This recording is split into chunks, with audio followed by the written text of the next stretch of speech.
In the core mine zone, she realized both sides were from third-tier clans. She wondered if he came to avenge the Huang family and questioned who the puppet he mentioned really was. Suddenly, Master Ning rushed forward. The attackers begged him to release Miss Yi, insisting she had already gathered enough earth cores and would hand them over. Miss Yi struggled in the puppet's grip, pained but still conscious. Lying on the ground, she weakly asked if what they wanted were the earth cores. The boy mocked her, saying the tribute once owed by the Huang family now fell on the Yi family. He claimed working for the Ning family was a chance for them to rise into the third-tier clans, calling it something worth celebrating. His followers urged Miss Yi to accept. Miss Yi cursed her bad timing, realizing her strength had been drained after days in the earth core cave. The boy's expression turned sinister as he demanded all the earth cores. He warned her to become obedient under the Huang family's name or face the Ning family's power, which could erase the Yi family from the Western Territory with a single command. One of the men begged Miss Yi not to act rashly and to accept the demand. But she pushed herself up, furious, and shouted that the brat should keep dreaming. Refusing to submit, she declared the Yi family's possessions would never belong to them. With defiance burning in her eyes, she launched an attack against the puppet holding her down, shaking the ground as the fight erupted. Master Ning's expression darkened as one of the men begged him to calm down and give them another chance. He asked if they were rejecting him, warning that he did not take kindly to defiance. Miss Yi groaned, still restrained by the puppet, while the man pleaded to be allowed to reason with her again. Ning's eyes turned cold. Deciding there was no point in more words, he declared her fate sealed. With a chilling glare, he ordered her death as the puppet raised its massive arm to strike. The puppet's massive fist slammed down with a thunderous impact, sending shockwaves through the ground. One of the men screamed in terror for Miss Yi. With a twisted grin, the boy rang a bell and ordered his ghost general to charge in and crush her completely. The giant puppet moved forward with unstoppable force, tearing through the earth as it advanced. The impact shook the battlefield, and Miss Yi cursed under her breath. A protective flame mark activated around her, each layer absorbing part of the puppet's devastating strikes. She shouted at her enemy, recognizing him and accusing him of being no different from the Huang family, always bullying others too much. Layer after layer of her flame mark shattered under the relentless assault, leaving her defenses dwindling. The boy only laughed, ringing his bell with a cruel grin. He mocked her nobility and declared he had been far too lenient with her. The boy sneered, finding Miss Yi's resistance amusing, and ordered the ghost general to toy with her further. Her protective flame mark flickered, leaving only one layer between her and defeat. With a chilling tone, he commanded the puppet to break her legs first. Miss Yi's eyes widened in fear as the massive fist came crashing down. But before the blow could land, a sudden figure burst in, striking the puppet with overwhelming force. Shock filled the air as everyone realized someone else had entered the battle. The boy froze, demanding to know who the newcomer was. A young man with fiery wings and a blazing weapon appeared, stepping confidently in front of Miss Yi. He reassured her that she was safe now. Relieved, Miss Yi admitted she was embarrassed to be seen at her weakest again. She thanked him for arriving just in time, knowing she would have been in real danger otherwise. The young man replied that he didn't know all the details, but after witnessing what had just been done to her, he couldn't stand by. He told her to rest while he dealt with the arrogant enemy himself. Sometime earlier, in the Yi family garden of the Western Territory, a servant rushed in, panicked, shouting that Miss Yi was in danger. When asked what had happened, she explained that Miss Yi had ordered her to watch Huang Yingheng, but the Ning family appeared, threatening them for tribute. They took Huang Yingheng and went straight to the mines in search of Miss Yi. Begging desperately, she pleaded for help. Mr. Liu reassured her, telling her not to worry as he understood the situation and would take action. Back in the Yi family garden, Liu had vowed to save Miss Yi immediately. Returning to the present at the mine zone, Miss Yi weakly smiled, realizing why he had arrived just in time. Coughing and exhausted, she admitted the boy had ambushed her after she had run out of strength and nearly cost her life.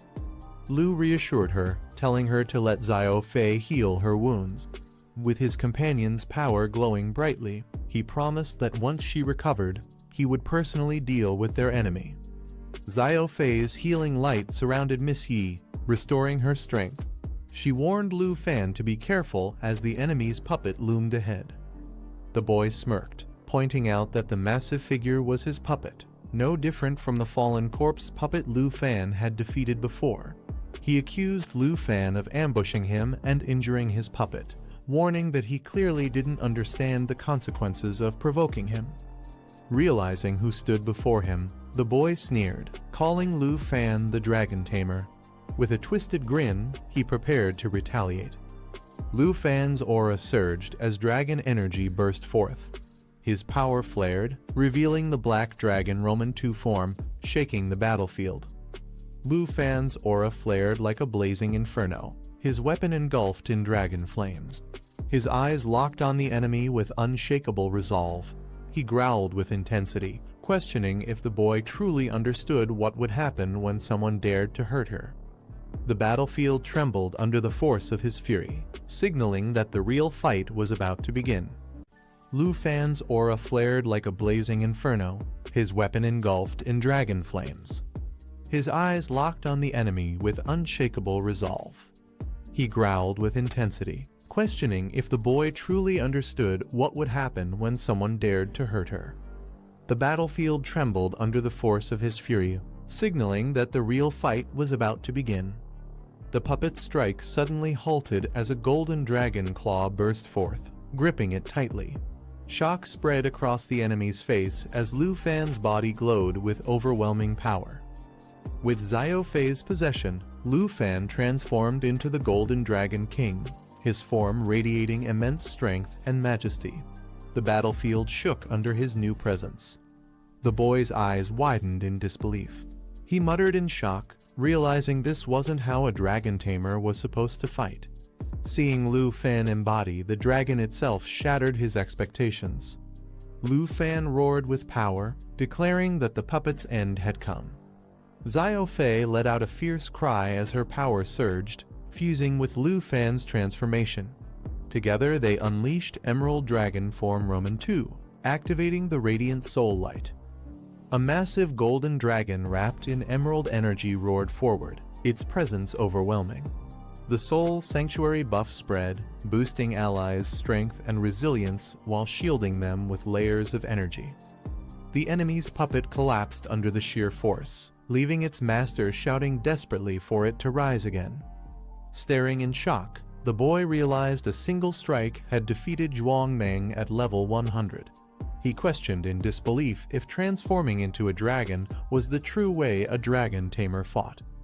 Lu Fan's voice thundered across the battlefield, mocking his enemy for daring to shout about crushing him and turning him into a puppet.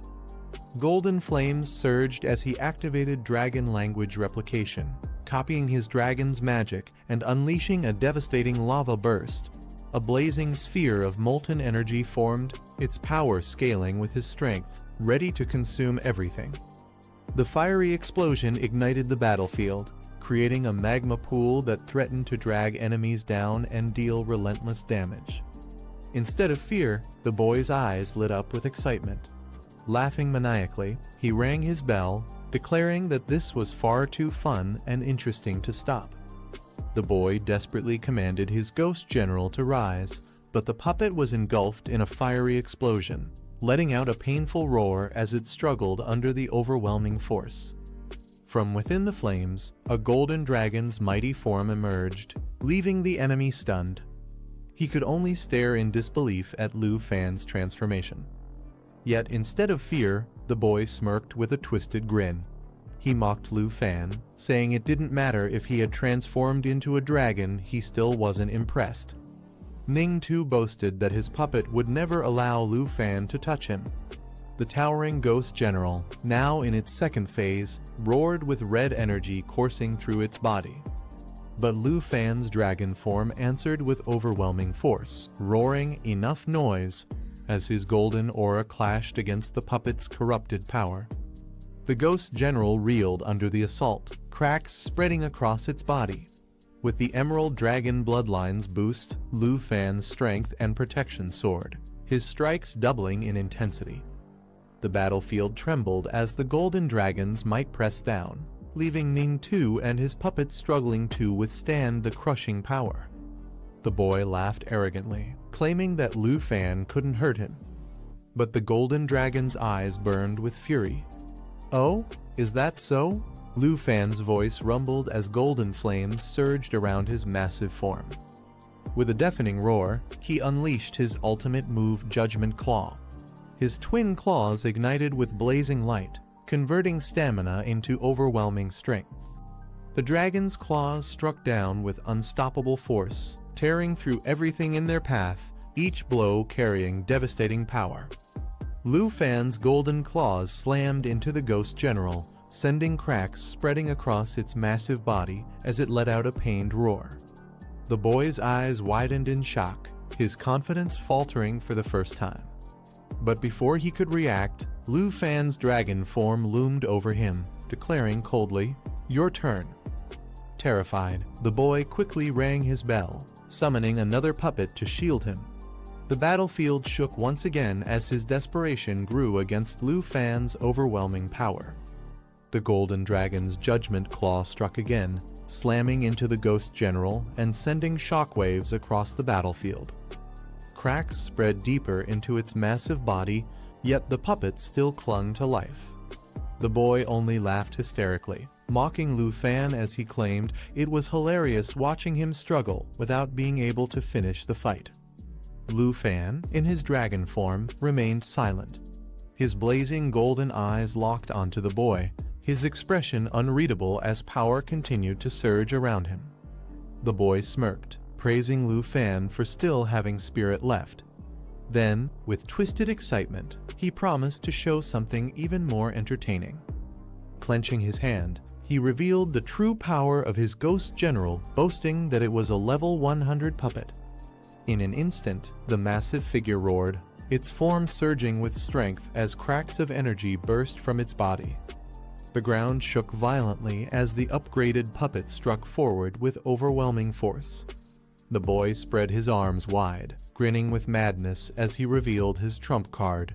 He shouted that his ghost general had finally reached its level 100 ultimate skill. With a deafening roar, the puppet's body ignited in a surge of divine energy, its form twisting and expanding under the overwhelming power. The system revealed its terrifying evolution. Shuangmeng Level 100, Mountain Breaker Roman 4, Ghost General Phase 3. It now possessed the mountain god's might. Its strength and stamina increased by an incredible 300%. The battlefield trembled under its monstrous aura as the boy laughed in triumph. At the core mine zone, the boy's laughter echoed as he flaunted his ghost general's new power. With the mountain god's buff tripling its stats, he claimed this was strength even level 100 elites would fear. Not stopping there, he revealed another of his ultimate techniques. Golden nails pierced into the ghost general, each one amplifying its attack power to terrifying heights. The boy roared for his puppet to unleash its full strength. The massive figure trembled with destructive energy, its aura surging as the ground split beneath it.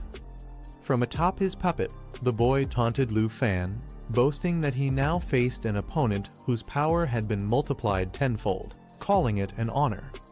The golden dragon's eyes narrowed in silence, facing the overwhelming might of the ghost general. The boy, drunk on power, mocked him, boasting that with 10 times the stats, he could defeat even 3 level 100 elites at once. He sneered that being a dragon changed nothing, declaring that Lu Fan still had no chance of victory. Standing tall beside his empowered puppet, he laughed arrogantly and asked if Lu Fan was ready to surrender. The massive ghost general loomed menacingly, radiating flames of destructive power, yet Lu Fan remained calm, unfazed by the taunt. Lu Fan looked at the empowered puppet and mocked its strength, calling it a shame. The boy frowned in confusion, demanding what he meant. Calmly, Lu Fan explained that even if the puppet's power were multiplied 100 times, it would still be nothing but garbage. His aura surged, confidence radiating from him. Inwardly, he analyzed the situation. Zhuang Meng had nothing but brute force, while Ning Tu only provided control. Seeing through their limits, Lu Fan smirked and declared that they would soon become part of his puppet army. The silver-haired boy sneered, calling Lu Fan arrogant, and waited to see what kind of dragon he would summon. With calm confidence, Lu Fan called out, and a small green dragon spirit, Jai, appeared at his side. Its energy pulsed brightly, catching everyone's attention. The Ghost General reacted immediately, its massive form sensing the dragon's aura as Jai bravely cried out in defiance. Lu Fan smirked, his voice steady as he laughed, while Jai's power surged forward, wrapping around him like a shield of emerald light. The silver-haired boy burst into mocking laughter, ridiculing Lu Fan for summoning what he called a snot-dripping worm and questioning if that was his so-called mighty dragon. Unfazed, Lu Fan gently picked up Xiao Jai, reminding him of the powerful enemies he had already defeated, from the 10,000 Venom Devil King to the Dragon-Devouring Dragon King. He asked if Xiao Jai was really afraid of a mere brute and his master. Xiao Jai's eyes lit up with determination as he cried out, declaring he wasn't scared and that he would fight. Lu Fan encouraged Xiao Jai, telling him to show everyone his strength. Xiao Jai's determined cry rang out, but the silver-haired boy scoffed, mocking the idea that such a small creature could ever defeat his level 100 puppet. With a calm smile, Lu Fan replied that he never said he had only one companion. Power surged around him as he raised his hand, calling out another name. From the sky, Xiao Fei descended in a radiant glow, and Lu Fan commanded the battlefield, summoning the mighty Shadow Dragon King alongside Xiao Jai. The Shadow Dragon King emerged with a powerful roar, its dark aura overwhelming the battlefield. The sheer presence of the beast left everyone stunned, especially the silver-haired boy. His expression hardened as he realized the dragon carried pure killing intent. He thought quickly, questioning what kind of skills such a terrifying dragon might possess. Deciding he couldn't afford to wait, he immediately activated one of his strongest defenses. A golden bell appeared above him, radiating a solid protective barrier. The shield not only reduced incoming damage, but also reflected any attacks that dared to touch it. The silver-haired boy ordered his ghost general to tear the enemy apart. The massive puppet charged forward with terrifying force, shaking the ground with every step. Its colossal fist came crashing down toward the black-haired fighter. Yet, the young man stood calm and unshaken, facing the attack head-on. Just as the ghost general struck, a toxic aura began to spread across the battlefield. The puppet's body released a sinister green glow poison dragon, I-form switch, underworld swamp. The ground transformed into a poisonous swamp, radiating deadly energy that spread quickly. This ability, known as the Surging Poison Sea, created an underworld swamp that continuously dealt poison-based damage to all enemies caught within. To make matters worse, the poison stacked at double the normal rate, threatening to overwhelm anyone trapped inside. The silver-haired boy was stunned as he realized his puppet had been poisoned. He quickly tried to cleanse it, activating powerful skills like Clarity and Calm and Purifying Rain, channeling sacred light to dispel negative effects. But no matter how much he tried, the poison wouldn't disappear. Desperation filled his voice as he shouted in disbelief, wondering how the corruption could resist purification. His puppet continued to suffer, green poison marks spreading deeper with every moment. Calm and confident, the black-haired fighter simply smiled. He told his opponent to save his breath. This poison wasn't something that could be removed. Frustrated, the silver-haired boy rang his bell with urgency, commanding his puppet to retreat. He shouted for it to get out immediately, desperate to save it from the spreading poison. But the ghost general roared in defiance, its massive body trembling as the poison coursed through its veins. Despite the boy's command, the puppet's body cracked under the overwhelming corruption, its strength on the verge of collapse. The battlefield shook as the ghost general struggled, showing signs that it could no longer resist the poison's deadly grip. The black-haired fighter unleashed a devastating assault. Using Shadow Strike, he teleported behind the ghost general and pierced its weak point, dealing immense damage. Immediately after, Shadow Invasion triggered, striking again with a follow-up attack. Not giving the enemy a chance to recover, he roared out his ultimate move, Dragon Annihilation.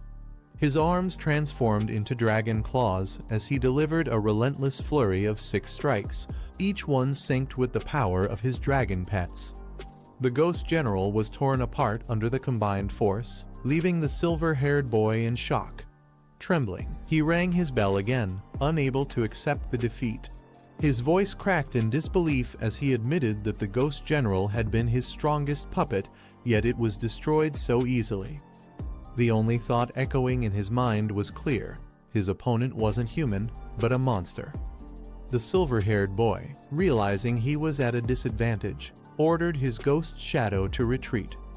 Riding atop the masked puppet, he tried to escape, vowing to settle the score with the dragon tamer another time. But his opponent wasn't about to let him go so easily. With Xiao Jai and the Shadow Dragon King at his side, he declared that a puppet master like him would make perfect material for top-grade puppets.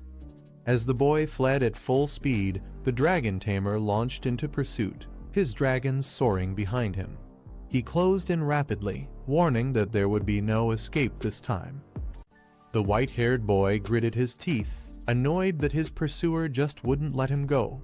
He tightened his grip on his weapon, refusing to back down. The enemy quickly barked an order, summoning the ghost guard to block his path. The clash was immediate. The ghost guard's flaming blades struck down in rapid succession, forcing the boy to parry each attack with sharp precision. Sparks burst in every direction as steel and fire collided again and again. But while the boy fought defensively, another figure stood with complete confidence. The red-haired man, flames burning along his weapon, looked at the battle with a smirk. He mocked the attempt, saying that if this was all his enemy could muster, then it wouldn't be nearly enough. Without hesitation, he advanced. Fire swirled around his arm as he channeled his power into a devastating technique. In the next instant, his aura expanded, fusing with the energy of his dragon pet. Together, they unleashed a strike called Cut the Sky, a coordinated double blow wrapped in dragon aura. The force of the combined attack tore through the Ghost Guard's defenses in a brilliant explosion of light and shadow, shaking the battlefield. The black-haired fighter smirked confidently, declaring that no one could stop him. As his aura surged, the system activated a powerful ability, Soul Shock. Dragon aura gathered in layers, each one stacking higher as his energy built up.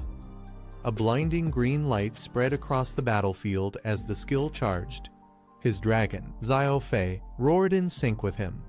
Without hesitation, he gave the command for complete elimination. The dragon responded instantly, releasing waves of destructive energy that shattered everything in its path. The system reported the progress 8 layers had already formed, and the aura was still building. The brilliance of the attack overwhelmed the battlefield, making escape nearly impossible for anyone caught in its range. Meanwhile, the white-haired boy watched in frustration as his summon guard collapsed under the force of the attack. He cursed its weakness, furious that it hadn't lasted even a second against such overwhelming power. The white-haired boy was caught off guard as a dark shadow suddenly appeared behind him. The system revealed the skill Shadow Strike, a stealth ability that teleports to the enemy's weak point and delivers a devastating blow.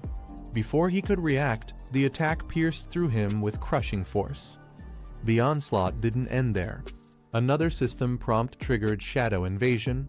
After the first strike, an additional attack followed, delivering even more damage. The boy's body trembled as he realized he had no chance to resist. Wounded and desperate, he collapsed to the ground. With blood on his face, he stretched out his hand, begging for mercy. His voice shook as he pleaded to be saved, admitting that he didn't want to die. Standing tall before him, the black-haired man remained silent, his dragon looming menacingly behind him. His cold gaze made it clear who held the power now, while the boy's desperate cries echoed hopelessly in the dust-filled air. The black-haired man clicked his tongue, mocking his opponent's pitiful state.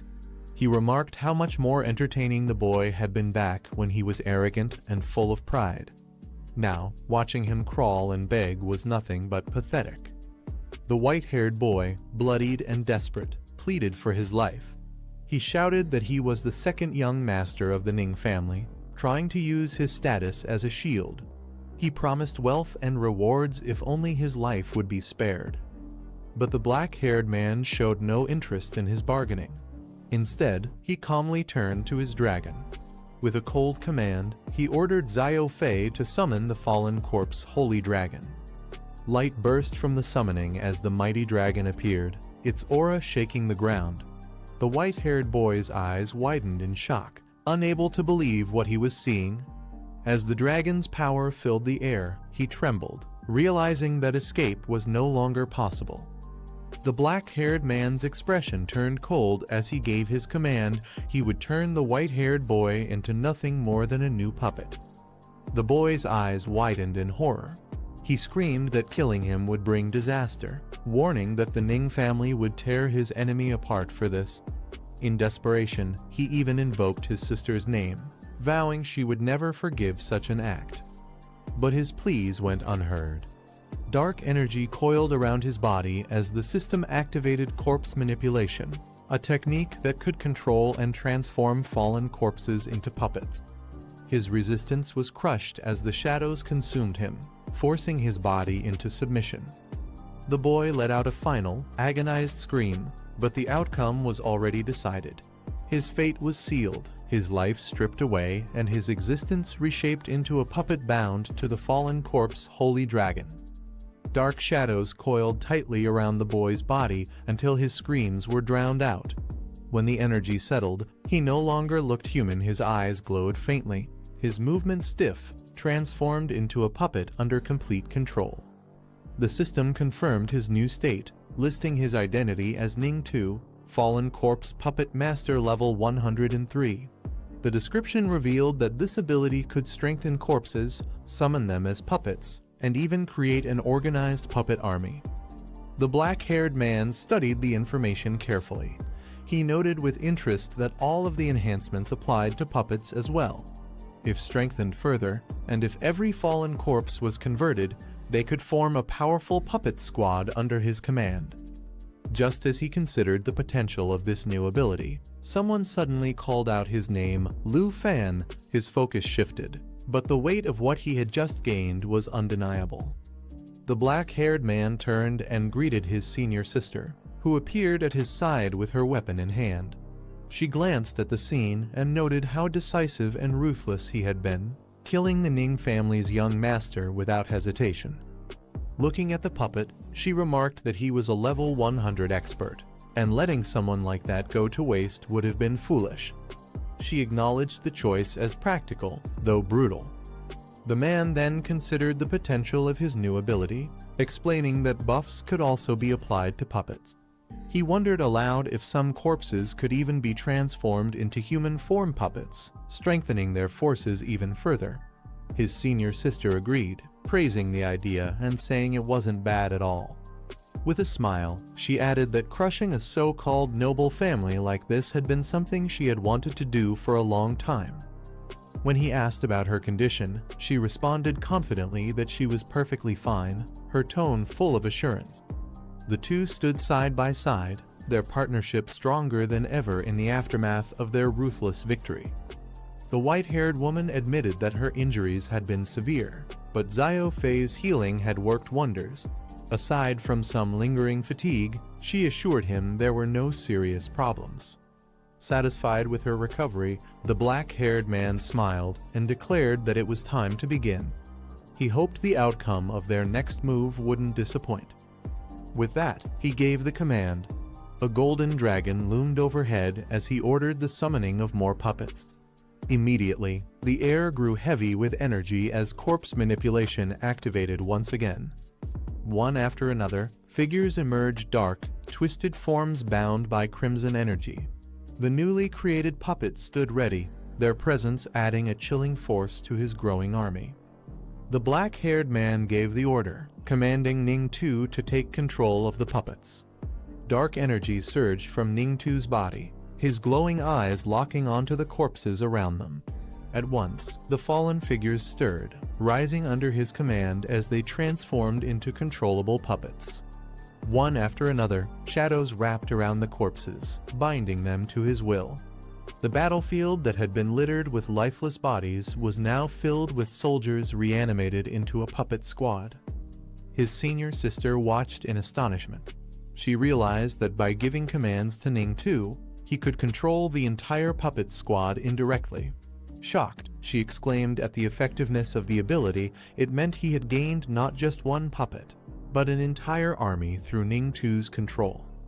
The black-haired man smirked, his eyes glinting with confidence as he revealed there was still more to show. With a commanding voice, he gave the order, amplify. Immediately, the puppets surged with power. A dark energy erupted around them, strengthening their bodies and weapons. Their aura intensified, and even their movements became sharper and more lethal. The air trembled as the puppet squad, now amplified, stood like an unstoppable force. Warriors who had once been mere corpses now radiated overwhelming strength. Their attacks multiplied and their presence magnified. The system revealed the effect. Each puppet received an increase in attack power, making them even more dangerous.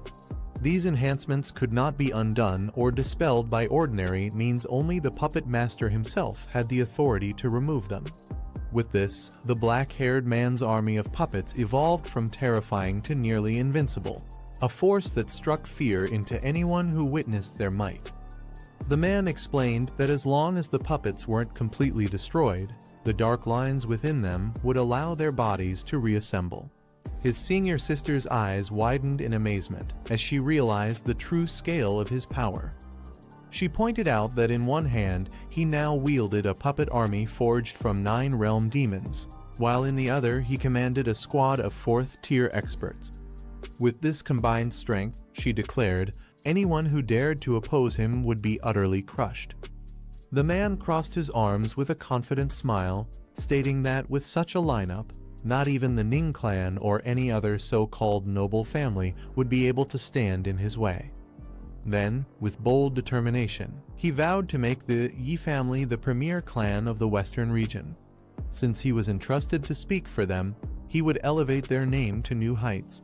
His words carried absolute conviction, and his younger companion cheered with a bright smile, fully believing in him. Amid a sea of blazing fire, a cloaked figure stood motionless. His presence was silent yet overwhelming, as the flames swirled violently around him, consuming everything in sight. Slowly, he lifted his hand, revealing a mysterious artifact glowing with ominous patterns. Its fiery light surged outward, merging with the flames as if fueling their destructive force. The air trembled, carrying the weight of its power. Without hesitation, the cloaked figure launched himself into the sky.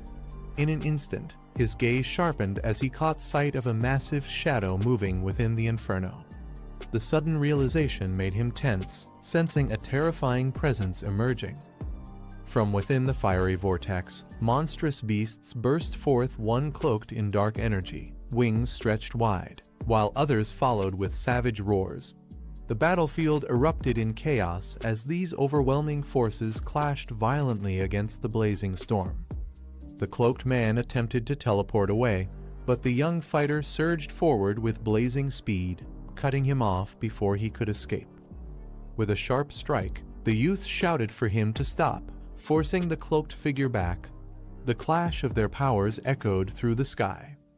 As the dust settled, the young man narrowed his eyes, realizing something about his opponent. His voice trembled as he questioned the stranger's identity. From the shadows, an older man stepped forward.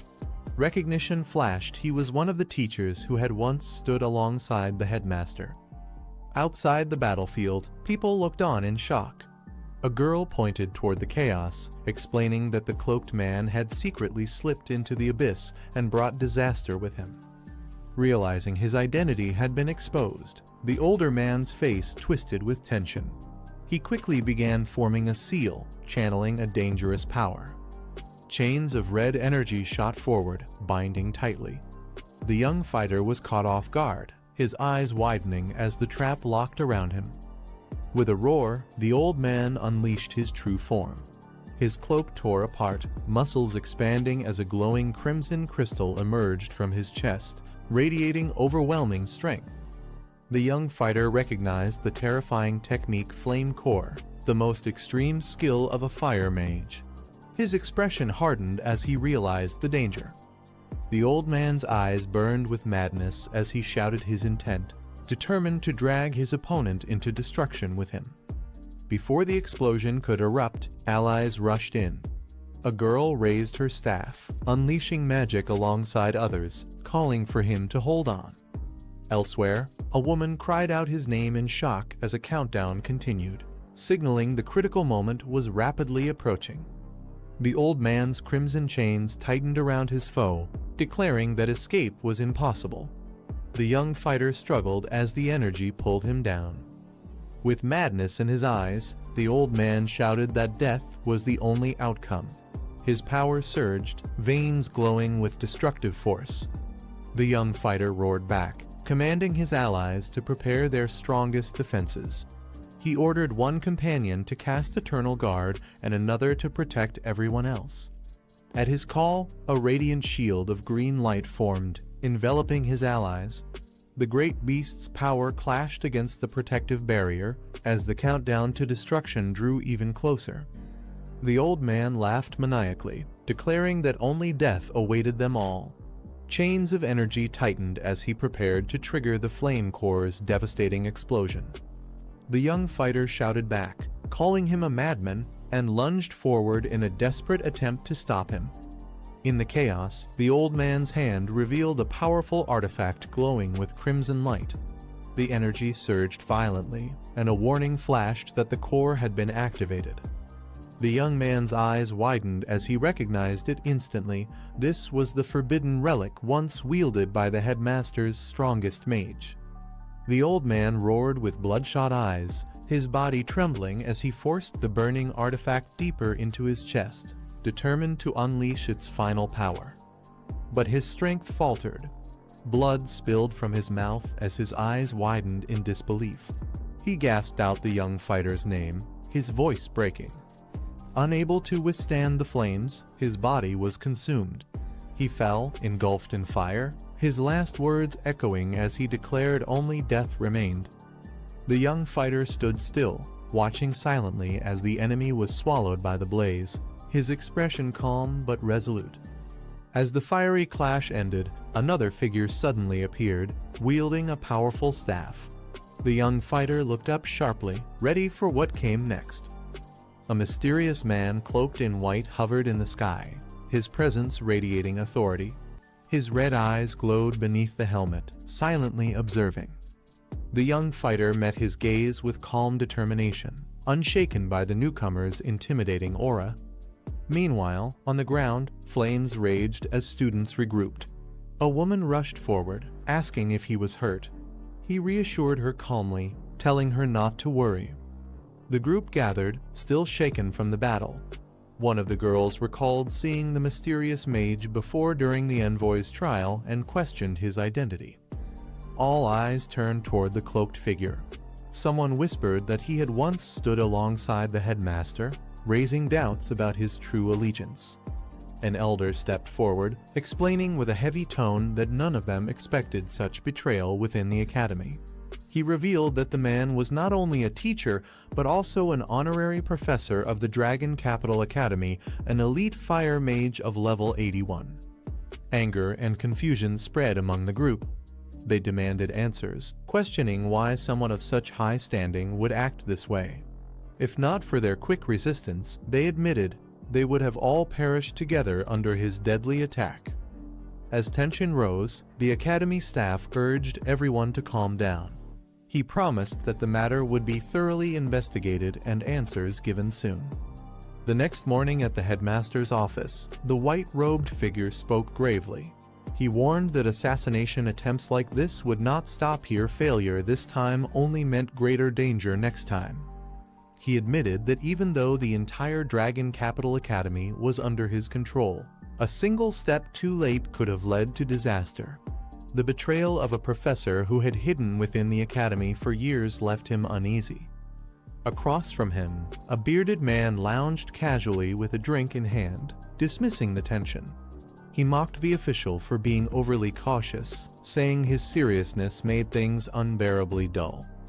The bearded man rose with a laugh, saying it had been a long time since they last met. He asked what business had brought him all the way here this time. His expression then turned sharp. He noted that if the boy remained at the academy, danger would continue to follow.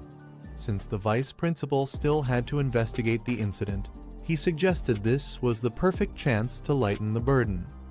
With a confident grin, he proposed taking the boy himself, escorting him to the northern frontier, where he could both guard him and handle threats more directly. But the white-robed figure questioned his intentions, pointing out that he already had his own heavy responsibilities. He asked if taking the boy along would truly serve any purpose, or if it was just an unnecessary risk. With a confident smile, the bearded man declared that he had been watching the boy's growth for a long time and considered him worth the effort. He hinted that bringing him along might also help with another investigation. Drinking straight from the bottle, he promised boldly that he would ensure the boy's safety and return him alive, no matter what. The next morning, outside the main gate of Dragon Capital Academy, a sleek car screeched to a halt, signaling the start of a new journey.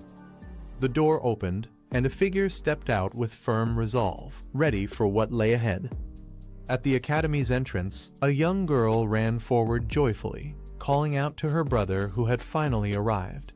She asked whether he valued her more, or his preparations for the trials. The older brother smiled and reassured her, saying of course his sister mattered most. He explained that he had been preparing for the upcoming national trials, but had still made time to see her. With innocent eyes, the girl asked if he would help her take revenge for the troubles she had faced. His smile turned sharp behind his glasses. He promised that anyone who dared to upset his beloved sister would be dealt with severely, vowing to teach them a harsh lesson. The red-haired man looks down with a cold expression, remarking that the other has grown defiant. He mocks that the once weak wings have now hardened, daring to challenge him directly. With flames sparking around his blade, he raises his sword and declares that perhaps it's time to remind them of their place. His tone sharpens as he vows to make them obedient once more. The orange-haired fighter grits their teeth, a pained cry escaping as the pressure of the attack forces them back. The weight of the strike leaves them struggling to endure. Just then, another man rushes in, his voice urgent as he begs Uncle Ning to restrain his fury, hoping to stop the clash before it goes too far. The red-haired man looks up in surprise as a flying beast descends, recognizing the figure riding it and calling out in shock. The man in sunglasses steps forward confidently, his presence commanding attention as he lands before them. He announces that he has come to take Shuanger to the Divine Ruin's secret realm, his tone calm yet firm. Shuanger's eyes narrow, her expression tense as she's reminded of the deep bond she shares with her father, leaving her momentarily silent. Standing beside his rare mechanical bird mount, the man in sunglasses questions the reason for the sudden conflict. The red-haired man responds coldly, saying that since the other is Shuanger's fiancée, he is not considered an outsider. He explains that the girl ignored the family's orders, acting recklessly because she believes Ning Tui is dead. Shuanger clenches her body in pain, her fiery aura surging as she cries out, insisting that what she believes is the truth. The man in sunglasses quickly steps forward, steadying her as he warns her to be careful, his tone filled with concern. Shuenger bursts out with determination, demanding to be released as she declares she will go to the Huang estate to find him, no matter who tries to stop her. The man removes his glasses slowly, murmuring that now he understands what drives her actions. With a heavy tone, he admits that he already knew about Ning Tu's death, explaining he had planned to tell her only after she achieved her breakthrough. Shuenger's eyes widen in shock, her voice trembling as she demands to know if her brother truly died at the hands of the Huang family. He gently steadies her, urging her to calm down first. Holding Shuenger close, the man tells her that Ning Tu was indeed murdered, but it had nothing to do with the Huang family. Shuenger demands to know who was truly responsible.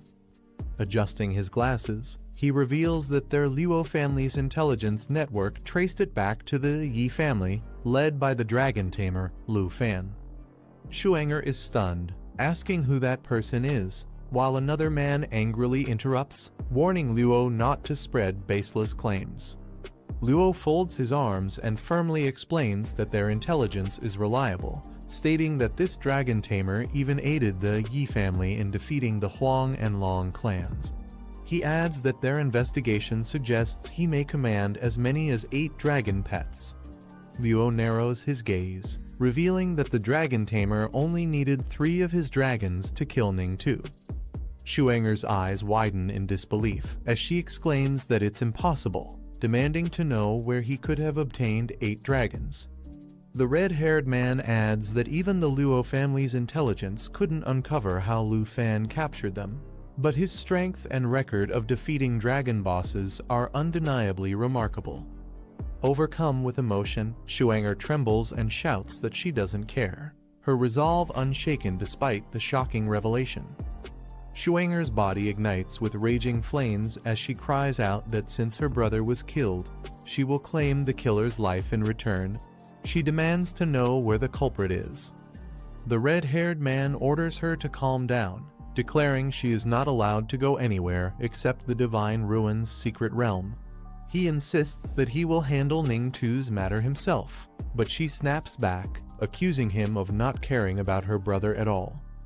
Overwhelmed, Shuenger bends forward, her fiery energy flickering out of control as the man in sunglasses urgently begs both her and Uncle Ning to calm down.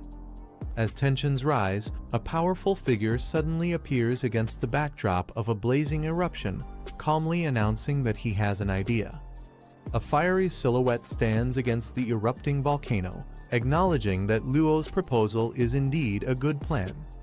The red-haired man agrees, explaining that it would not delay Shuenger's journey to the Divine Ruin's secret realm and would also give them a chance to avenge Ning Tu. He then asks Shuenger for her opinion. Shuenger lowers her head, finally agreeing to the plan. She adds that she will provide the secret realm's teleportation stone to ensure their passage. Meanwhile, a young man steps out of the shadows with determination, declaring that before anything else, he will personally meet this dragon tamer. 2 days later in the Yi family garden, a young boy asks his senior if he will return to Dragon Capital with him. The dark-haired man shakes his head, explaining that he was close to reaching level 97 when he left the Earth Core Cave, so he intends to level up first. He adds that with the Ning family watching, he cannot leave for at least a month. The silver-haired woman hands him a scroll, telling him to use it to find the Quan family, assuring him that she has already paid for it. He frowns, noting that the Quan family is far away. A single trip from the western borderlands to Dragon Capital takes 2 days, and a teleportation scroll cannot cover such a long distance. The silver-haired woman explains that the Quan family has an enhancement master who can modify the scroll to open a 2-way portal leading to a fixed location. She remarks that if only Starlight's portal could cover such long distances, she could have saved the money spent. Still, she reminds him that even with the portal, he must remain here for a month before leaving. Her words leave her silent for a moment, her expression calm yet thoughtful as she glances aside. The dark-haired man stiffens, his eyes widening in surprise as he reacts strongly to her statement. The dark-haired man thinks about the responsibility weighing on him, declaring he can't afford to remain idle. The silver-haired woman reassures him that a month will pass quickly. She adds with a smile that it's fine if he isn't in Dragon Capital, since she plans to visit his hometown anyway, perhaps returning to Zhonghai City with her aunt. At the Yi family garden in the western borderlands, peace lingers as the young man and the silver-haired woman share a quiet moment together. Suddenly, a glowing feather shoots into the sky, swirling with fiery energy as it activates a strange force. Far away, another figure notices the disturbance, his eyes narrowing as he senses the feather's power. The feather erupts into flames, transforming into a blazing phoenix that lets out a powerful cry, leaving the two onlookers stunned by its overwhelming presence. The silver-haired woman panics, wondering if a fierce beast has broken into the area, but the young man quickly clarifies that this is no beast, it's a class changer, and only an avatar at that. The fiery phoenix looms overhead, radiating immense power that leaves both of them tense and alert. The woman tilts her head upward, acknowledging the overwhelming aura. Even as just an avatar, its presence is undeniably powerful. The phoenix lets out a commanding cry, calling out for Lu Fan, the dragon tamer of the Yi family, demanding that he show himself. The silver-haired woman realizes that the phoenix must belong to the Ning family, likely here seeking revenge. She warns that if he rushes into battle recklessly, the consequences could be dangerous. The dark-haired man calmly reassures her not to worry as he prepares to act, the shadow of a dragon forming behind him. Unfazed, he tells her to stay behind and guard the Yi estate, ensuring the servants don't get involved, while he steps forward to meet the intruder directly. As he soars into the sky with his dragon's wings unfurled, she calls out for him to be careful, but he confidently replies that she has nothing to worry about. From within the blazing phoenix, a woman's voice calls out, confirming if he is Lu Fan. She introduces herself as Ning Shuang, eldest daughter of the Ning family, demanding to know if he was the one who killed her brother Ning too. Lu Fan replies bluntly that he did, asking if she has a problem with that. Enraged, Shuanger's phoenix avatar roars, accusing him of arrogance and claiming his attitude is courting death. Lu Fan stands his ground, countering that it was the Ning family who acted tyrannically first, and now they have the audacity to seek revenge. He mocks her for not daring to face him in person, using only an avatar instead. The fiery phoenix glares down, its form trembling with power as Shuanger insists that even her avatar will be enough to strike him down. Shuanger's phoenix avatar gathers an overwhelming power, declaring it strong enough to wipe out both Lu Fan and the entire Yi estate beneath him. The silver-haired woman trembles, realizing the danger. She thinks to herself that even this avatar's level is too high, and if Shuanger's real body were to appear, it would be catastrophic. Lu Fan rises into the air with his dragon wings, unfazed by the fiery threat. She calls out anxiously, asking if he truly plans to face it head-on. But Lu Fan only smirks, pointing out that she has been charging the same skill for far too long. With calm confidence, he declares that in his opinion, this avatar of hers is nothing he can't eliminate. Lu Fan summons one of his dragons, a towering green beast, declaring that he only needs a single strike to end this battle. The phoenix narrows its eyes, questioning if this is truly one of his 8 dragons. Remembering Luo Lixu's words, it dismisses the creature as merely a support type, mocking that such a beast is no match to avenge Ning Tu's life. Shuanger's phoenix avatar unleashes its strongest attack, roaring as flames ignite into the skill known as world-burning flames, a power capable of devastating everything in its path. Watching the overwhelming inferno, an ally cries out in alarm, calling Xiao Fei's name as the clash of ultimate powers begins. The green dragon lets out a thunderous roar as it charges forward, its power surging against the raging flames. The phoenix unleashes its devastating attack, but the dragon counters with Eternal Guardian, a barrier that absorbs and neutralizes all incoming damage.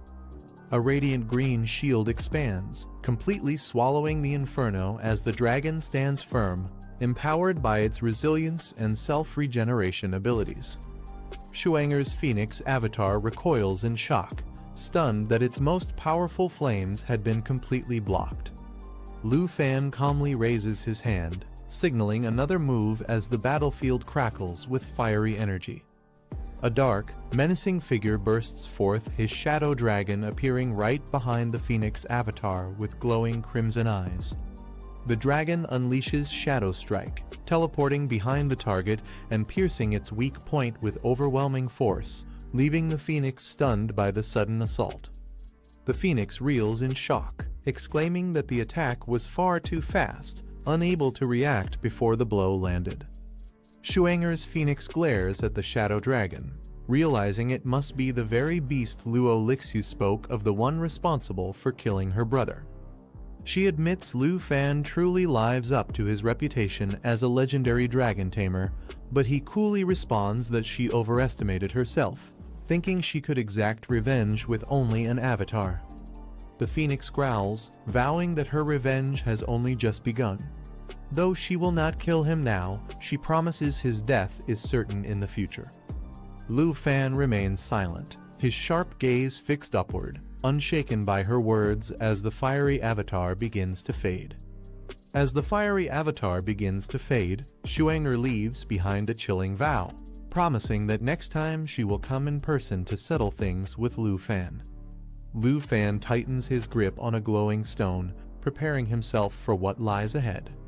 He examines the Divine Ruins Secret Realm Teleportation Stone, a legendary grade item that allows entry into the dangerous realm, knowing it will soon open. Nearby, the fiery feather that once carried Shuanger's presence burns faintly, a reminder of the threat that still lingers. Shuanger's true body sits quietly amidst blazing magma, her expression unreadable as the flames swirl around her. She slowly rises, acknowledging that Lu Fan truly lives up to the title of Dragon Tamer, calling his strength impressive. The scene shifts to the fiery landscape of the western borderlands, where molten rivers and volcanic eruptions emphasize the intensity of her power. She remarks that Lu Fan has only summoned 2 of his 8 dragons, mocking that what he showed was merely 1/4 of his true strength. At her side lies the Earth Core, a legendary material brimming with terrifying flame energy. Shuanger clenches her fist, her body engulfed in swirling flames, vowing that she can't wait to kill Lu Fan inside the Divine Ruins Secret Realm. She lifts the Earth Core, its fiery energy pulsing violently in her grip as her aura intensifies. With burning determination, she crushes the core into pieces, flames erupting wildly around her as her killing intent sharpens. Her lips curl into a confident smile, eyes blazing with hatred as she warns him that he'd better show up because she will be waiting. Lu Fan studies the Divine Ruins Secret Realm Teleportation Stone in his hand, a legendary item said to open the path to the realm in 68 days. He narrows his eyes, wondering if Ning Shuang's words were a challenge for him to meet her there. The silver-haired woman approaches anxiously, asking if Ning Shuang plans to come after them, but Lu Fan calmly replies that she won't. She then questions him about the Divine Ruins Secret Realm itself. He explains that it's an ultra-rare secret opportunity that only appears once every 50 years, with teleportation stones obtainable only as rare drops from Western Borderlands monsters.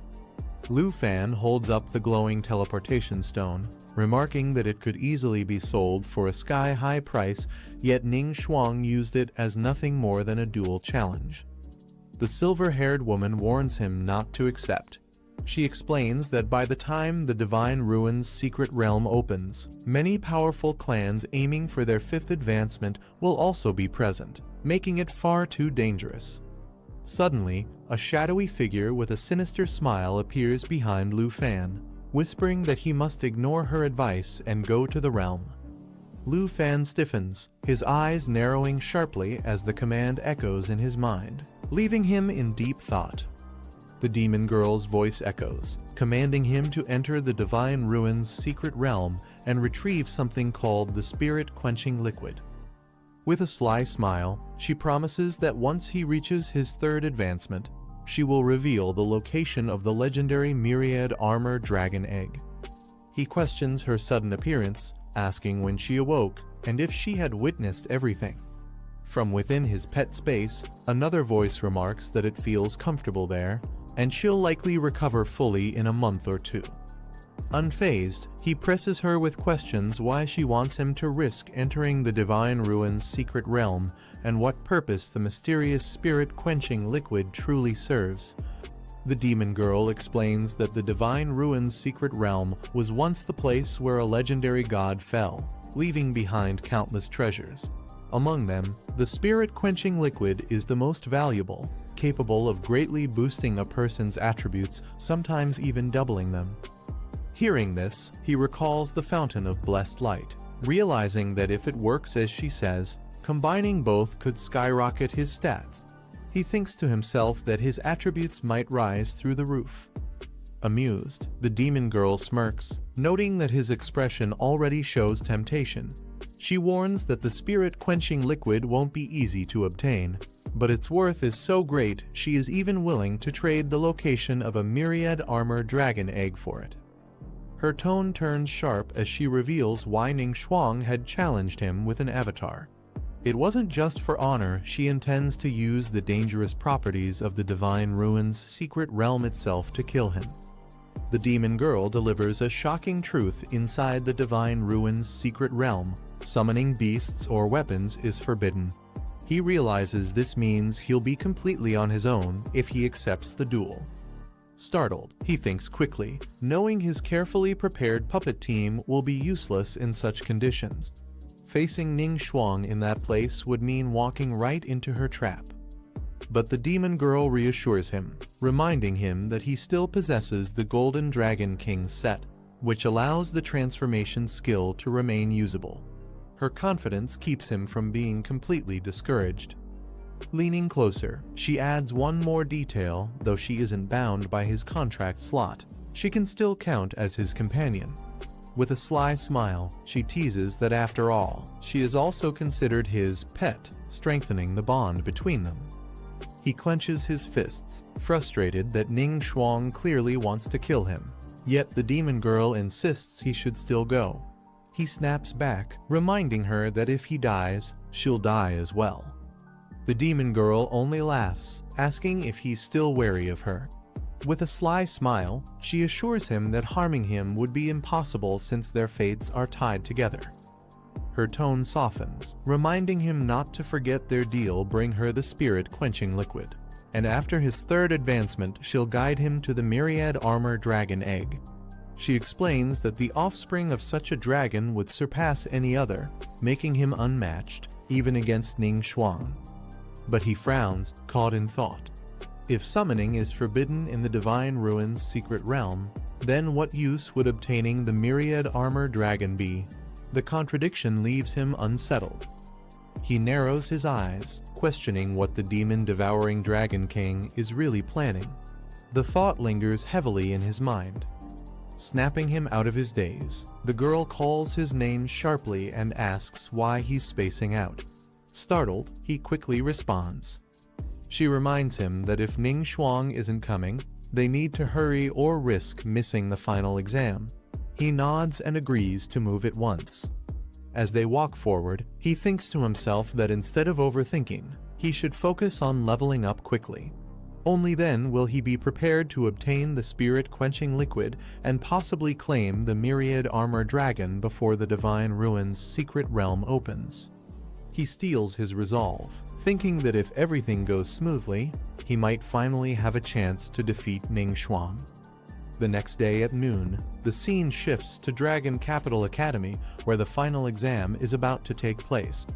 Students gather in front of the academy building. Running through the crowd, he curses under his breath, realizing he was delayed by Ning Shuang and has completely missed the exam assembly. Nearby, students complain about the exam format being the same as the new student assessment battles.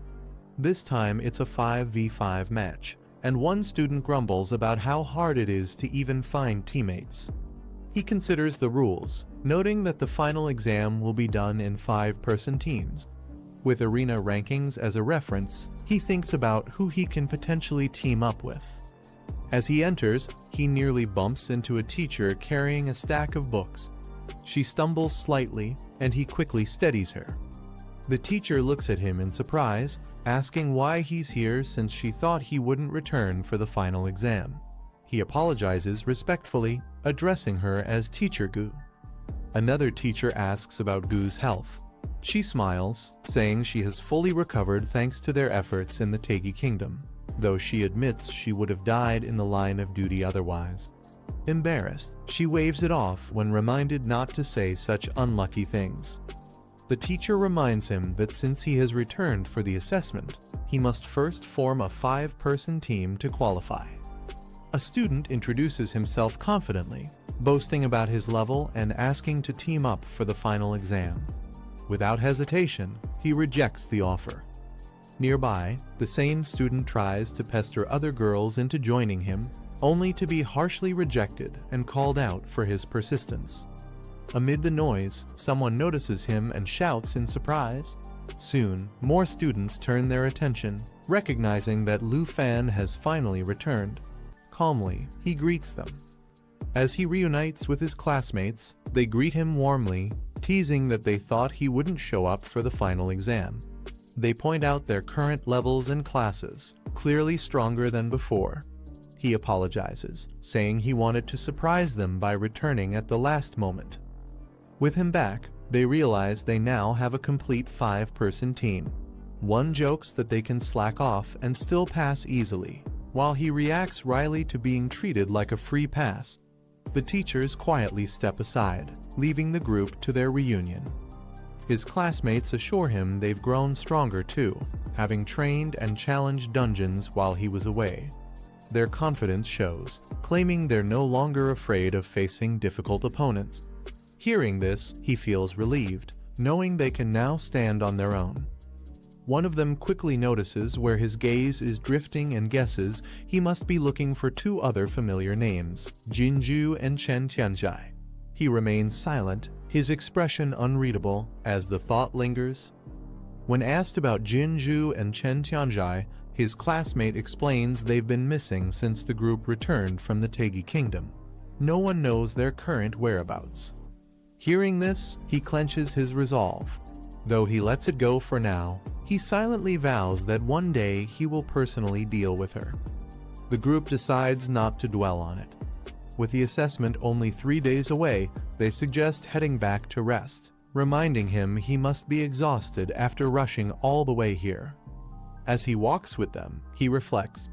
Most of the students in his year are still in their 20s, with only a handful already in their 30s. Even without Jinju and Chen Tianzhai, his team is strong enough to secure good results in the upcoming assessment. As the student gathering continues, the question arises if anyone else wants to join a team.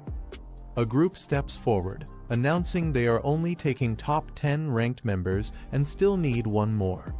Their confident display immediately draws attention, and he recognizes 2 faces that seem oddly familiar.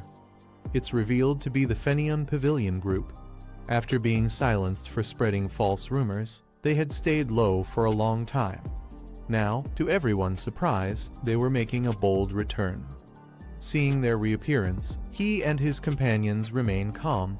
They decide not to be bothered, noting that this group is not a threat they need to concern themselves with for the upcoming assessment.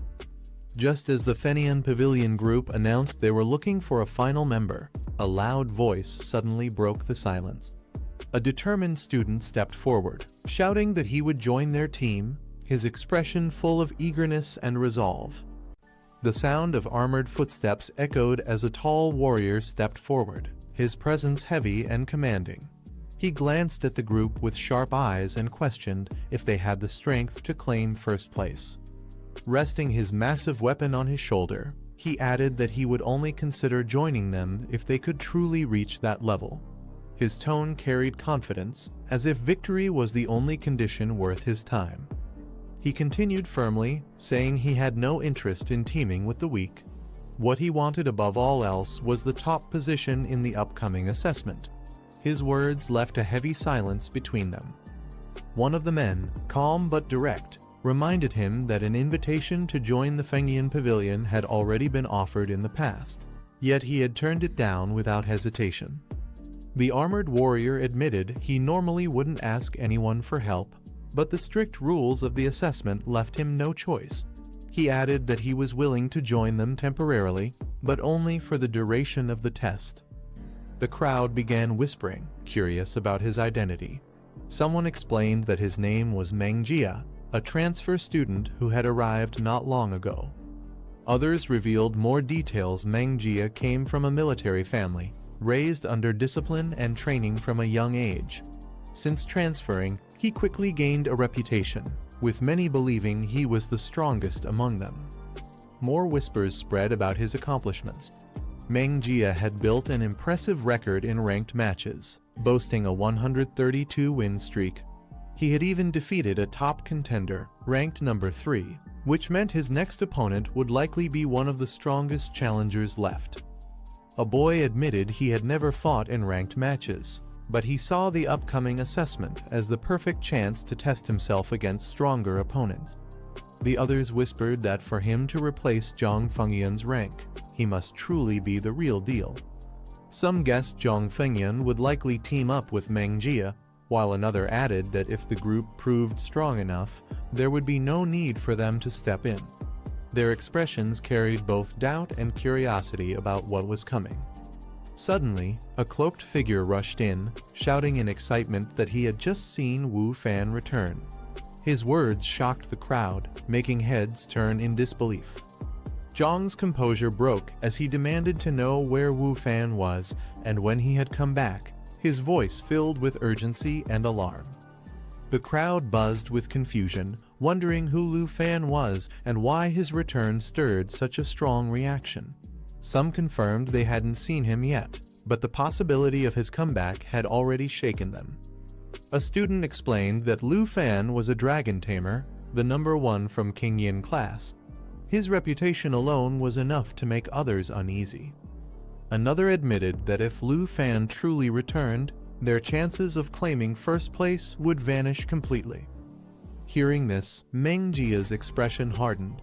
With anger boiling over, he shouted that it was ridiculous to admit defeat without even fighting, his voice echoing like a challenge to everyone present. A sudden burst of power struck, shocking those nearby and sending them stumbling back in fear. Mang Jia's voice thundered as he declared that he wasn't boasting without reason. He had the strength, the rank, and the qualifications to aim for first place.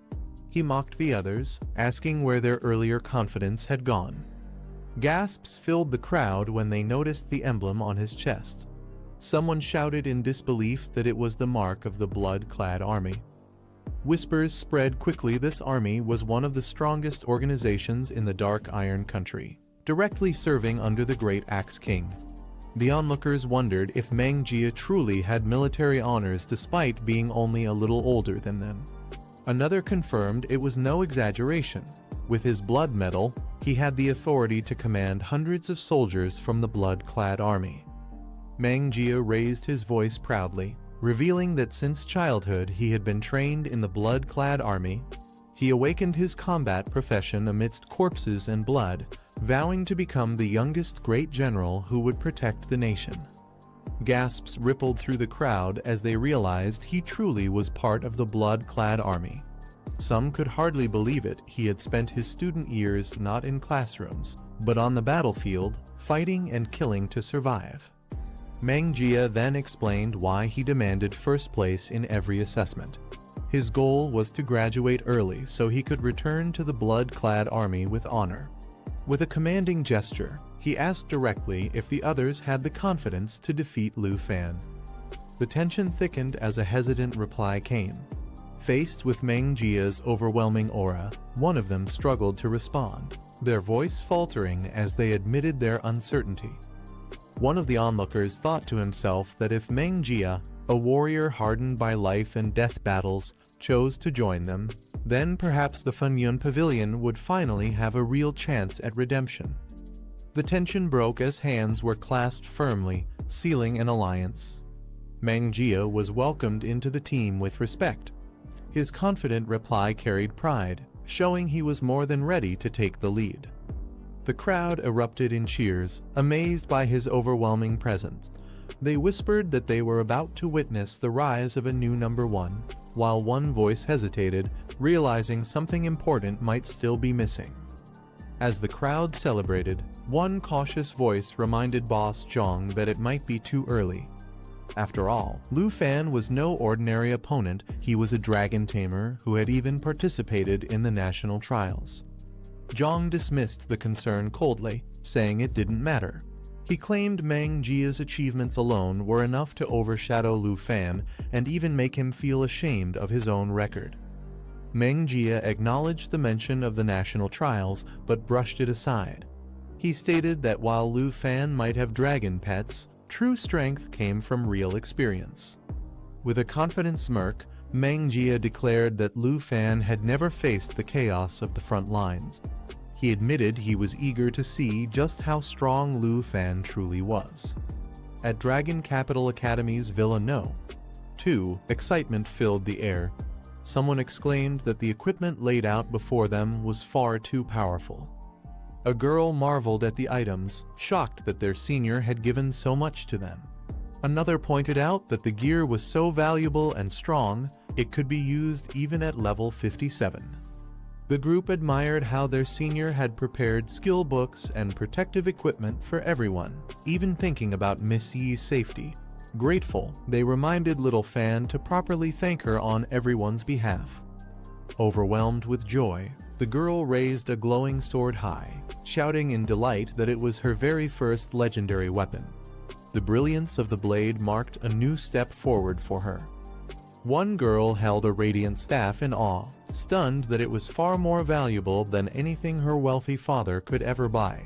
She admitted she couldn't believe such a treasure was now hers.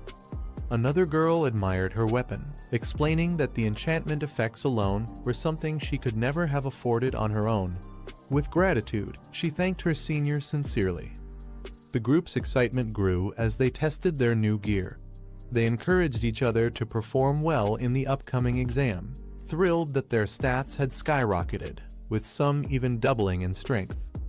Amidst the celebration, they reminded Lu Fan to properly invite their senior as a guest, so they could thank her personally for her generosity.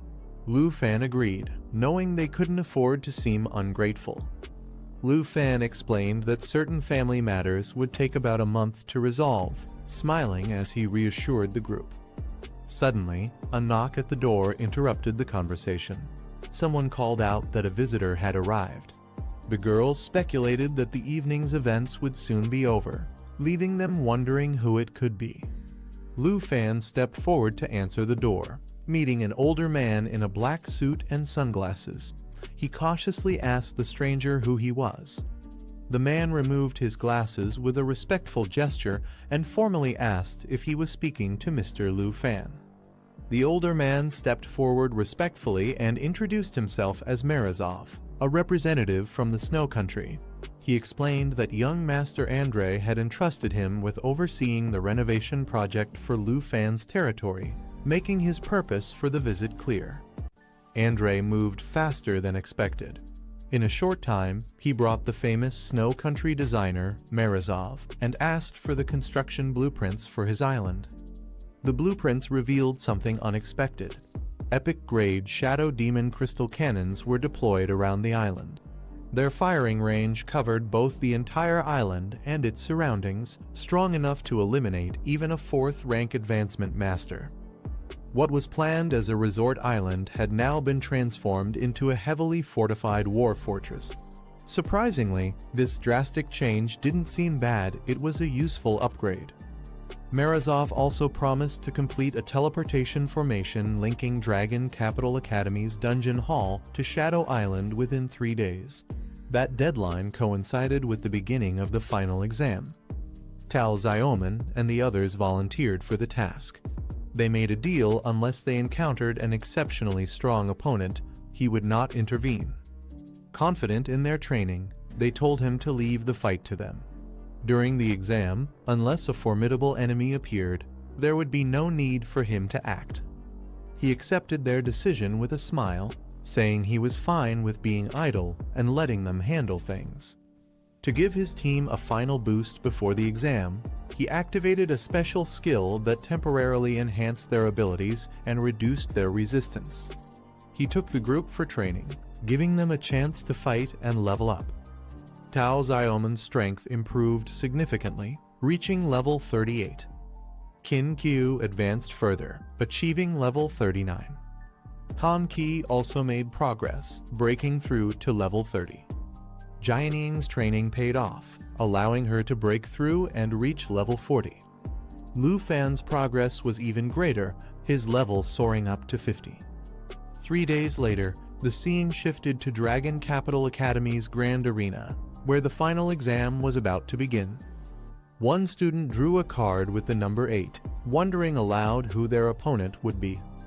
The team stood together with confidence, declaring that they would defeat whoever appeared as their opponent. As Lu Fan walked forward, his presence drew attention and admiration. A nervous student approached, asking if he could take a photo with Lu Fan. Excited, he explained that he had watched Lu Fan's trial of the nation live stream and thought it was incredible, proudly declaring himself as a fan. Lu Fan agreed with a smile, allowing the student to take a photo with him. The student happily snapped the picture, thrilled to stand beside him. However, the mood quickly shifted when the student nervously admitted that his team had drawn number 8, making them Lu Fan's opponents. Overwhelmed, he panicked and immediately forfeited, running away while the others looked on in surprise. Tao Xiaoman reminded him that the exam wasn't only about rank, but also about combat performance. Running away would only result in a makeup exam. The nervous student admitted he knew, but argued that even if 50 or 500 of them faced Lu Fan's team, they wouldn't last a single hit. Tao Xiaoman reassured him, promising not to let the fight end instantly and guaranteeing he'd still have a chance to perform. Despite his hesitation, the student joined his team on the field, preparing to face the overwhelming challenge. Tao Xiaoman cut off the hesitation, telling them to stop wasting time. The opposing team charged forward with determination, declaring the start of the battle. Qin Qiu rallied her team, urging everyone to join the fight, and they responded with confidence. As the clash began, Yudo Rinai swiftly moved into action, casting a spell to trap their opponents. The opponents were caught inside a powerful holy light barrier, leaving them trapped with no escape. Tao Xiaoman charged in, mocking them for missing their only chance to strike. She unleashed a devastating water attribute attack, overwhelming the trapped enemies from all directions. With their defenses shattered, Qin Qiu stepped forward and declared the fight over, ending the battle.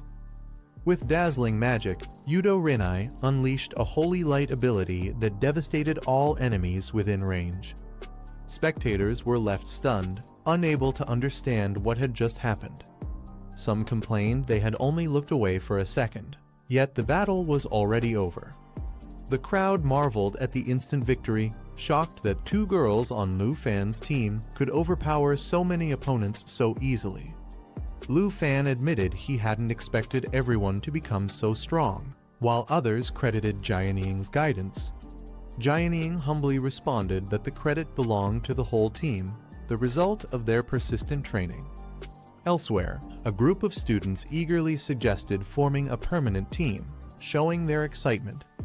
They admired Brother Meng's strength, declaring him their role model and vowing to follow in his footsteps after graduation. Brother Meng told his followers that if they could defeat Lu Fan in the finals, he would personally recommend them for the blood-clad army. Others praised Lu Fan's team, amazed that the 2 girls had managed a clean 1 on 5 sweep. Some even joked that Lu Fan could win the competition without lifting a finger. On the battlefield, Tao Xiaoman and Qin Qiu unleashed another powerful combined attack, drawing admiration from the crowd.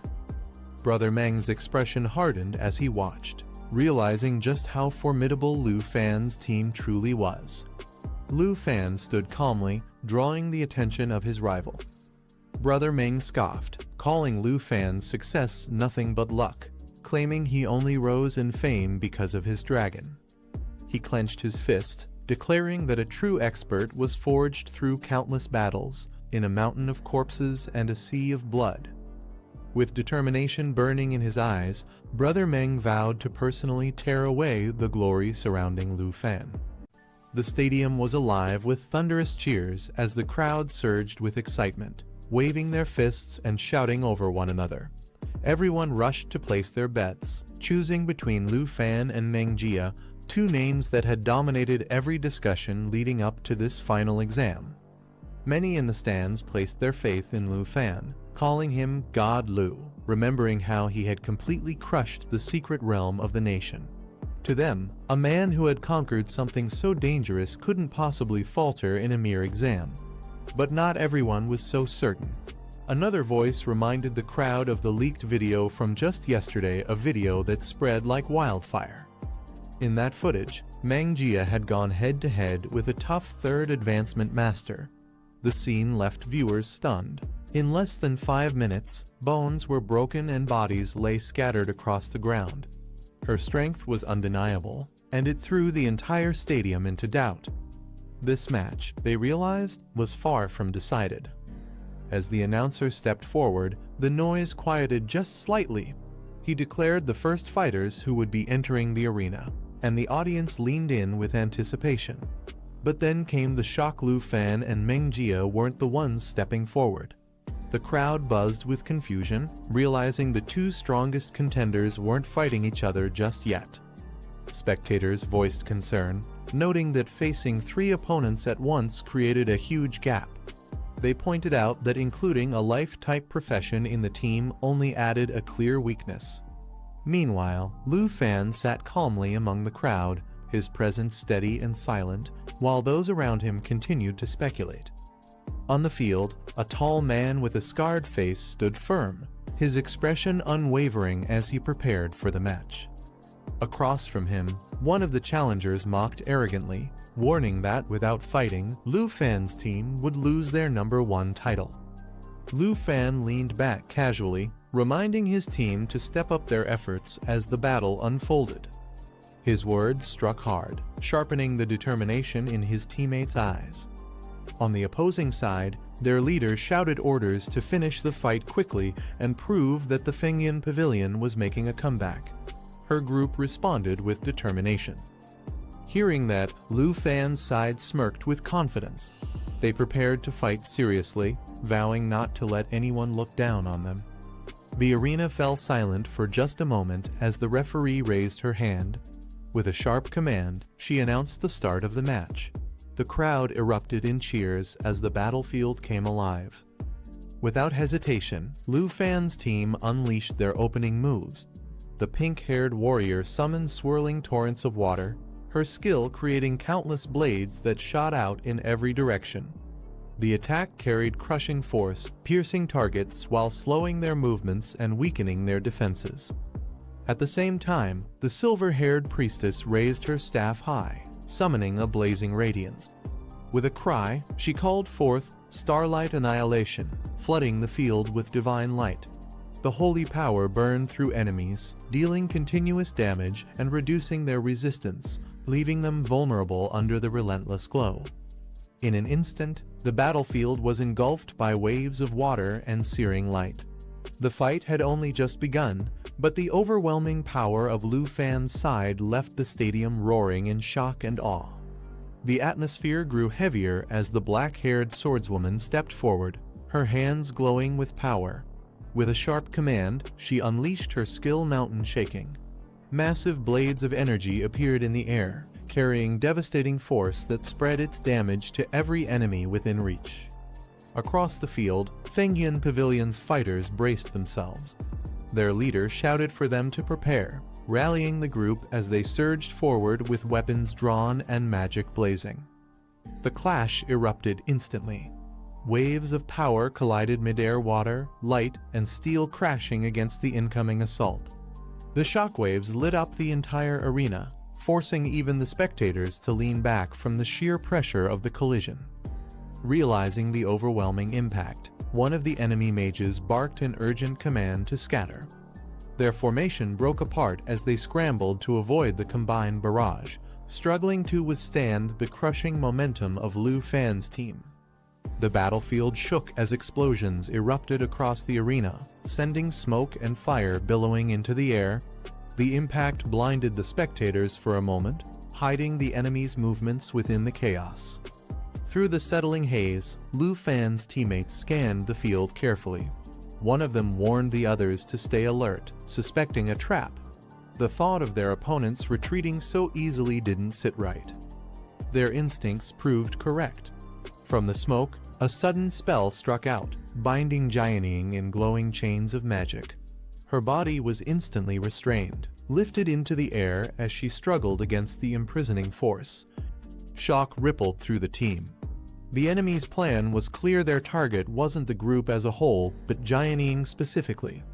The sorcery locked her completely, leaving her unable to move or use her abilities for several critical seconds. The battle split into chaos as opponents clashed on all sides.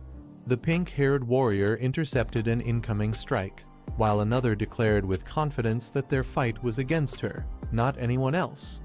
Meanwhile, Yahello remained bound by the glowing chains, facing an enemy who sneered at her helplessness. He mocked that with her restrained, the match would be decided once she fell. But the enemy wasn't finished. Dark energy surged as his skill activated. In an instant, his body split into countless shadowy clones, each one preparing to strike with high-speed slashes aimed at her defense. For the next few seconds, their combined assault could reduce even the toughest opponent's strength. Yet, Yahello's expression didn't falter. With calm eyes, she looked at them and spoke lightly, asking if that was truly all they had. Her words unsettled her enemies, who couldn't understand her composure despite the trap closing in. The battle raged on as radiant light burst across the arena. The priestess raised her staff and unleashed starlight annihilation. Holy flames engulfed the field, burning enemies with continuous light damage while stripping away their resistance. The brilliance forced several opponents onto the defensive, their movements slowed by the overwhelming force. At the same time, the pink-haired warrior struck with her blade, casting water prison. 4 chains of water lashed out, binding one of the enemy fighters. He struggled, cursing under his breath as the chains tightened, locking him in place. His speed and strength were suppressed, leaving him unable to break free. Watching from the sidelines, one of the enemy leaders clenched his fists in disbelief. Their team was being pushed back, suppressed under the relentless assault. Meanwhile, Yahello remained bound by glowing chains, her expression calm and unreadable. The timer ticked down, only 3 seconds left before her imprisonment would end. One of the enemy fighters charged forward, declaring he would take Yahello down first. With her still bound in glowing chains, he believed victory was already within reach. But suddenly, a surge of power burst from her weapon. The sword split into countless blades, myriad flowers. Each fragment carried destructive force, raining down like a storm of golden steel. The countdown ticked closer. Only 2 seconds of imprisonment remained. Caught off guard, the enemy panicked as the storm of swords bore down on him. His desperate cries echoed as the blades closed in, shredding through his defenses. From the sidelines, another enemy watched in shock. His eyes widened as he shouted in disbelief. How could Yahello, still trapped under the imprisonment lock, possibly activate such a powerful skill? The countdown ticked away. 1 second left on Yahello's imprisonment. Her opponent lunged, blade flashing as he prepared to finish her off before the chains disappeared. But in the very next instant, the timer hit 0. The lock shattered, and Yahello was freed. Her opponent's strike cut only through the air, his attack thrown off balance as her calm figure stood unshaken. From the stands, Lu Fan observed quietly, his eyes sharp as ever. He explained to the woman beside him that the enemy had miscalculated. Yahello never relied on active skills, she used her weapon's unique effects instead. That was why the imprisonment lock had failed to restrain her power. Unbothered by the chaos of the fight, Lu Fan leaned back on the picnic mat, his tone relaxed. The woman beside him smiled gently, offering him a glass of juice she had prepared with his favorite fruits, a quiet contrast to the roaring stadium around them. From the stands, one of the older warriors scowled, scoffing at the battle below. To him, the fight was nothing but trash, a display unworthy of true warriors. But down on the field, everything shifted. The glowing chains that bound Yahello cracked apart and shattered into fragments of light.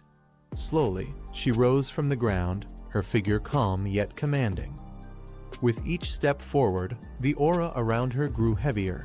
The chains that had once imprisoned her now floated and dissolved, powerless against her presence. Her long black hair flowed as blades of energy gathered at her sides, their edge humming with lethal intent. Yahello's eyes remained steady, carrying a quiet resolve that struck more fear into her enemies than any roar of rage ever could. One of the enemy fighters surged with dark energy, preparing his next move with blades in hand. He activated Shadow Strike, splitting into multiple phantom clones ready to launch high-speed attacks. The clones surrounded Yahello from all sides, blades aimed to tear through her defenses. But Yahello remained calm, dismissing their efforts with a single cold word, calling it futile. The arena shakes as a burst of icy energy explodes outward, freezing multiple enemies at once. The cold spreads rapidly, locking them in place and reducing their speed. From the stands, a woman calmly observes the scene as the frost engulfs the battleground, trapping the fighter who struggles inside the thick layer of ice. The system reveals the weapon, Frigid Winter Sword, an excellent quality blade with a special effect that inflicts ice elemental damage and lowers the target's movement speed by 30%. At the center, the armored girl channels immense power through her sword. Ice spears surge in every direction before she unleashes a devastating strike, shattering the ground and overwhelming her opponent with unstoppable force. The crowd erupts in shock, pointing at the arena. They exclaim how strong Yahello's side is, while noting in disbelief that Lu Fan still hasn't made a single move. Another fighter yells in frustration, questioning why Lu Fan remains motionless and hasn't stepped in yet. Amidst the chaos, Lu Fan sits calmly on the ground, his posture relaxed as if completely unfazed by the battle raging around him. A close-up reveals his confident smile, eyes sharp with quiet assurance, showing he has everything under control. A heavily armored man steps forward with a fierce glare, his strength radiating as he prepares to strike.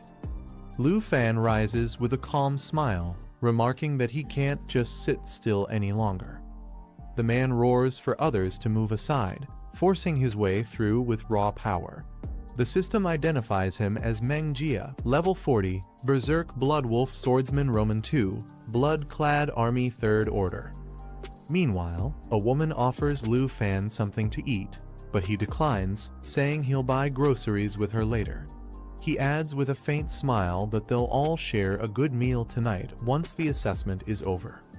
The woman smiles warmly at Lu Fan, reminding him she has always taken care of him. He reassures her with a grin, saying tonight will be a victory feast.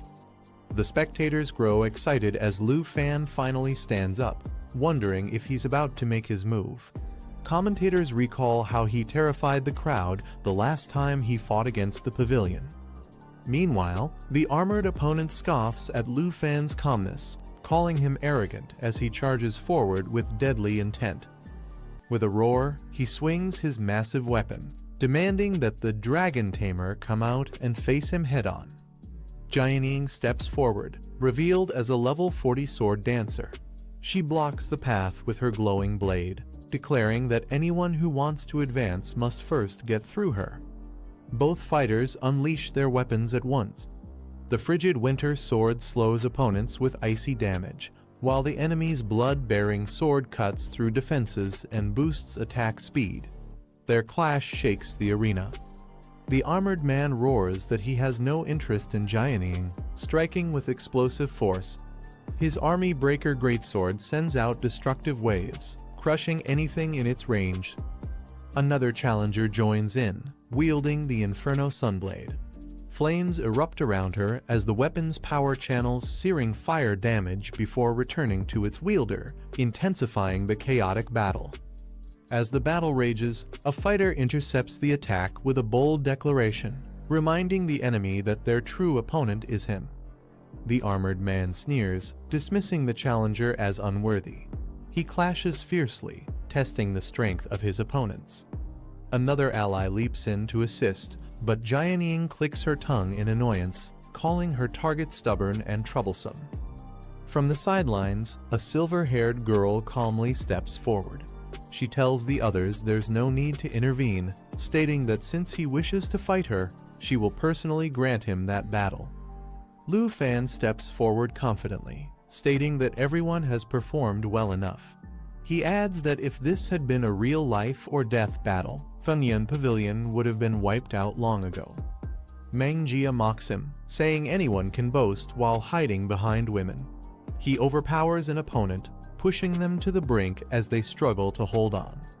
Suddenly, his expression shifts in shock as fiery arrows rain down. The system reveals the weapon, Arrow of the Nether Serpent, capable of firing 12 magical arrows at once, each dealing heavy damage.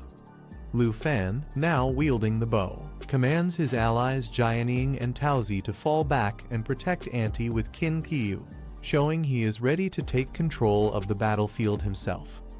Mang Jia smirks and tells Zhang Fengyun's group to fall back as well, warning he won't be responsible for any friendly fire once he gets serious.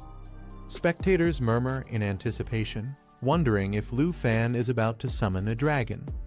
Others argue that even then, Mang Jia might not necessarily lose. Mang Jia lifts his weapon high, his body surging with energy. He declares that he is someone who survived the war against the beast tides. With a fierce strike, he launches himself toward Lu Fan, proclaiming himself a true warrior as his attack crashes down. Lu Fan activates his skill, summoning fiery energy as the system identifies it as Dragon Origin Mode, Blaze Dragon Roman 2. The flames surge forward like a dragon's breath, crashing into Mang Jia and forcing him back with overwhelming heat. Mang Jia grits his teeth, barely holding against the scorching waves of fire as the clash intensifies. Frustrated, he shouts at Lu Fan, demanding why a dragon tamer isn't summoning his dragon pets to fight instead. Lu Fan stands surrounded by blazing flames, asking his opponent if he truly wants to see a dragon.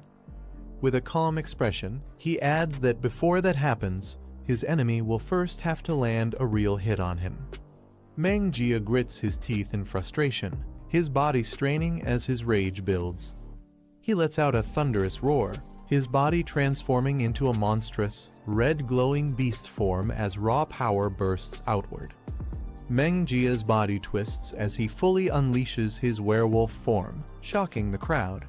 His allies cheer, while Lu Fan watches calmly. The system reveals the transformation, Werewolf Metamorphosis, granting immense power and regeneration, but leaving the user reckless and vulnerable if not controlled. Mang Jia roars that he'll tear Lu Fan to shreds.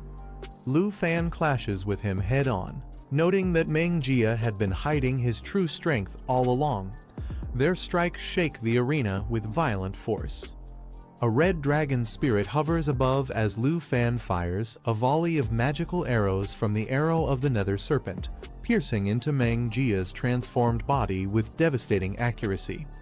Mang Jia, in his full werewolf form, glares fiercely with glowing red eyes. His breath grows heavy, each growl echoing across the arena. The beastly aura around him intensifies, shaking the ground beneath his feet. With a savage snarl, he prepares to launch his next ferocious attack. At the Dragon Capital Academy arena, the boy's body surged with power as he roared that he would tear his opponent apart. His energy flared violently, signaling the start of a dangerous transformation. Observers noticed the rage consuming him, warning that his draconic bloodline was forcing him to lose his sanity.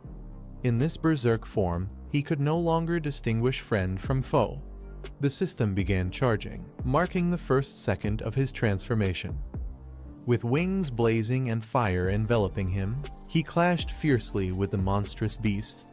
The creature roared and struck back, their battle shaking the ground as power exploded between them. The system counted into the second charge as he kept pressing forward. Yet the warning grew louder. If he continued in this draconic form, he would completely lose himself and turn into a mindless beast that killed on sight. The berserk fighter's attack smashed his opponent to the ground, leaving him bloodied and helpless. Even in his battered state, the victim cried out for the rampage to stop, but the strikes only grew fiercer. Nearby students panicked, calling for help as protective barriers were raised in desperation. They shouted apologies and begged for stronger figures like the instructors and leaders to intervene before things spiraled further. The crowd erupted in fear, realizing that the berserk boy had lost all sense of control and was even attacking his own people. Some screamed that they had to escape, while others questioned why the teachers had not stepped in yet, worried that Zhang Fang would be beaten to death. From the stands, a woman urgently pleaded with the vice principal to halt the fight, pointing out that the boy had completely lost control. The vice principal remained tense, noting in shock that despite everything, Lu Fan was still making his move. As the berserk transformation worsened, another fighter stepped forward, declaring that this was the only way to stop him before he fully turned into a beast. The system displayed 3 seconds charged, the tension rising with each moment. With determination, he clashed directly against the rampaging foe, shouting that he would be the one to end this madness. Their blades and powers collided violently, shaking the arena. Unleashing a powerful skill, he activated dragon language replication, leaping thunder. Lightning crackled around him, charging the atmosphere as the ability prepared to strike. Bolts of thunder rained down, chaining from target to target with overwhelming force. The berserk boy screamed in agony as the replicated skill amplified the damage, combining the dragon's might with the user's own strength. The berserk fighter coughed violently, crying out in pain as lightning tore through his body. Desperate, he begged for mercy while the devastating attack continued to surge around him.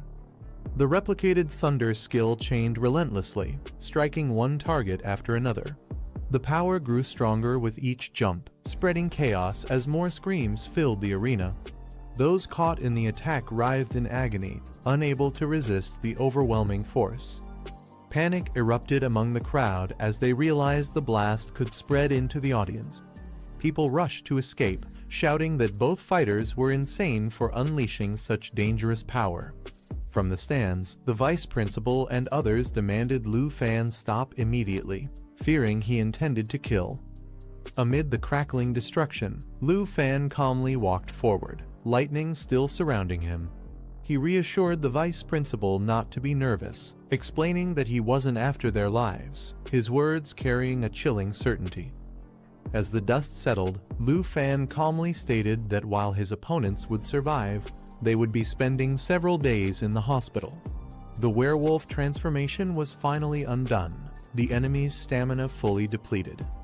The crowd erupted in disbelief, stunned that Lu Fan had taken down everyone with a single skill.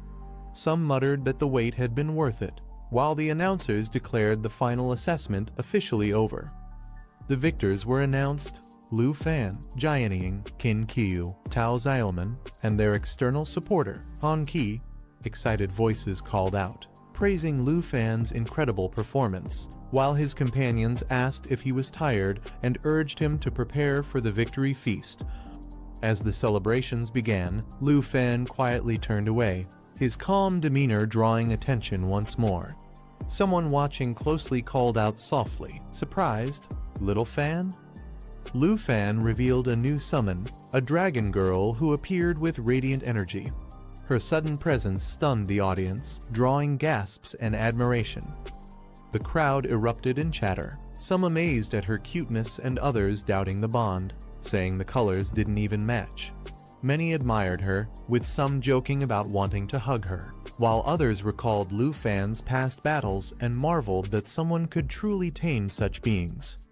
His opponent struggled to rise, staring in disbelief at the dragon girl by Lu Fan's side. Shocked, he demanded to know if this was really his dragon and questioned what Lu Fan was planning to do. Instead of panicking, the man tried to reason with him. He asked if pressing the advantage was necessary, reminding Lu Fan that this was not a battlefield and questioning if there was truly a need to kill him. The dragon girl released the Fountain of Life, a radiant green light that spread across the arena. Its power continuously restored the health of all friendly targets, surrounding the fallen fighters in healing energy. The battered opponent looked up in disbelief as his wounds began to mend. He muttered in surprise, realizing that Lu Fan was actually healing them instead of finishing them off. Relief mixed with shock as the pain started to fade. Standing firm, Lu Fan explained coldly that in the future, they shouldn't waste time playing chess with terrible players. He added that hanging around Funyun Pavilion would only drag them down further. One of the defeated fighters trembled, clenching his fist tightly. Words stuck in his throat as he struggled to respond, his pride shattered by Lu Fan's overwhelming dominance. The defeated fighter roared in frustration, refusing to accept the outcome. He couldn't believe that despite his fierce training and strength, he had been brought down so easily. Crying out, he proclaimed that he was the fastest in the blood-clad army and had even been promoted to the Third Order. Yet all that power meant nothing as he lay beaten in front of a student. His voice cracked with disbelief as he questioned how someone like Lu Fan could defeat him with such ease. The humiliation burned deeper than his injuries. Falling to his knees, he declared the result unfair, calling it too cruel. Lu Fan looked down at him calmly, acknowledging his despair with a quiet response he understood. Lu Fan reflected on how others often dismissed him as just a lucky boy who relied solely on his dragon pets to climb to the top. Yet beneath the whispers, his achievements told a different story. His efforts had been countless, devoting himself to raising every dragon, overcoming trials, and constantly facing impossible challenges. His accomplishments were not any less than those who doubted him. In recognition, he had even earned a golden emblem from the Griffin Legion, proof of his true worth. The revelation shocked his opponents, who couldn't believe someone enrolled for only a year could gain such honor. They accused him of lying, their disbelief echoing across the arena. The announcement stirred the crowd, with whispers speculating about Lu Fan's ties to recent events in the Tixi Nation. The vice principal, however, ended the tension, assuring that no one else would be harmed and instructing Duhan to leave with him. Lu Fan assured his opponents that he wouldn't abuse his power to toy with them. Instead, he advised them to keep training so their strength would one day match the positions they sought. Meanwhile, his companions cheered in excitement. Xiao Fei eagerly shouted about enjoying delicious food soon, while another urged elder sister Han to hurry, already looking forward to the grand victory feast. On the other side, the defeated fighters struggled to recover. One tried to help his leader up, but the man stubbornly pushed him away, insisting he could stand on his own despite his battered state. Clutching a mysterious gem tightly, the man smirked to himself, laughter spilling out as he muttered with a dark tone, hinting that his defeat might not be the end. Holding the glowing gem in his hands, the defeated man realized the truth. He admitted that he was the one whose strength did not match his position, the weight of his loss finally settling in. That evening, after the grand victory feast, the scene shifted to Villa No. 2 at Dragon Capital Academy, where the night grew calm and quiet. Lu Fan stepped outside with a satisfied smile, remarking on how delicious Auntie's cooking had been. Every meal she made was always perfect, leaving him content. He chuckled to himself, recalling that once Auntie studied the scroll given by his senior sister, her cooking would not only taste better but even grant stronger buffs, making the future meals something to look forward to. As Lu Fan entered his room, he froze in shock. Lying on his bed was Jianying, dressed in a way that left him completely stunned. He turned away in silence, unsure of what he had just walked into, his mind struggling to process the scene. Confused, he questioned why Jianing would be in his bed and dressed like that. He wondered if his eyes were deceiving him, unable to believe what he was seeing. Trying to make sense of it, he nervously blamed the mushrooms he had eaten earlier. Doubt crept in as he wondered if Auntie's cooking had finally gone wrong, making him hallucinate. He slowly pushes the door open, his expression uneasy and his face slightly flushed as he peeks inside. The moment he steps in, he notices her sitting casually on the bed. Startled, he blurts out in confusion, questioning why she is in his bedroom. She rises gracefully and admits that she entered without permission, her tone calm but carrying a hint of nervousness. Facing him directly, she shyly confesses that she had been waiting for him. Blushing, she adds that after he finished eating, she wanted to spend time with him. He looks shocked and flustered, stammering as he asks what she meant by wanting to be with him. She quickly explains that she only wanted to talk about the upcoming holiday break. She mentions hearing from elder sister Han that he would be leaving the capital once the break begins. He nods and explains that the break lasts 4 months, and they will be returning to Zhanghai City. He adds that Qin Qiu and Taozi will also be going since it is their hometown. Blushing, she hesitates before asking if she can go with him. He responds with surprise, then laughs lightly, agreeing that she can, though he wonders why she would want to. She lowers her gaze and admits softly that she has nowhere to return to. Her thoughts reveal the truth: her family had once been among the most prominent in a border city of Yunbei province. But everything changed when the beast tide struck, leaving the entire city in ruins. The memory shows the devastating battle. Her family and the city's defenders fought desperately until the very last moment, but in the end, none of them survived. She faces him again and explains that all of this happened just 2 months before she enrolled, leaving her with no home to go back to. She admits that although she was once the top scorer of Yunbei province, she no longer has a home to return to. Lowering her head, she apologizes for being a burden and suggests she could just stay behind during the break, focusing on training. He gently reassures her, saying that no one is meant to be alone. With a calm smile, he promises that they will go back to Zhanghai City together. Hearing his words, she falls silent as he adds that Zhanghai will become her new home. She smiles warmly, her eyes soft as she thanks Lu Fan with genuine gratitude. Meanwhile, deep within the Shengu forest on the border of Taiji Nation, the scene shifts to a dark and eerie place where the air trembles with strange energy. A massive crack splits through the ground, releasing ominous purple light as the surroundings shake violently. From within the destruction, a colossal figure begins to emerge, its body radiating overwhelming power as it steps into the world. A massive skeletal hand rises from the darkness, radiating terrifying purple energy as ominous voices echo about awakening power and vengeance. News spreads quickly. An urgent broadcast announces that Taiji Nation has been struck by a large-scale snow tide attack. All flights to the nation are suspended indefinitely. People gather in shock, questioning what could have happened. With only text updates available, suspicion grows that Taiji Nation is deliberately blocking the news. He reflects quietly, noting that the Lai family took control after the Sin family's fall. Thankfully, his wanted status has been erased. Still, he wonders if the powerful figure's senior sister once mentioned, who secretly supported Taiji Nation, will finally make their move. As they sit together, one of the girls says it's none of their concern.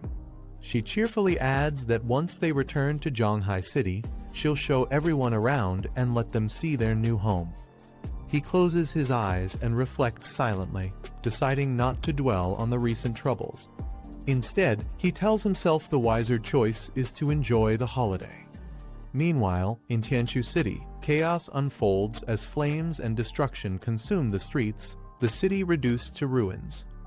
From above, skeletal dragons with glowing eyes descend upon the city, spreading terror as people scream and flee in despair. Guards escort an older man as they announce they have brought the person he requested. Above them, a massive skeletal dragon looms, its eyes glowing with a terrifying light. The man pleads desperately, begging the creature for mercy and to spare them. Sweating nervously, he thinks to himself that the one sent to help them has clearly abandoned them.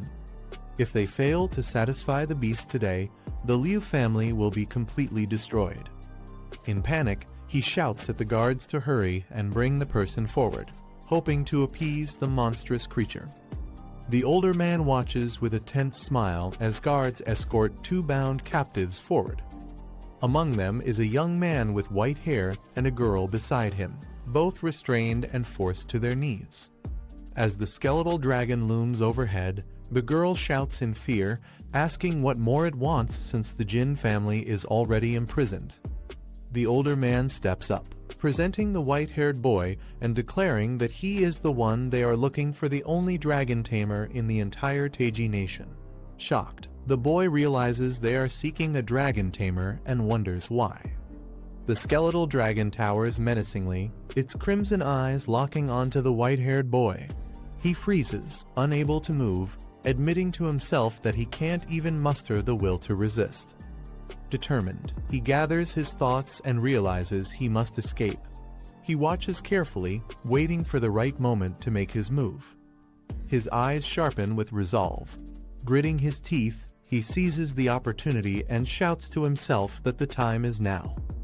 With explosive force, he breaks free from his restraints, his body surging with energy as he charges forward, leaving his captors stunned. As chaos erupts, the white-haired boy grabs the girl and shouts for her to run, trying to shield her from the monstrous attack. The skeletal beast strikes with overwhelming force, its energy blasting through everything in its path. The boy pushes forward with determination, his body glowing with power as he tries to break free from the encroaching destruction. The girl is thrown off balance, her eyes wide with fear as she reaches out, terrified by the sudden surge of power surrounding them. The ground shakes violently, sending guards and the older man stumbling back in fear as the dragon's power surges. The skeletal dragon glares down, declaring that the captive before it is nothing more than a lowly sub-dragon species, unworthy of being called a true dragon. With a violent strike, its tail pierces the ground, blood splattering as it rejects the offering, claiming this is not the one it seeks. Rising above the destruction, the dragon roars in fury, vowing that the true person it searches for must appear, or the entire area will be annihilated. Amidst the chaos, the guards panic and shout that they are retreating, dragging Lord Liu away from the collapsing battlefield. On the ground, the white-haired boy struggles to move, his body weak as he forces himself to rise despite the crushing pressure. The girl cries out his name, Chen Tianzhai, her voice filled with desperation as she reaches toward him. Overhead, skeletal dragons descend with terrifying force.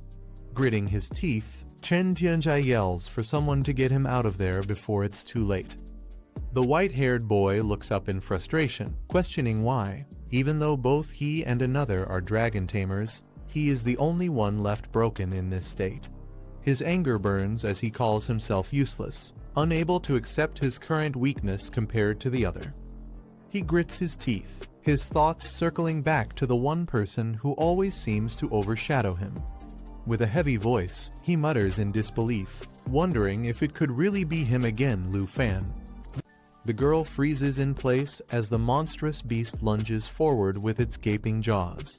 She clenches her fists tightly, bracing for impact, but the overwhelming pressure makes her body tremble. Nearby, another person notices the sudden shift. Sweat rolls down their face as they squint in confusion, clearly sensing something unusual happening. In the next moment, a violent burst of purple energy erupts. The power surges wildly, wrapping around the figure who steps forward, unleashing a force strong enough to shake the ground. The massive creature roars in fury, its body igniting with dark flames. With a menacing glare, it spreads its claws wide, while the glowing figure confronts it without hesitation.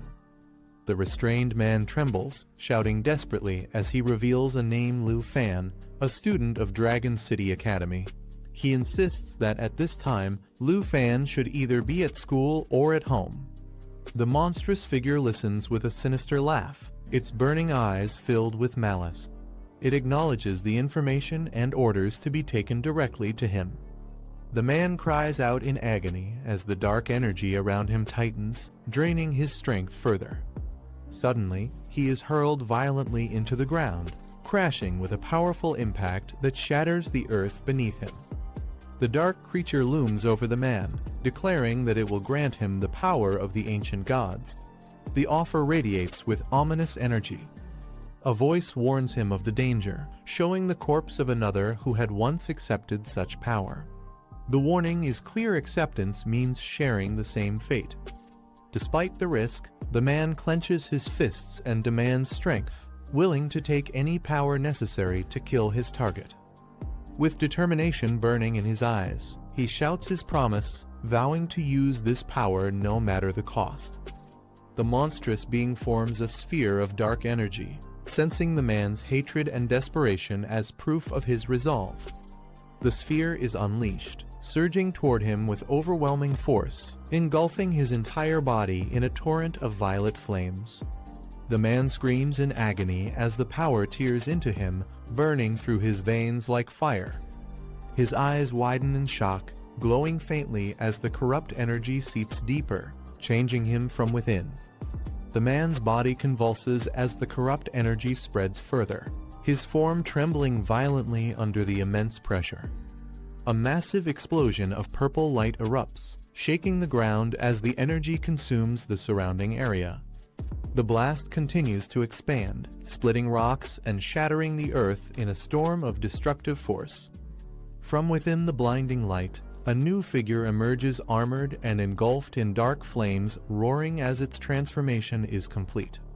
The man rises in a transformed state, clad in skeletal armor, his power skyrocketing to level 110. He realizes this strength is the gift of the ancient gods. The dark entity declares its control, warning that his life now depends on its will. If he fails to find the one it seeks, his death will come as easily as a flick of its hand.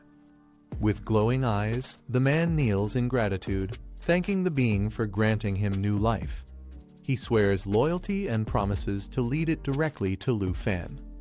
Watching in shock, another person realizes the truth. The man has become favored by the ancient god, and the situation has grown far more dangerous. The girl watches in shock, realizing she once ordered him around so casually. Now, with his terrifying new strength, she fears he will kill her. Dark energy surges around his body as the transformation completes, his voice echoing that from this day forward, everything has changed. Clad in skeletal armor, he declares himself the strongest in the world, vowing that no one will ever dare look down on him again. Another man approaches cautiously, demanding to know what he had said to the ancient god that led to this overwhelming transformation. Confusion spreads among the group as the beast tide suddenly vanishes. An elder demands an explanation for why it disappeared so abruptly. The man calmly reveals that he promised to help the ancient god achieve its goal. By entering into a contract, the being has merged with him, resolving the crisis of Taxi state. Shocked, the elder presses further, asking if this means he can now wield the power of the ancient god. The man confirms it without hesitation. Alarmed, the elder warns him that the ancient god nearly destroyed Taxi Kingdom. Since its power now resides in his body, he cannot be allowed to leave and must remain under watch. The young man confronts the elder head-on, questioning if he alone is worthy enough to stand in his way. Blue energy surges around him as he charges forward, declaring that it's time to settle their debt once and for all. The elder shouts angrily, calling him arrogant, but the young man doesn't falter and pushes through the counterattack. With unwavering resolve, he advances fearlessly, demanding to know who dares try and stop him now. A masked man steps forward, introducing himself as a member of the Tan family, claiming responsibility for assisting Lord Lu. His sudden appearance shocks those around him. Whispers spread in disbelief. The Tan family was thought to have vanished 100 years ago, yet it seems they have been hiding in the shadows, still pulling strings from the top. The masked man admits he is merely a mouthpiece for the Tan family. He tempts the young man with an offer to follow them and allow the family to study the power of the ancient gods in exchange for the throne of Taxi Kingdom. The young man scoffs at the proposal.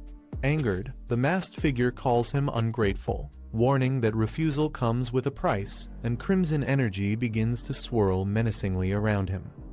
The masked man lunges with crimson energy, declaring that the power within his opponent will belong to the Tan family. However, his expression twists in shock as he is suddenly struck, blood spraying from his body.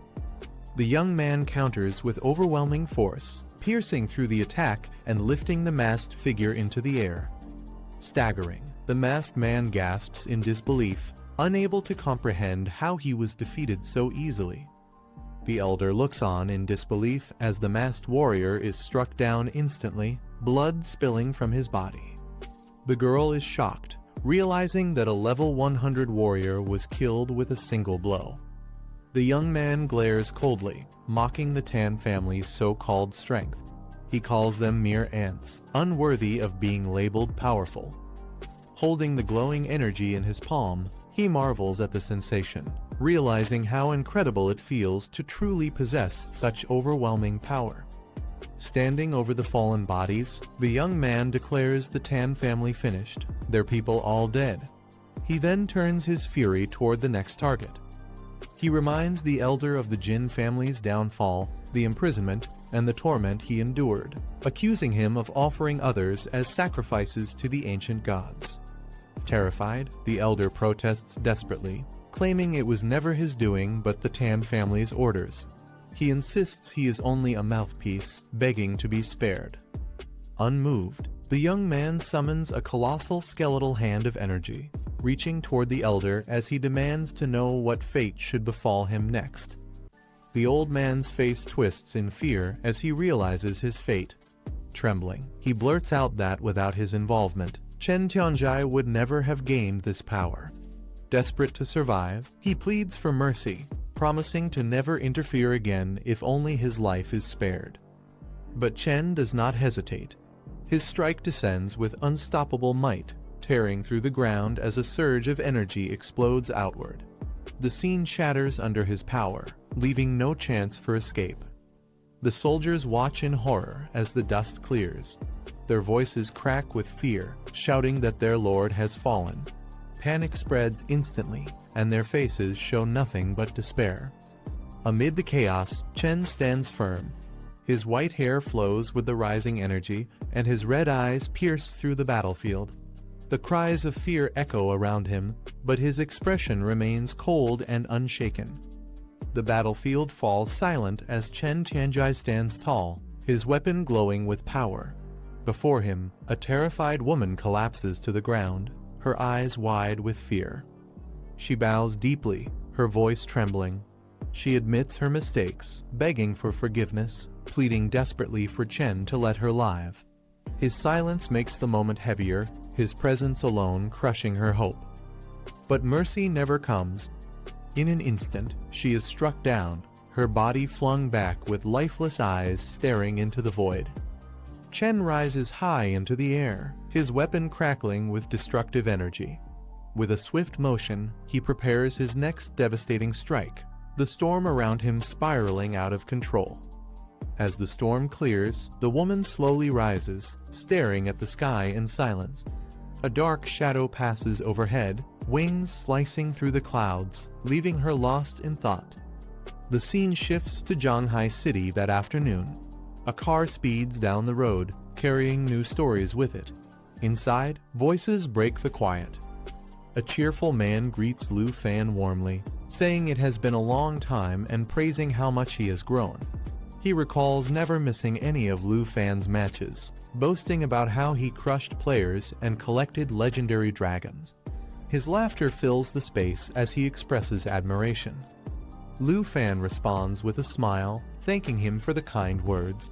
He then adds that the first time he cleared a secret realm, it was this very man who led the team. Meeting him again feels like reconnecting with someone familiar. Two women share a lighthearted moment. One invites Jianing to live with her in Zhongshan Garden, but another calmly reminds her that the place was only a prize and never truly their home. The mood shifts as another girl sighs.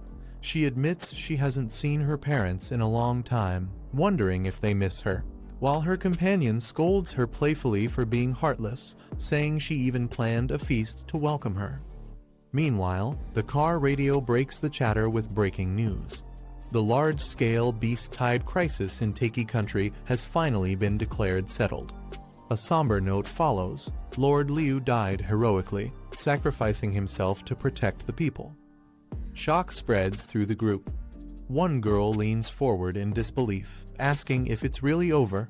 With a disappointed frown, she adds that she expected the beast tide to be catastrophic enough to destroy the country. Inside the car, a woman remarks that the rulers of Taiki country change too often, calling the land unlucky. Lu Fan gazes out the window, lost in thought. He wonders if he might have triggered some kind of curse. He reflects that even a wave of beasts could destroy a country, and Taiki wouldn't stand a chance. His expression sharpens as he recalls what his senior once said, that a powerful 5th-level expert was secretly hiding within Taiki. The car finally slows to a stop in front of the Qin family villa. The driver announces warmly that they have arrived home.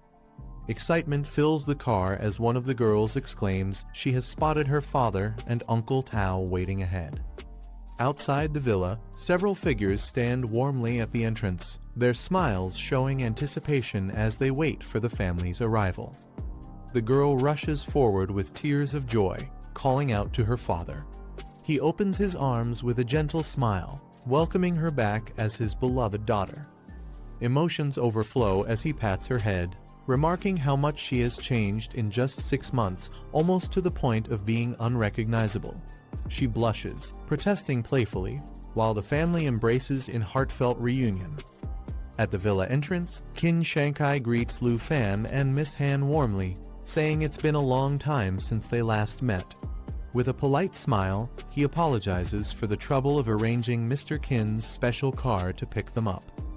Qin Shankai brushes it off casually, calling it a minor matter. He then introduces Uncle Taoshan, the father of Taozi, standing proudly among the welcoming group. Uncle Tao is revealed to be the richest man in Shanghai City, holding a monopoly over its properties and resources. Despite the praise, he laughs it off, insisting it's just an exaggeration, though his reputation speaks otherwise. Lu Fan steps forward respectfully, greeting Uncle Tao with a firm handshake. The older man smiles broadly, calling him a truly talented young man, while admiration fills the atmosphere. Uncle Tao shakes Lu Fan's hand, proudly saying he's heard how much care his daughter has received under his guidance. Embarrassed, the girl protests and begs her father to stop talking. Qin Shankai laughs, saying he never imagined Lu Fan could raise Xiaokyu to level 40, while Uncle Tao adds that he even helped his own daughter achieve a hidden class. They both express gratitude, calling it a great favor to their families. Lu Fan humbly replies that they flatter him, insisting they should simply help one another. Later, the girl pulls Lu Fan aside with a frown. She warns him not to think she always praises him in front of her father, claiming it was just a few casual remarks. Lu Fan only smiles and nods, telling her he understands. Watching from nearby, her parents comment softly that she is simply too concerned with his reputation, advising her not to be so blunt in the future. The playful tension draws surprised glances from those around. As the evening settles, Qin Shankai suggests it's time for everyone to rest after the long journey. He announces that tomorrow morning, he and Tao Shan will host a dinner for the whole family. Uncle Tao enthusiastically insists that Lu Fan must join them, saying his presence would be an honor. Smiling, Lu Fan assures them he'll definitely come. Lu Fan waves as he prepares to leave, calling out that they'll see each other tomorrow. The women beside him follow, while the others watch them depart. Before leaving, Qin Shankai turns to the steward and requests that they be escorted back to Junction Garden. With a respectful nod, the steward agrees. The group waves farewell as the car departs, leaving the villa behind under the warm evening light. One of the daughters smiles at her father, thanking him for being considerate of her friends. He chuckles, reminding her not to call him slow anymore. The city lights flash by as the car speeds through the streets. Inside, someone apologizes to Jianing for not introducing her sooner, but she gently replies that it's fine, she's still new to this place anyway. Sitting together in the back seat, the two women reassure her.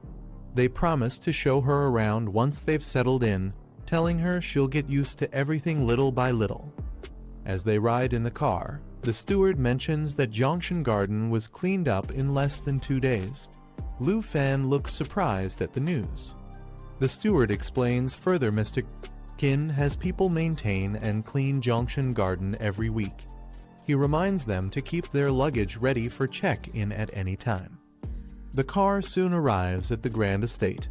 Excitement fills the air as they announce this will be their new home. Jianing stares in awe, impressed by the sight.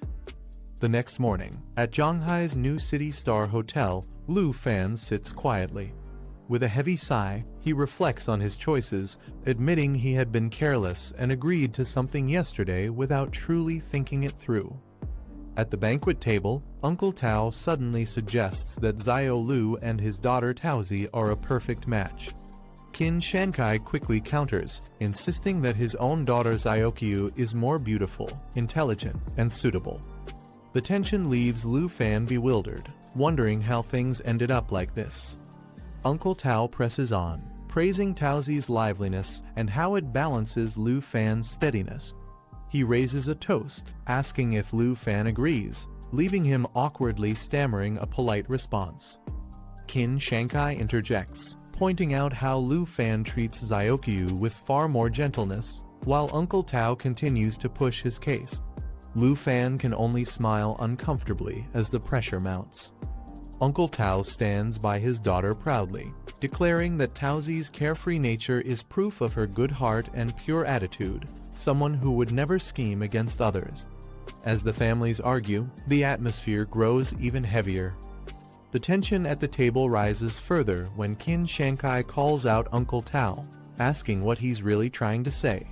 With a firm voice, he declares that his daughter Xiaoqiu has long admired Lu Fan, and as childhood sweethearts, their marriage is destined in the future. Xiaoqiu, flustered and embarrassed, covers her face, pleading with her father to stop speaking. At the table, two uncles start bickering, both insisting that Xiao Lu will eventually become part of their family. Their playful argument grows heated, and the young man quickly tries to ease the tension, asking them to calm down before it escalates further. On the other side, two women watch with amusement. One laughs warmly, saying how happy Xiao often must be, while the other hides a smile as she quietly serves food. Their relaxed demeanor contrasts sharply with the uncle's competitive banter. Amid the lively chatter, a hand sets down a bowl on the table, the simple motion cutting through the noise and drawing attention back to the meal. The atmosphere shifts, bringing a brief pause to the playful quarrel. The uncles, flushed from the drinks, lock eyes in silence. Both faces turn serious, their earlier laughter giving way to quiet rivalry, leaving the room heavy with unspoken tension. The elegant woman wipes her lips gently, drawing attention with her calm demeanor. A thought rises: this mysterious beauty, living with Jian Ying and Lu Fan, could she be a hidden competitor? Meanwhile, the two uncles realize the situation is more complicated than they expected. With so many rivals, they reluctantly agree to call a truce, knowing the competition is far from over. After the banquet, the group strolls through Junction Garden.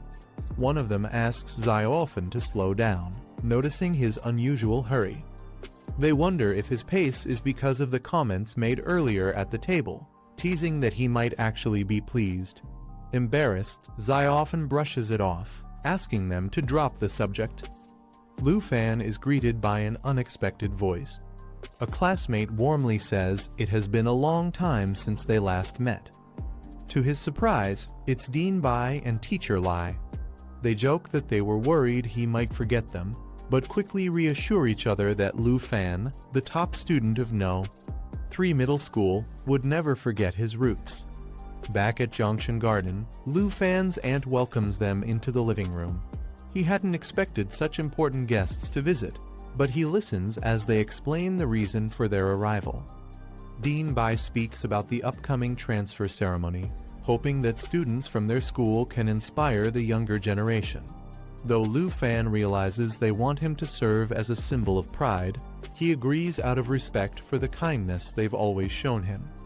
Lu Fan sets a condition: his upcoming speech must be brief, as he needs to focus on reaching level 60 and completing his third job within 2 months.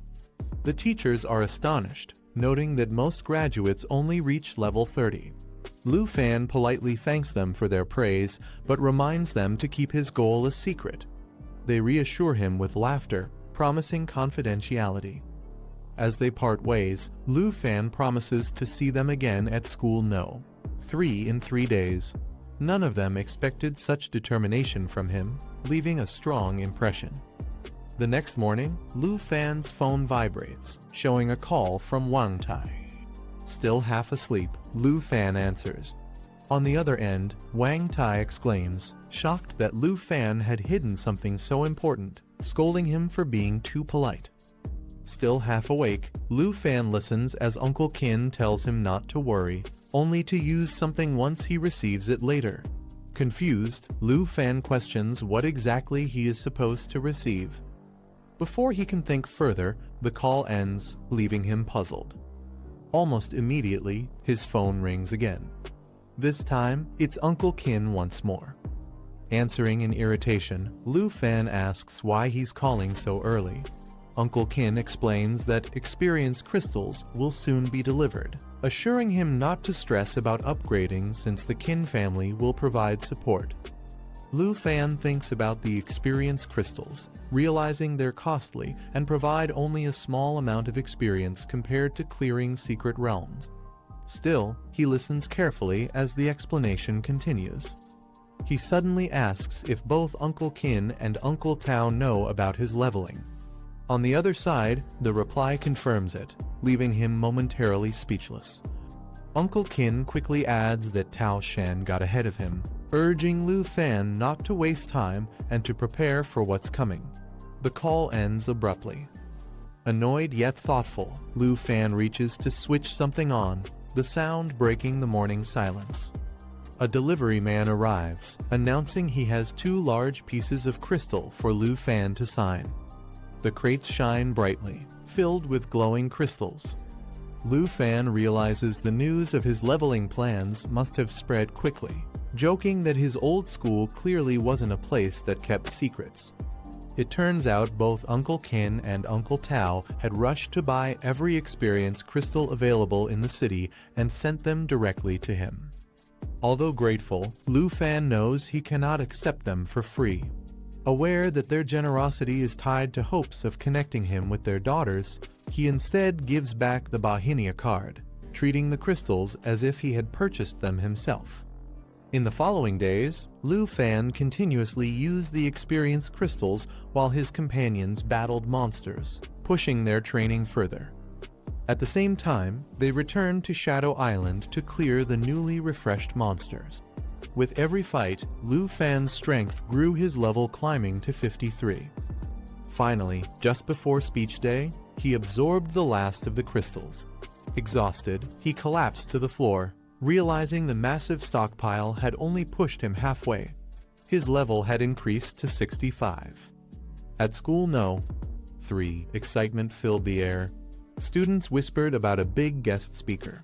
When they discovered it was none other than Lu Fan, the Dragon Country's rising hero and legendary dragon tamer, the crowd erupted in anticipation. Dean Bai quiets the crowd, announcing that before the transfer ceremony begins, the school has invited distinguished alumni. He proudly introduces Lu Fan, their senior, who steps forward to deliver a speech as the students greet him with warm applause. Excitement spreads through the crowd.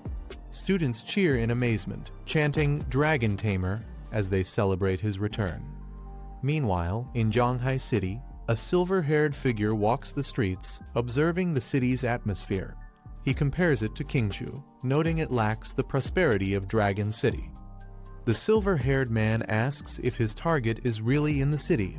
The skeletal being beside him replies that destroying everything will surely force the target to appear. A warning follows: if the man fails, he will be buried alongside the Ankylosaurus. Success will bring him power. Accepting this, the man promises to remember the risk. The skeletal entity, called Lord Godbone, grows even more intrigued by him. It commands him to answer one last question, to which the man humbly agrees. Godbone asks if he should spare the humans of this city or unleash destruction. Its chilling words echo the fate of the city depends on his choice. The silver-haired man shows no hesitation, declaring he doesn't care about casualties. Killing more people would only draw Lu Fan out faster. Godbone bursts into laughter, pleased with the response. With excitement, it commands that the slaughter begin. A terrifying aura fills the sky. Civilians panic, confused by the sudden heat and strange phenomenon, fleeing in fear as the air grows scorching. The silver-haired man steps forward coldly, dismissing everyone around him as nothing more than ants, ordering their deaths as chaos engulfs the city. A monstrous dragon skull looms in the sky. The enemy declares that as long as he receives more power from Godbone, nothing else matters. Dark wings spread wide as he continues, saying it no longer makes a difference who stands against him. On the ground, terrified civilians recognize the threat. Someone shouts that it's Taki, the one who has betrayed Dragon Country. The declaration follows: whether dragon race or humans, all will be crushed under his wrath. A massive skeletal dragon emerges, towering over the city with terrifying might. Its chilling roar echoes as it declares its intent: whether Jinju or Lu Fan, one of them must face it. In Zhanghai City, the ground suddenly trembles. Buildings shake and the streets are filled with confusion. People stumble, holding on to each other as they wonder if an earthquake has struck. The crowd grows restless, but one man points toward the sky, urging everyone to look up. His warning shifts their attention from the shaking ground to the dark clouds above. From the sky, terrifying winged figures begin to descend. Their overwhelming aura spreads fear as the onlookers compare them to an army one man below, 10,000 men above. The difference in strength is undeniable. Among the chaos, a young man steadies himself and looks up in shock. He realizes the threat comes from the Taki Kingdom. His expression turns grim as he acknowledges the vast power gap that separates them. A man with a sinister smile declares his ambition to rise above all men. He calls out to Lu Fan, challenging him to face the power of the ancient god. Dark winged beasts fill the sky, and panic spreads among the people. One man shouts in shock, realizing it's a prevention and control alert. The beasts swarm closer, and fear grips the crowd. Cries of terror ring out as someone warns of the approaching beast tide. An elder urgently instructs all students to evacuate to the underground shelter without delay. Amid the chaos, Lu Fan steps forward with determination. His body surges with energy as he prepares to face the overwhelming threat head-on. A skeletal dragon looms in front of Lu Fan. Shock fills him as he realizes this ancient enemy has been resurrected, something he never expected to happen. Meanwhile, riders on griffins rush into the sky, preparing to confront the bone god. Onlookers question whether they truly intend to fight such a powerful foe. One of the riders shouts for speed, determined to stop the beast before it reaches residential areas. A commanding voice urges citizens to evacuate to the shelters quickly and not interfere with the defense forces. As the Griffin Knights soar past, Lu Fan calls out, asking them to wait for a moment. He reveals a golden emblem in his hand, the Griffin's gold emblem. His serious tone shifts to apology, acknowledging the authority it represents as the Knights recognize it with surprise. Lu Fan instructs the Griffin riders to evacuate the citizens. He orders them to spread out and act separately to avoid being easy targets. The knights quickly agree and move to follow his instructions. As he considers the situation, Lu Fan notes that summoning the Nine Realms demon would be too dangerous, affecting too many people. Instead, he decides it's better for the puppet team to attack the enemy in separate groups. Speaking through a communicator, he tells Dean Bai to stay hidden until the beast tide subsides. The elder acknowledges his message and warns Lu Fan to be careful. High above, the clone of the bone god appears, its skeletal form radiating menace. Lu Fan realizes it has formed a new body so quickly and even managed to find its way here. Xiao Fei bursts forth, her body glowing with green energy as she roars in fury, calling the situation unforgivable.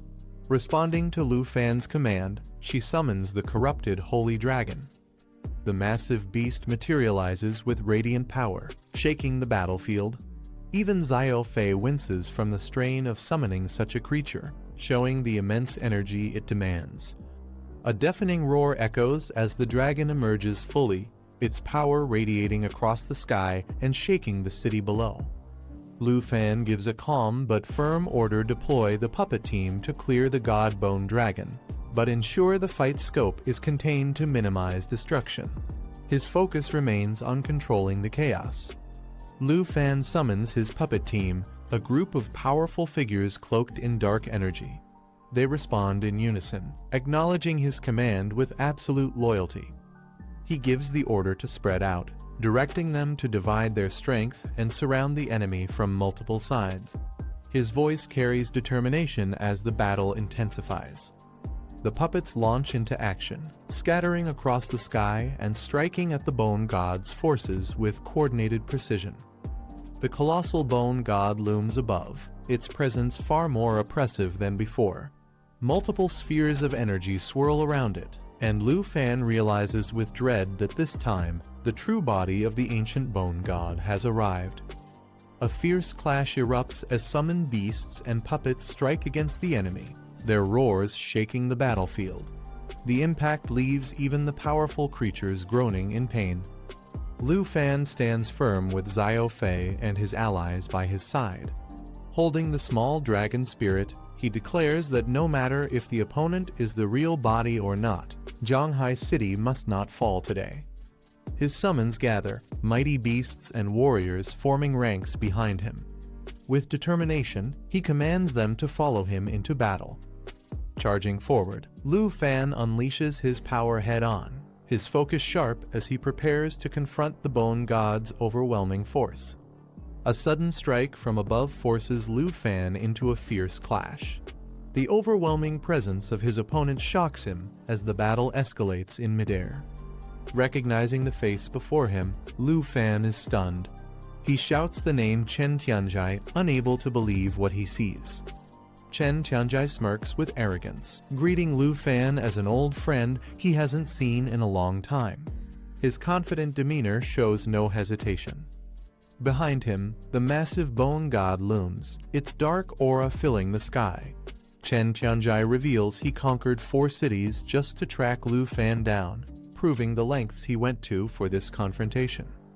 Lu Fan charges forward, his weapon blazing with fiery power. He accuses Chen Tianzhai of being the one behind the beast tide that ravaged Taiki country.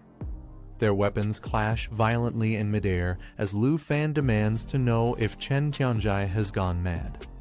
Chen Tianzhai laughs wildly, declaring that he cannot lose his mind until he kills Lu Fan.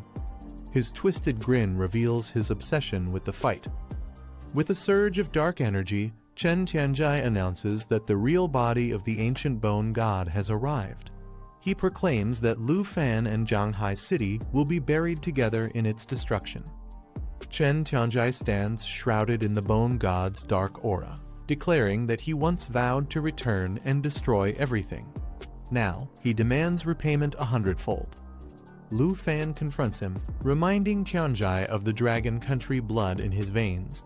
No matter their conflicts, he argues, killing innocent people should never be the answer. Tianzhai laughs bitterly, recalling how he was once reclassified into the weakest class, mocked and treated as less than human. But with the Bone God's power now coursing through him, he proclaims that no one can ever look down on him again. His expression twists with hatred as he admits he thinks of Lu Fan constantly. He remembers the humiliation, the destruction of the Jin family who once supported him, and snarls that all he's ever wanted is to kill Lu Fan. Lu Fan steadies himself, questioning if Chen Tianjai has truly become a slave to the ancient Bone God. He warns that Tianjai has chosen the wrong path, insisting his goal was always to make him realize the truth. Tianjai snaps back angrily, claiming Lu Fan isn't worthy of the privileges of a dragon tamer. His fury rises as he accuses Lu Fan of enjoying those benefits while looking down on him. The two clash in a violent strike, Tianjai shouting that he was belittled all along. Their weapons crash together, filling the battlefield with explosive energy. In response, Lu Fan calls out to Xiao Fei, commanding her to unfold the Dragon Domain Emerald Mirror, preparing to counter Tianjai's overwhelming assault. A majestic emerald dragon manifests, its body radiating with divine light. The overwhelming aura signals the unfolding of the Dragon Domain. The eye of the domain opens, its power rewriting the battlefield. Allies within the domain gain enhanced strength, while enemies suffer weakened attributes and suppressed abilities. The Emerald Mirror activates, casting a protective radiance. Its power reduces the effectiveness of enemy skills, cutting their strength in half while boosting allies' resistance. As the dragon spreads its wings, the sky trembles. The sudden surge of power leaves even the enemy shocked, unable to comprehend the force that now dominates the battlefield. Lu Fan's expression hardens as he realizes something is wrong. Despite calling forth the Dragon Domain and the Emerald Mirror, the abilities fail to activate. Frustration flashes across his face. He questions why such crucial techniques are suddenly unusable in this critical moment, leaving him at a dangerous disadvantage against his enemy. In Zhanghai City, a dark and ominous aura spreads as the skeletal being emerges once more. Its hollow voice echoes with sinister laughter, declaring that it will not be deceived by the same trick again. The Bone God raises its head, eyes blazing with crimson light. With chilling arrogance, it proclaims that this time, it will relish every step of its opponent's struggle, feeding on their despair as if it were a feast. Unfazed, the hero charges forward, diving through the air with unshakable resolve. He responds with defiance, vowing that they will see who truly falls into despair in the end. Before the clash can reach its peak, another figure bursts in, sword gleaming with deadly intent. Laughing confidently, he declares to the Bone God that he will handle the fight himself, aiming his blade straight at the hero. With a sinister smile, the enemy mocks the hero, saying he dares to challenge the Bone God. The Bone God's massive form radiates with dark energy as it calls the hero ignorant, revealing its terrifying power as a level 110 God Bone Dragon Tamer. The hero, gripping his blazing weapon tightly, is shocked at this revelation. He realizes that his opponent has truly pledged allegiance to the ancient gods, a loyalty that grants him unimaginable strength. For a moment, the hero's expression hardens, aware of the overwhelming difference in power, but his determination refuses to waver. The Bone God unleashes a devastating attack, summoning fiery destruction across the battlefield. The sheer force shakes the sky as his power manifests in overwhelming waves. The hero counters with a powerful strike, but the Bone God's strength dwarfs his efforts. The enemy's mastery of forbidden dragon language magic sends crushing pressure across the arena, as though the heavens themselves were collapsing. With arrogant disdain, the Bone God mocks his opponent, claiming that even the might of the Dragon Clan cannot compare to the power of a god. A divine barrier shrouds him, absorbing nearly all the damage dealt. The hero's eyes widen in disbelief. Even with all the dragons attacking at once, the shield remains unbroken. Shock and urgency flash across his face as he realizes the terrifying gap between their powers. The armored foe lunges at Lu Fan with terrifying speed, mocking him for worrying about his dragon when his true opponent stands before him. Lu Fan realizes the danger, recognizing both the ancient bone god and Chen Tianjai, the level 110 bone slave.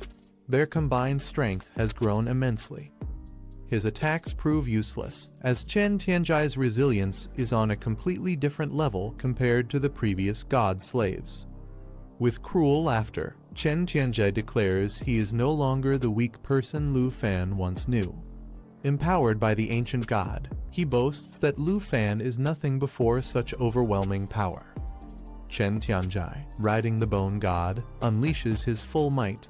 He laughs as he prepares to demonstrate god-level skills far beyond Lu Fan's reach, each technique radiating overwhelming destructive power.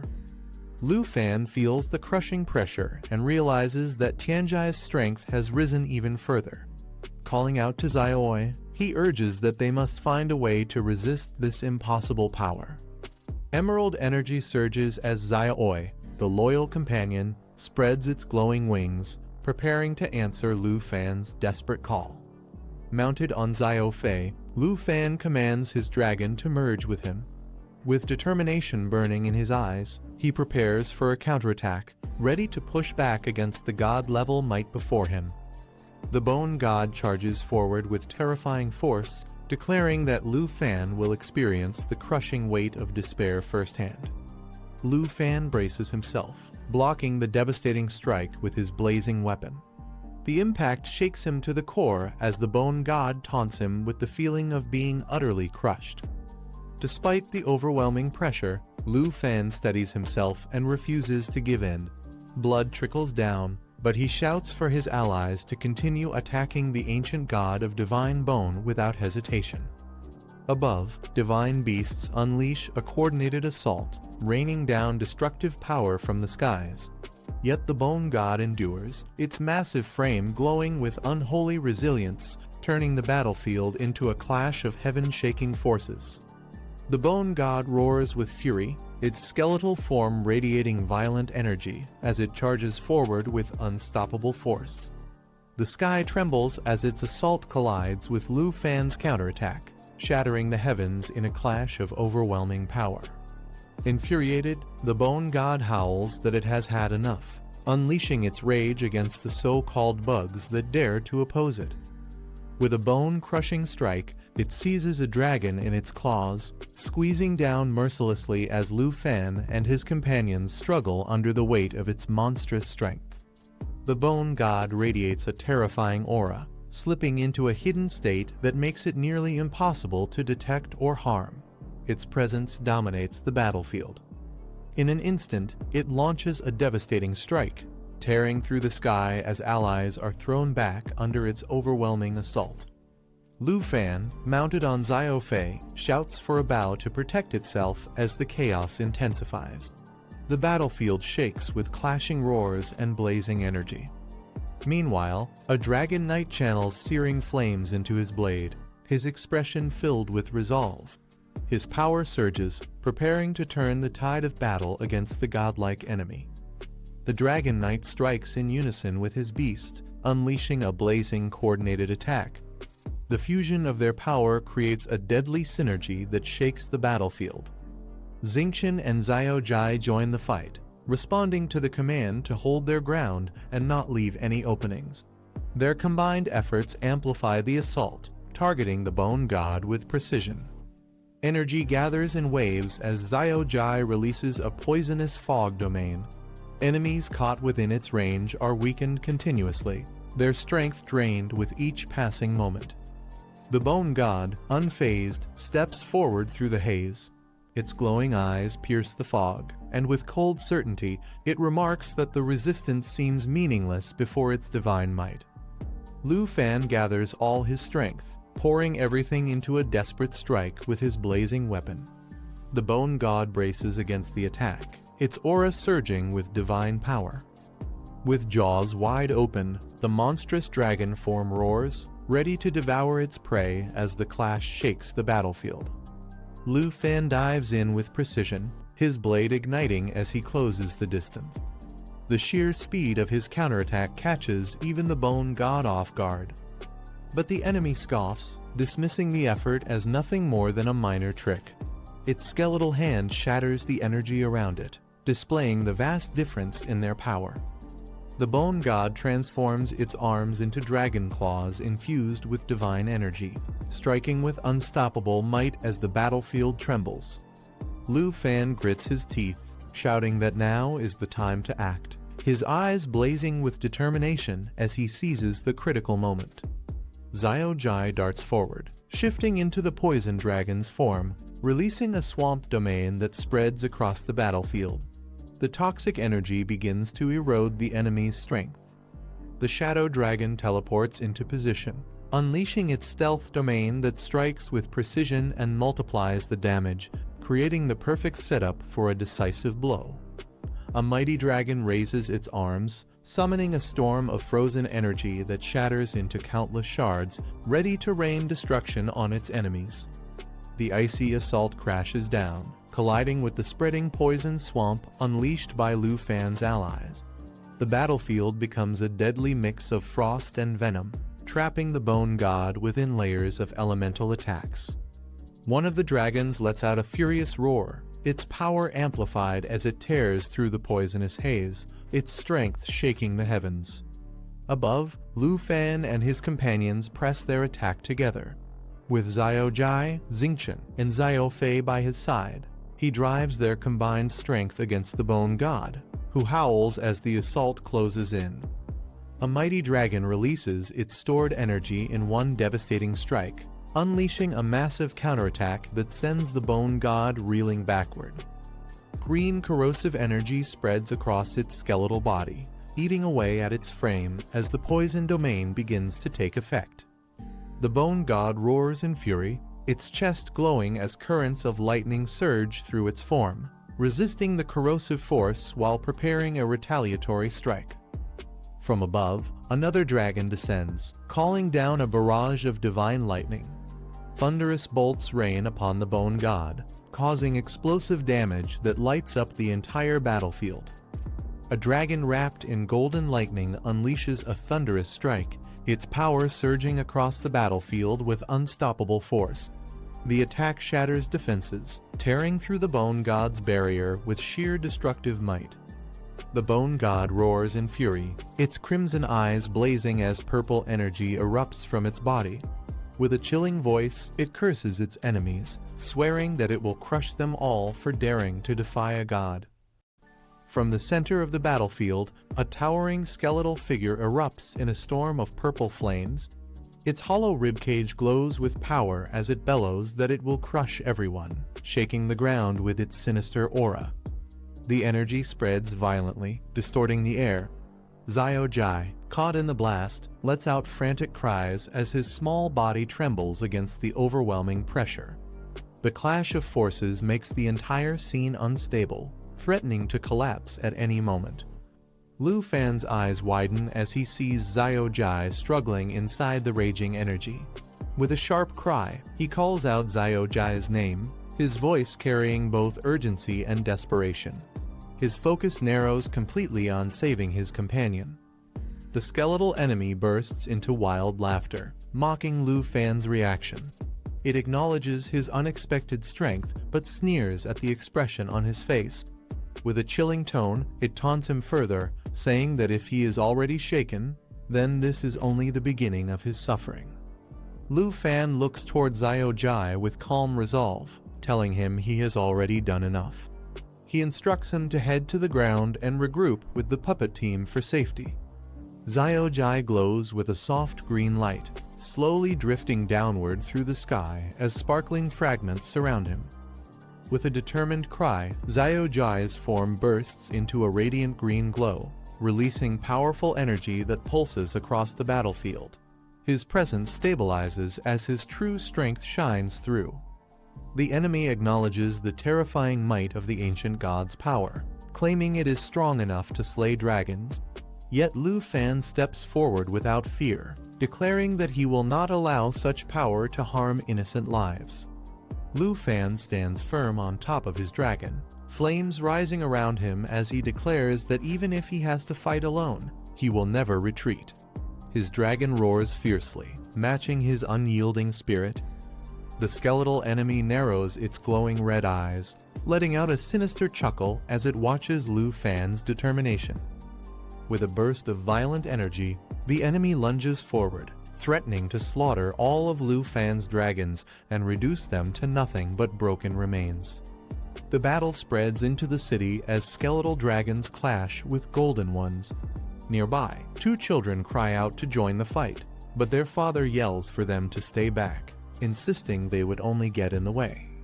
The children recognize the summoned creatures and excitedly point out to their father and Uncle Qin that they all belong to Lu Fan. At Junction Garden, Yahello watches from above.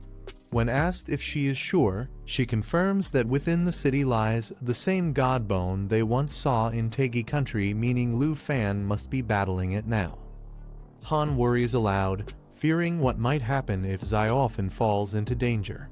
Yahello calmly tells her to stay home and not step outside. Still anxious, Han turns back to Yahello, asking if she truly wants to go and help Xiaofen despite the risks. As the city trembles under the monster's destruction, bystanders argue in fear.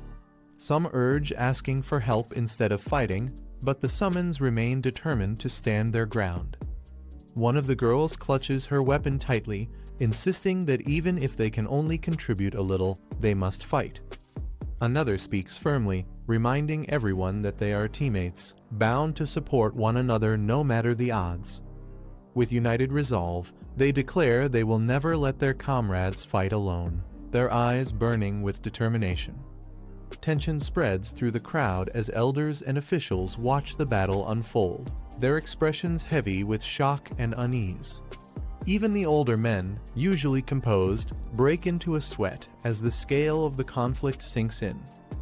Han lowers her gaze, whispering that she finally understands, her worry for Xiaofen weighing heavily on her heart. Above the city, a majestic winged beast swoops down with warriors mounted on its back. One of them shouts for Tauzi to hold on tightly as they descend into the chaos. As a mighty beast soars overhead, the elders remark that the younger generation has already proven themselves exceptional. They warn Xiao Tauzi not to act recklessly or run into battles he cannot win. One of the officials looks on sternly, advising caution and insisting that he not put himself in unnecessary danger. Suddenly, chaos erupts as buildings begin to collapse. People panic, shouting for others to follow them as they flee from the threat of a flying dragon. The elder reflects in awe, admitting he never expected Lu Fan to withstand such a powerful existence on his own. Yet he worries that if this truly is the ancient god, then the city's defense forces are nowhere near enough to stop it. One of the elders urgently calls his teacher, requesting immediate emergency support as the battle escalates beyond control. The skeletal enemy's crimson eyes flash with murderous intent, locking onto its target with chilling focus. Clashing head-on, the monstrous skeleton and Lu Fan collide with immense force, their attacks shaking the battlefield with raw power. Lu Fan grits his teeth, unleashing every ounce of strength he has, refusing to back down as the life-or-death struggle rages on. In the heat of battle, Lu Fan blocks a fierce strike, his expression tense as someone suddenly calls out his name. His allies arrive riding powerful beasts and weapons, declaring they will fight alongside him. They remind him they are teammates and urge him to tell them what needs to be done. The skeletal enemy grins wickedly, mocking their unity and vowing to bury them all together with Lu Fan. Lu Fan, however, steadies his resolve, refusing to falter. With renewed strength, Lu Fan and his allies charge forward in unison, their combined power striking against the overwhelming might of the enemy. A fiery, armored dragon-like figure radiates immense power, its presence clashing against Lu Fan's green beast as the battlefield shakes under their energy. Lu Fan warns his allies not to come too close, urging them to stay hidden to avoid being targeted by the god bone's terrifying gaze. From the shadows, skeletal dragons roar with killing intent. Their commander issues a chilling order, commanding its forces to slaughter every intruder. Overwhelmed by numbers, Lu Fan's teammates prepare to fight. Jianing rallies them. Xiaokyu stands ready, and another declares she will handle the enemies on her side, their determination burning despite the odds. The skeletal enemy sneers, declaring that even the god bone itself demands the lives of Lu Fan and his companions. The golden dragon collides fiercely with the monstrous figure, their clash shaking the skies with explosive force. The golden dragon roars a warning, telling the others it's too dangerous to stay close. It orders them to retreat to the ground quickly and join Xiao Jai in fighting the Godbone's flying dragon. The allies rally together in midair. One calls for Jianing to follow, while another urges Taozi to prepare to descend and regroup with Xiao Jai, their determination unshaken despite the chaos. The skeletal army swarms through the skies, their master's command echoing like thunder. No one is to escape alive. Countless bone dragons dive down at once, their massive forms blotting out the city below as the battlefield turns even more chaotic. The golden dragon stood tall, its presence blazing with power, yet the skeletal enemy only sneered. With a twisted laugh, it taunted that Lu Fan could never save anyone, no matter how hard he tried. The air grew heavy as divine energy began to clash between them. The skull's eyes flared with a burning crimson glow, shaking the space around it. Stones and fragments cracked apart as it declared its intent to show the dragon its real strength. The atmosphere rippled as divine pressure poured outward, pressing down on the battlefield. Unmoved by the threat, the dragon's golden eyes narrowed. With steady resolve, it readied its second move, answering the challenge without hesitation. Its voice carried strength, as if refusing to let the enemy's arrogance stand unchallenged.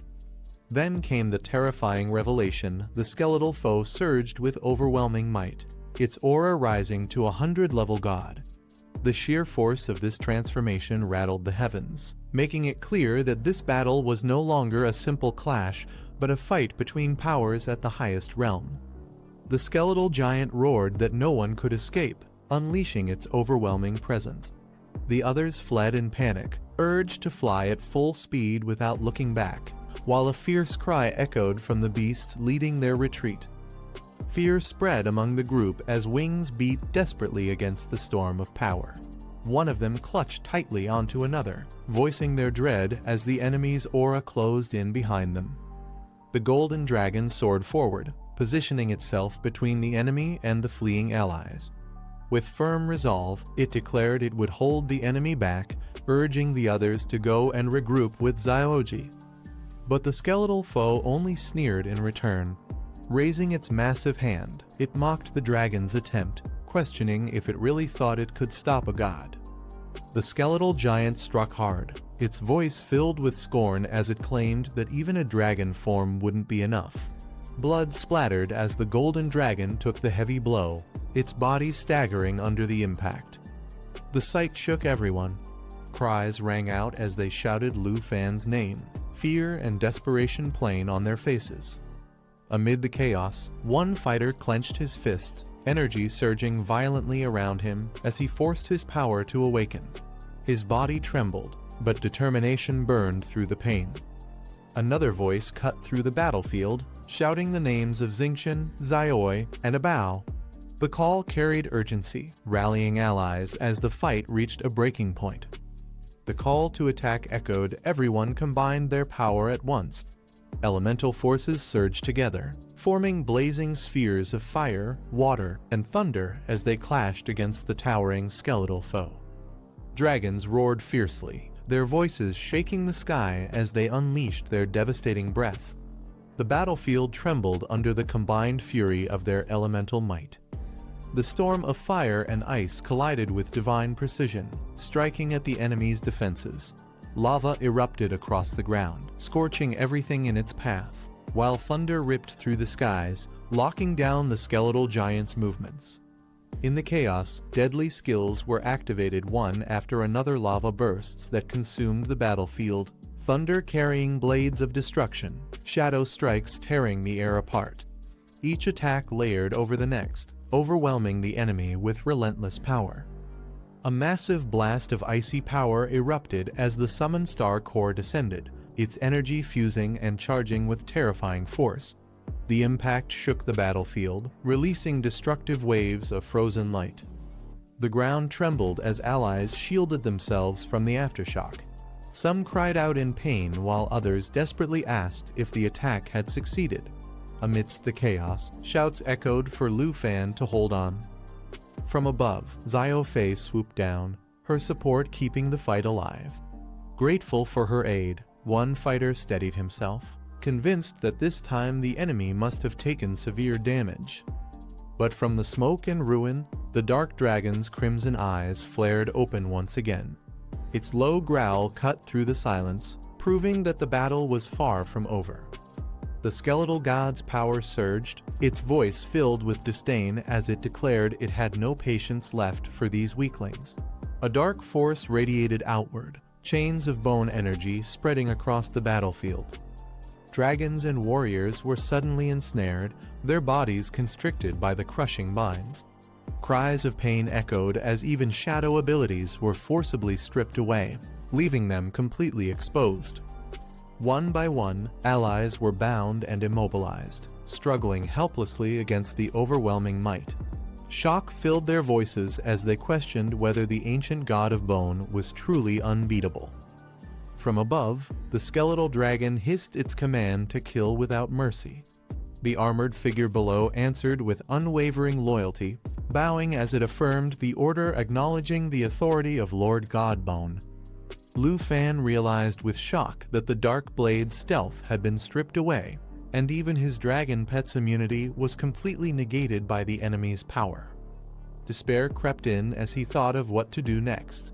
Even if Xiaoji appeared now, it would not be enough to match such overwhelming strength. The others looked on, aware they could not afford to drag more allies like Qin Qiu and Jianing into this deadly fight. The enemy descended with terrifying might, declaring that the moment had finally arrived. Cloaked in power, it promised to prove its dominance, claiming itself as the strongest dragon tamer. Facing Lu Fan's side, the skeletal foe's dragon hissed with hunger, vowing to devour the 3 baby dragons without hesitation, its power pressing down like an unstoppable tide. Determined but cornered, Lu Fan steeled himself, realizing there was no other option left. With everything at stake, he decided the only path forward was to gamble it all. The skeletal foe struck with merciless force, roaring for Lu Fan to die with his so-called dignity. The clash of power pushed him to the brink. But instead of yielding, Lu Fan shouted defiantly, calling out with all his strength. He summoned the one hope that remained, commanding the presence of the demon-devouring Dragon King. Energy surged violently as chains rattled and power shook the skies. The moment of his desperate gamble had arrived, and everything now hinged on the dragon's response. A surge of violet energy erupted as the summoned figure descended, shattering the ground with her overwhelming presence. The air trembled under the weight of her power. The skeletal god staggered back in shock, unable to comprehend where this terrifying force had come from. Its confidence wavered for the first time. The demon-devouring Dragon King appeared in her true form, her voice laced with amusement. She mocked Lu Fan, noting that he only ever called upon her when death was already at his door. Graceful yet menacing, she stepped forward with a sly smile, acknowledging his recklessness. For their very first summoning, he had thrown her directly against the ancient god itself, proof of just how dire the battle had become. As Lu Fan struggled within his restraints, he turned to the demon-devouring Dragon King with desperation, asking if she could truly stand against the ancient god. She smirked, reminding him that after today, he could summon her only 2 more times. Her eyes gleamed with confidence, yet her words carried weight. She warned it might take time, but urged him not to forget the truth of her strength. Dark energy swirled violently as her power expanded, forcing everyone present to recognize just how overwhelming the Dragon King truly was. Onlookers watched in shock, struggling to comprehend the sight before them. Staring at the demonic dragon's aura, they questioned what kind of creature it was, astonished that Lu Fan had managed to summon such a being. The demon-devouring Dragon King hovered above, her aura expanding like a storm. Onlookers questioned if there were still dragons they had yet to witness, as her presence overshadowed the battlefield. The skeletal foe snarled with disdain, calling her power filthy, yet even its confidence wavered in the face of her overwhelming force. Unable to withstand her dominance, the enemy's minions faltered, retreating under the crushing weight of her dark energy. The ancient god itself was shaken, its eyes blazing as it admitted in disbelief that its power had been dispelled. For the first time, cracks appeared in its unshakable pride. Back in Zhanghai City, the dark sky finally clears, returning to its usual calm blue. The people look up in relief as the heat vanishes and the air cools down again. One of them remarks that the temperature is back to normal, and another smiles, saying this must mean Lu Fan is turning the tide of the battle. Their hope grows. This sudden change in the sky can only be a good sign. At the center of the battlefield, Lu Fan stands firmly beside his dragon. The chains that once bound divine energy, the god bone chains, crumble and fade into nothing. Spectators gasp as they realize what just happened.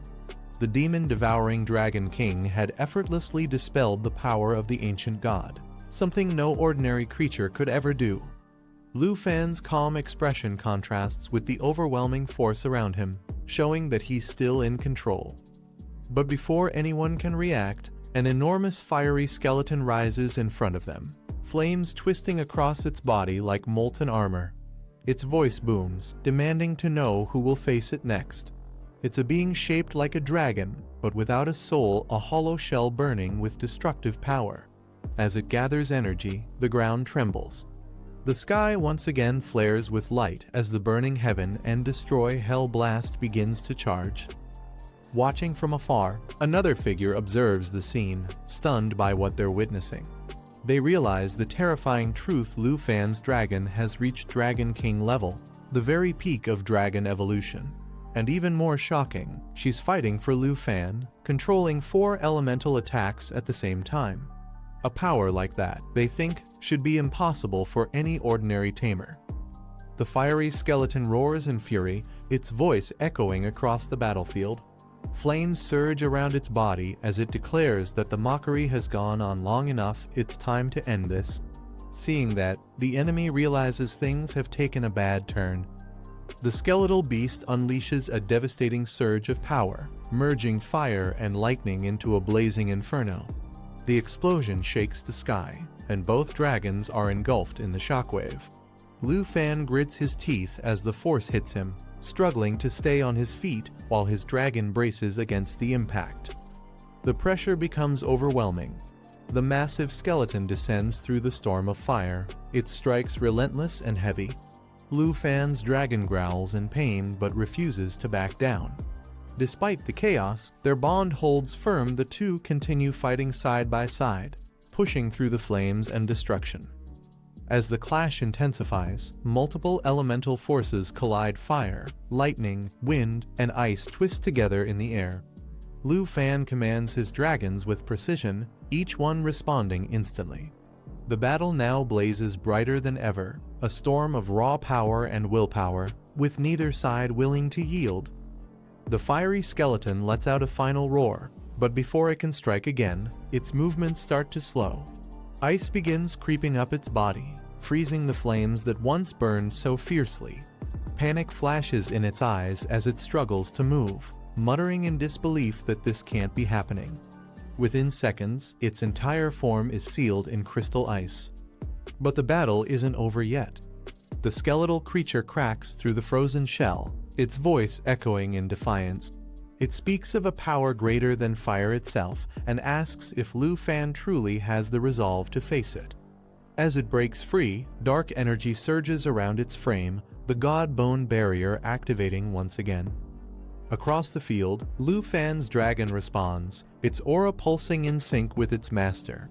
The bond between them glows brighter as their contract resonates. With renewed strength, the dragon dives forward, its claws slicing through the ice and shattering the enemy's defense. In that moment, the clash reaches its peak. The Dragon King tears through the fiery skeleton's barrier with sheer force, sending shards of ice and flames scattering across the battlefield.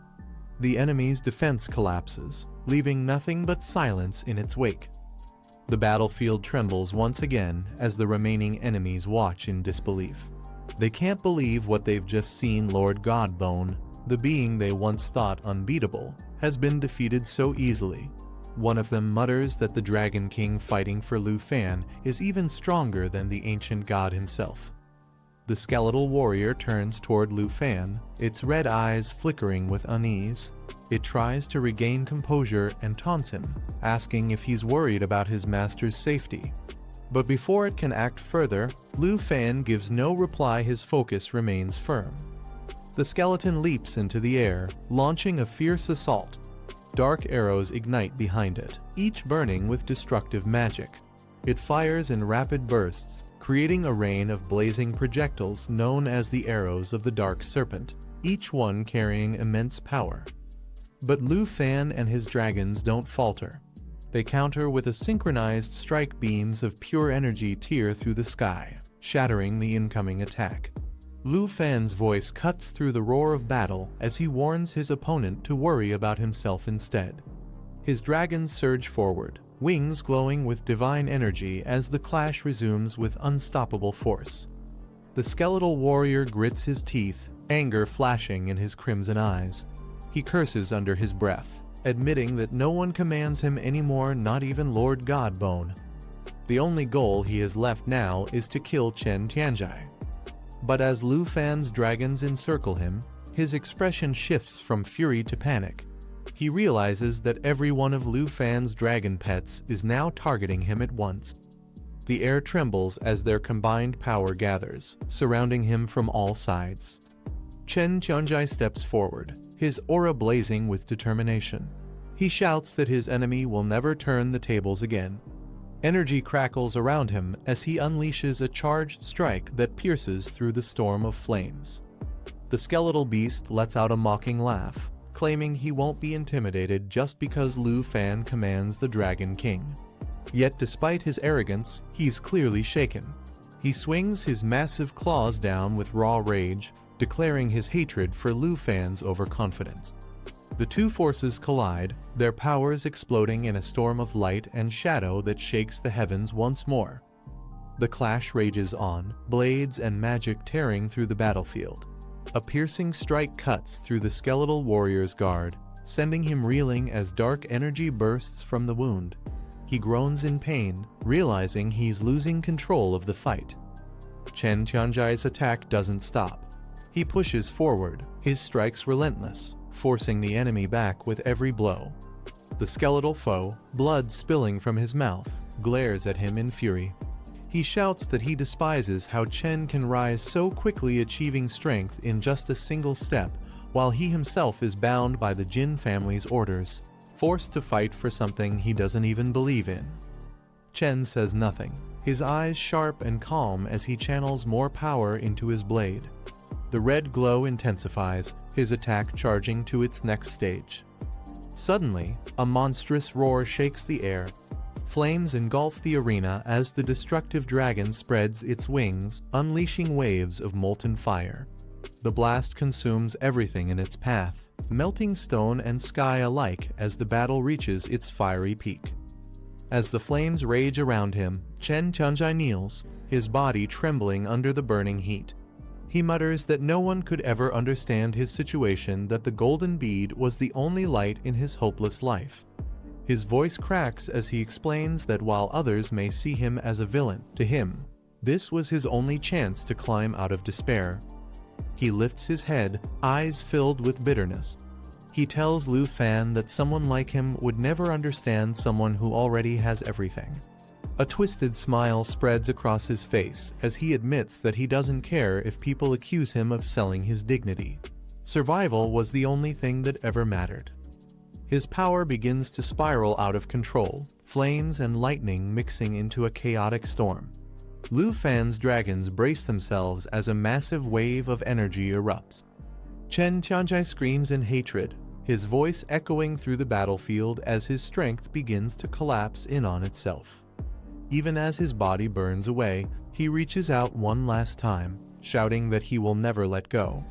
The flames consume him completely, leaving only silence as the once mighty enemy fades into nothingness. Chen Tianjai's body trembles as the flames around him twist violently. He reaches out, calling out Lu Fan's name with desperation, his voice breaking amid the chaos. Lu Fan's eyes harden. He raises his sword, crimson energy swirling around the blade. The power within him surges as the system indicates the current charge, 3 seconds enough to finish the fight once and for all. With a powerful leap, Lu Fan rises into the air, his form surrounded by red aura. The skill activates Snake Shadow Spear, releasing a surge of energy that pierces through the battlefield like a falling comet. The explosion that follows lights up the entire sky in shades of crimson. Below, Chen Tianjai's body jerks violently. His eyes widen as blood spills from his mouth, the life fading from his gaze. He looks up one last time before collapsing, his expression frozen in disbelief as the light of his rage and hatred fades into silence. The battle ends in a blinding flash of red.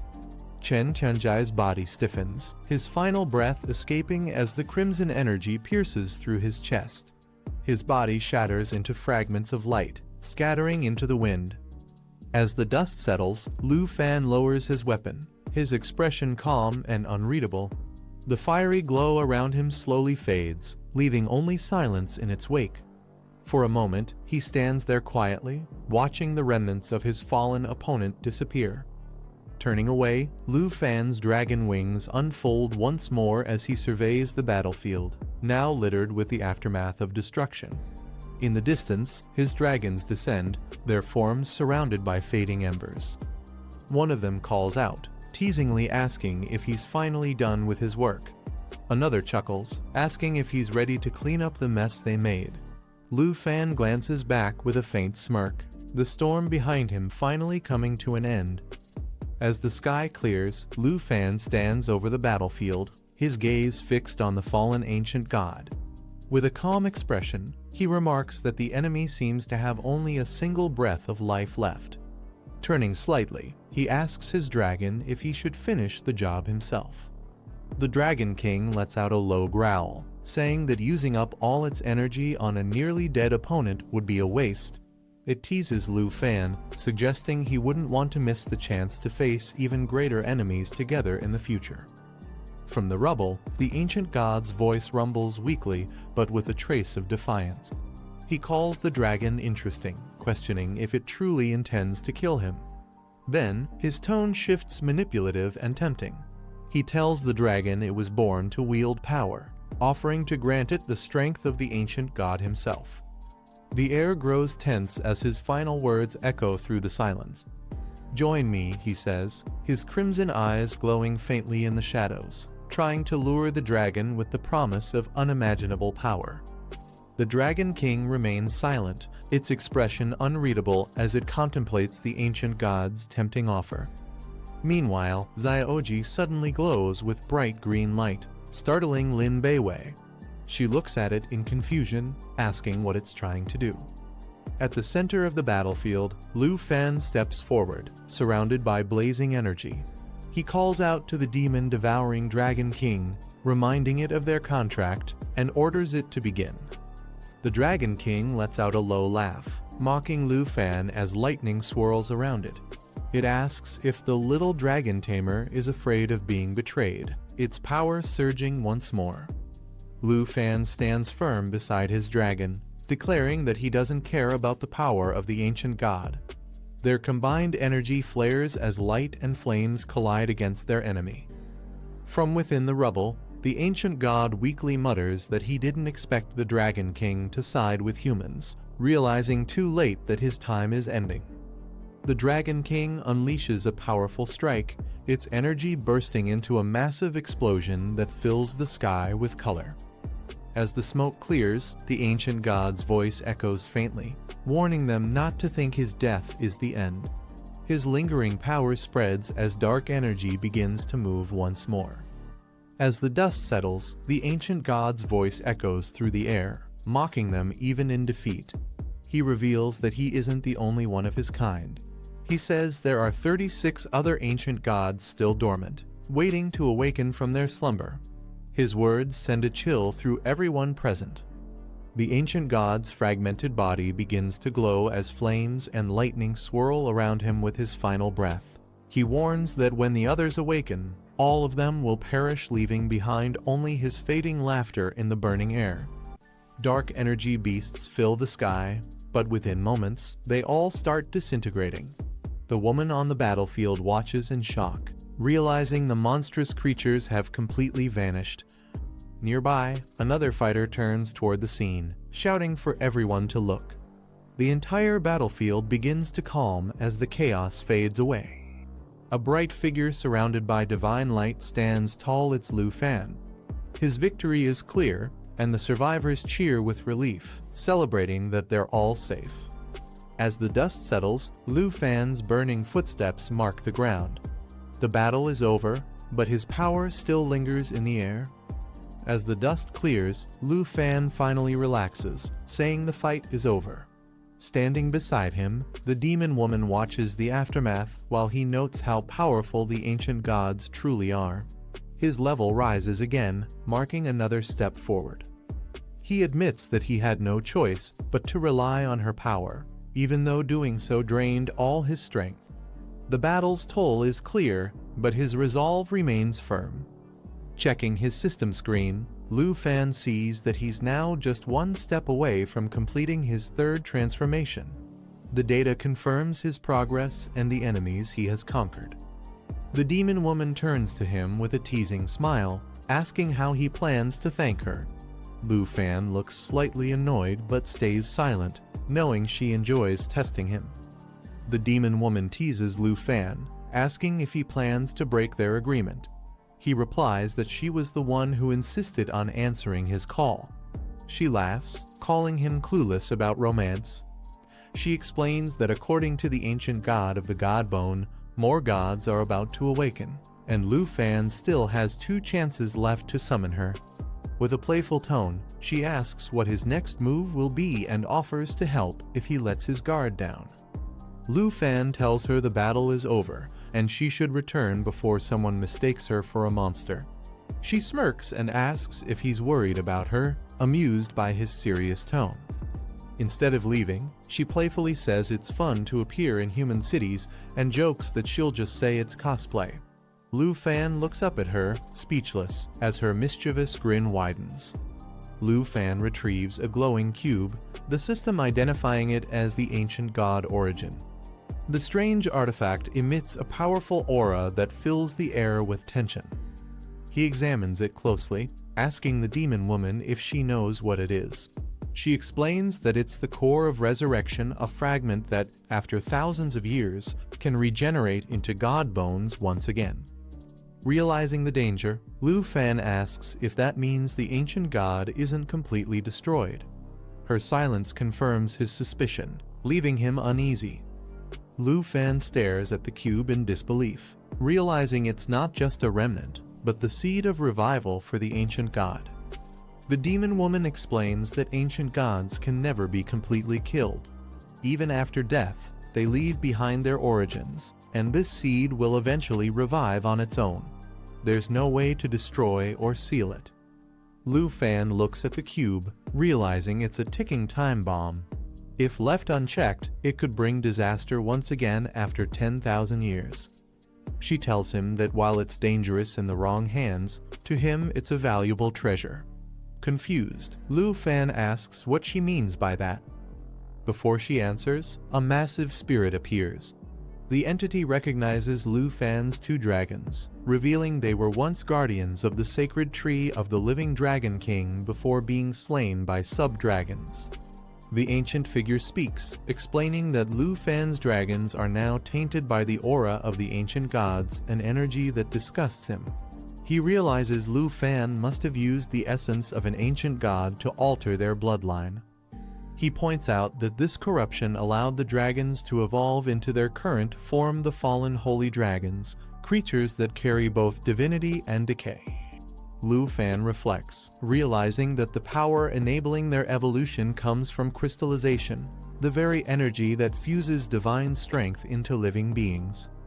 The demon woman smirks, revealing that crystallization itself originates from the ancient gods' origin, the same object now in Lu Fan's possession. The demon woman suggests that Lu Fan can use the same method again by feeding his dragons the essence of the ancient god, allowing them to reach their final form as dragon kings. Lu Fan realizes that with the right essence, they could evolve beyond their limits. The fallen essence once transformed the flying dragon into a demon dragon, and another into a holy dragon. But one god bone failed because it lacked power. He thinks that if the ancient god's origin is used instead, it might succeed. The idea shocks him a chance to create dragons of true divine rank. Still, Lu Fan hesitates. He asks how the ancient god can remain immortal if he uses its origin. The demon woman laughs softly, calling him overly cautious, and assures him there's nothing to worry about. The demon woman explains that if the ancient god's origin is swallowed by another dragon, it will eventually take over their body after thousands of years, rebirthing as a new ancient god. However, she notes that Lu Fan's dragons are different. They're already dead, summoned only through a skill, so they can't be possessed like living creatures. She adds that even far in the future, when Lu Fan's own body turns to bones, this origin will still remain. Understanding her tone, Lu Fan realizes she's hinting at his fear of losing control one day. With a faint smile, she says she's taught him enough and prepares to leave. Before vanishing, she tells him that what he does with the origin no longer concerns her. As the battle's energy fades, Lu Fan hears his name being called from afar. He turns, surprised, wondering who it could be. A group approaches, one riding a massive griffin, others rushing behind. They're relieved to see Lu Fan alive and safe after everything that happened. One of them greets him warmly, saying they've finally found him and hinting that someone special has come along too. Lu Fan looks up, startled as he recognizes the familiar face. A powerful man sitting atop the griffin greets him with a grin, saying it's been a long time. Lu Fan's eyes widen in surprise as he calls out his name, Senior 2. Lu Fan greets Senior 2, who laughs and says he heard a griffin gold badge had stopped the beast tide, realizing it must have been Lu Fan's doing. Lu Fan admits the incident broke out in his hometown, so he had to step in and take responsibility. Senior 2 then asks about the ancient god incident in the Taiki Kingdom. Lu Fan confirms it's true, explaining that the gods' revenge destroyed 4 cities and that 35 more ancient gods are expected to awaken soon. The news shocks everyone, especially Senior 2, who can hardly believe the scale of destruction. Just then, another man interrupts, asking for him to report to the city defense army. Before leaving, Senior 2 notices Lu Fan's injured arm, but Lu Fan reassures him that Xiao Fei has already recovered and asks him not to tell his aunt. As the situation settles, Lu Fan apologizes to Jianying for making her wait. She smiles softly, saying she was just thinking how strong he's become, wishing she could have that same strength. Senior 2 laughs heartily, saying he'll report Lu Fan's accomplishments to the 3 elders of Dragon Country and request a reward for his heroic efforts. Everyone thanks him warmly for his support. A few minutes later, Senior 2 and the others prepare to leave, flying away on their griffins as the sky glows with the evening light. Lu Fan waves goodbye as they take off. Jianying watches them go, then turns to Lu Fan, saying it's time for them to return as well. The battlefield grows quiet, marking the end of another long and eventful day. Jianying looks toward the sunset, wondering if she'll be able to stop the beast tide in Yunbei province and protect her family from what's coming. Lu Fan, standing beside her, quietly believes that fate is on his side. With the super treasure map system, even the weakest can rise to the top in a single step. But his thoughts grow heavy. He questions whether he's truly qualified to change another person's fate, thinking of those he met and the choices that shaped his journey. Memories flash before him, Chen Tianjai and Jianing before the beast tide. He wonders if meeting them sooner could have changed their destinies and whether their lives might have turned out differently. Jianing looks at Lu Fan and says she once feared that his strength might change him, but she now knows he'll never lose himself, no matter how powerful he becomes. She tells him that he always stands in front of others, ready to fight and protect everyone even at the cost of his own life. Her words carry both admiration and warmth. Smiling softly, Jianing thanks Lu Fan for changing her life and says she's grateful to have met him. Lu Fan simply nods and replies with a quiet "thank you." As the sun sets behind them, Jianing takes a deep breath and says it's time to go home. Lu Fan watches her walk ahead, a faint smile forming as peace finally returns after the long battle. As the sun sets, Lu Fan suddenly senses something and stops. His eyes fall on the remains of the fallen enemy lying in the rubble. He approaches quietly, staring at the broken core of what was once a powerful foe. A moment of silence hangs in the air. With a faint, reflective smile, Lu Fan murmurs that if he had met them before Jinju, perhaps they could have become friends instead of enemies. Turning away, he whispers a final goodbye to another Gemini as the last fragments of the being crumble into dust beneath the fading light. 3 days later, at Zhongshan Garden, the morning sun fills the peaceful neighborhood. From downstairs, Xiao Fan's family calls out to him, asking him to hurry down for breakfast. The mood feels light and relaxed after everything that has happened. Inside the house, his mother gently knocks on Xiao Fan's door. She mentions that Mr. Qin and Mr. Tao are still occupied with the ongoing reconstruction work, but they were thoughtful enough to send over some snacks. With a smile, she tells Xiao Fan to come try them together with Jianing. Hearing no response from inside, she decides to open the door, announcing softly that she's coming in. The moment her hand turns the knob, a faint hum fills the air. As the door slowly opens, a blinding blue light bursts out from within the room, swirling like a vortex. Shocked, she freezes in place, her eyes widening in disbelief. Confused and speechless, she can only whisper a stunned, "Huh," as the glowing energy engulfs the doorway.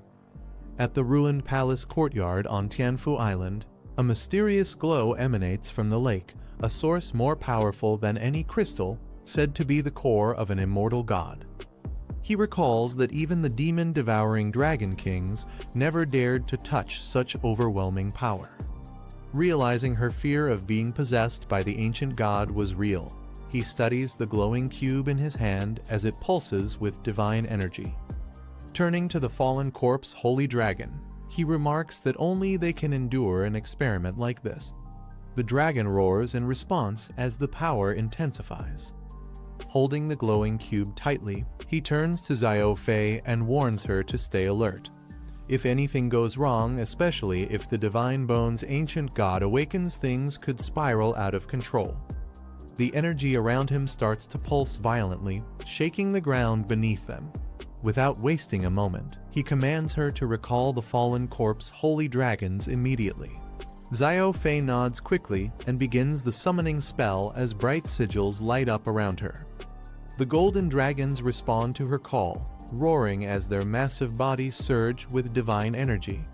Their scales shimmer under the intense light, preparing for whatever danger might emerge. But before they can stabilize the power, a dark presence begins to rise. In the distance, ominous blue figures materialize, twisted and powerful, reacting to the disturbance of the ancient god's awakening. The atmosphere turns chaotic as the fallen corpse holy dragons roar in agony. Their bodies twist violently, surrounded by an overwhelming surge of purple divine energy.